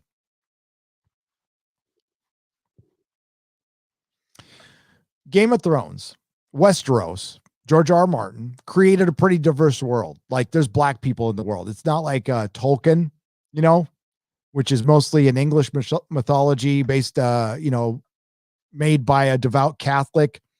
Now there was some diversity in Tolkien, but not much. They're going to try to parse words. Well, he didn't describe what he let this look like. We all know what Tolkien meant shit to look like. Okay. We all fucking know. But George R. Martin went out and he created this world where he's got Summer Islanders. It's very diverse, but he's specific on one thing. Valerians are Targaryens. They have fair skin. They have purple eyes and they have fair hair. HBO just cast 2 black Targaryens when they didn't need to. I mean, they could have had a diverse show, right? But they didn't want to have an accurate show. So they wanted to deliberately make it inaccurate for wokeness instead of, doing whatever, fine. That's the way it is. You can't, it shouldn't matter. It shouldn't fucking matter. But it does now. Everything. So it's okay, well, Hollywood is going to find out that just people want authentic shit. That's all. And making historical dramas, it's ridiculous. It's ridiculous. So, without verisimilitude, they die.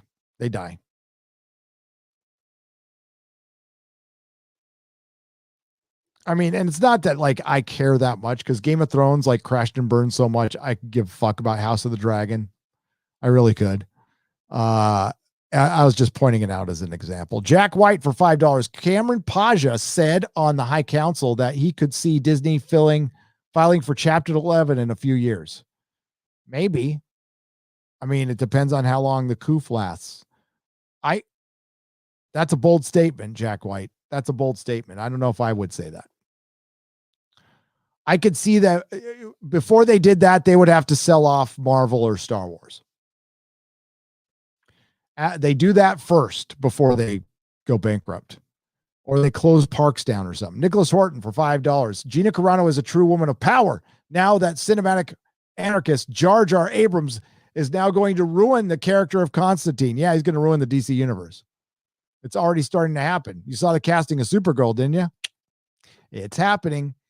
These new movies you're seeing developed by DC, do you know who's running it behind the scenes? You know who's the puppet master? Walter Hamada? Or is it Jar Jar Abrams? It's Jar Jar. Not one of the 1,000 people in the Jim Henson has worked with the career has ever said anything about him until now. He is dead now, and he can't defend himself in his art. Way to go, Disney. This reminds me of when like a big corporation buys a wacky morning radio show. Like when Opie and Anthony got purchased by fucking, I forgot what corporation.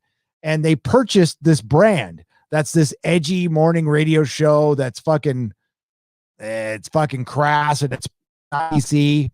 And then they try to, over time, they're like, oh, these guys we bought for so much money. Oh, they're crass and they're not PC. We got to give them rules now. You know, that's what they do. And it stops being the thing they bought. So I want you to have this. They love this. I want you to have this baseline from here on out. Big corporation buys the thing you love. It dies. It's dead. That very second, it's dead. And maybe we could discourage big corporations from coming and buying and like, but the thing is, like a big corporation can't create the Beatles. A big corporation can't create Star Wars. It can't create Battlestar Galactica. It can't create or keep it going. It can't create Star Trek.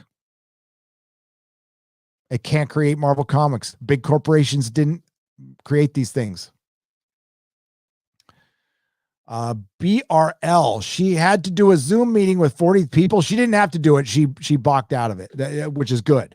That's way more than the letters of the alphabet. Maybe they had to get creative. Maybe they did, Paulo. Nice try on a joke. I'll give you an unearned rim shot there. David Vogel for $50. I read that one already. The DCT TV Titan for $5. Everyone says KK is powerful. It is because she slaps the D-pads, gets down and inhales like a black hole powdered Hoover. Oh, yeah, maybe. Wow.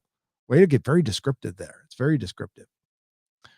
I think Douglas Murray said it best when he said that the SJW movement is not about equality. It is about revenge. You are right, Jack White, for $5. I agree with you. I've gotten to a point where all accusations of sexism, racism, etc., I will dismiss out of hand unless accompanied by a video of the accused in white robes or other such compelling evidence. It says Bun 299 for $10. Yep. Oh, I don't give a shit what anybody says. They're the new bullies, says the Nomad 93 for $4.99. Yes, they are. Yes, they are. Tolkien fan 32 for $4.99. Huge Tolkien fan. Read at least one book per year. Pump a lot of money into that IP. My favorite fandom, no doubt. How nervous should I be for the new show? Based on what I heard, fucking nervous. Nervous. There are 4 lights. There are 4 lights for $5. Old enough to have watched. There's 69 lights now, El Marto. Old enough to have to watch social media help destroy Hollywood. There's always acting because they'll always be in front of a camera. Nobody can keep an act up forever, says J Mill for $9.99. No, they can't. No, they can't. Does Monica Rambeau have tortoise? She seems like one of her physical tics would be to touch energy bars. She just can't keep her hands off. You mean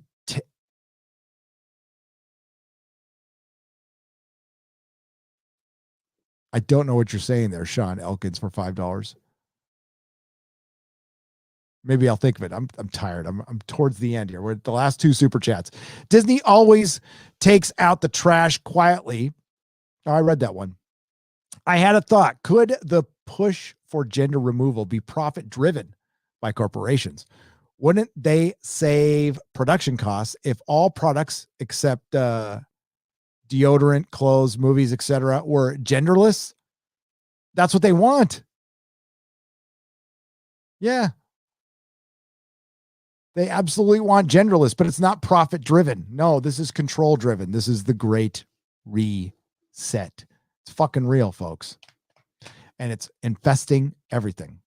My good friend Comics Division will be doing a lot of videos on that. All right. If I missed a super chat, it will go into the square up. I'll come over here and see if I got any donations before I go. Mrs. Nerdrotic is probably going to be pissed. I said I'd be over at 9, but I had to finish these super chats. Morality 124 for 1675. The show gets so good.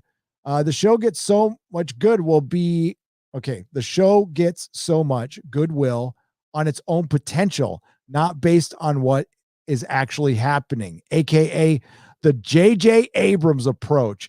Bad Robot is the Apple Inc. of Hollywood in terms of setting anti-customer trends and having every competitor blindly copy its lockstep. Well said.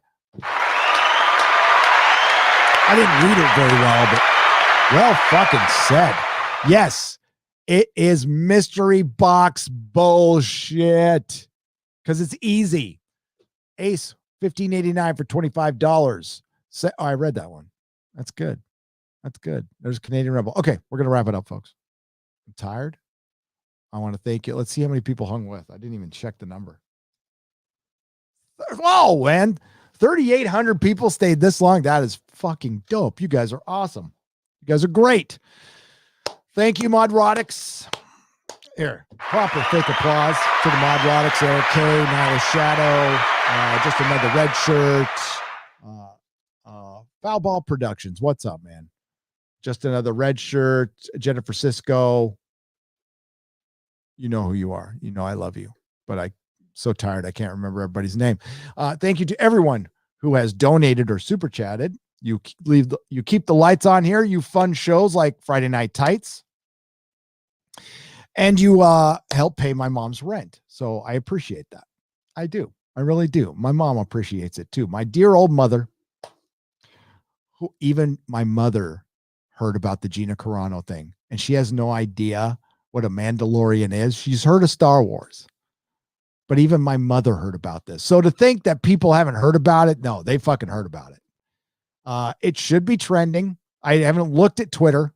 Here, I'll look at Twitter now. I doubt it's trending on Twitter. My guess is they want it to be very quiet. Yep, they're back to Woody Allen. Woody Allen. There's no way Gina Carano didn't fucking trend all day today. There's no fucking way. You Jack Dorsey and Susan Wojcicki or Waziski or Susan, call me. You're full of shit. You're full of shit. Why is Frankenstein's trending with 3,500 fucking tweets? George Lopez is trending with 15,000 tweets. And there's nothing else. Gina Carano's not fucking trending.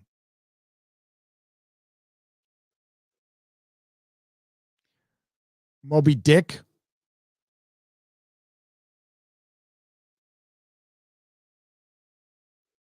This is so, yeah, it's all a bunch of shit.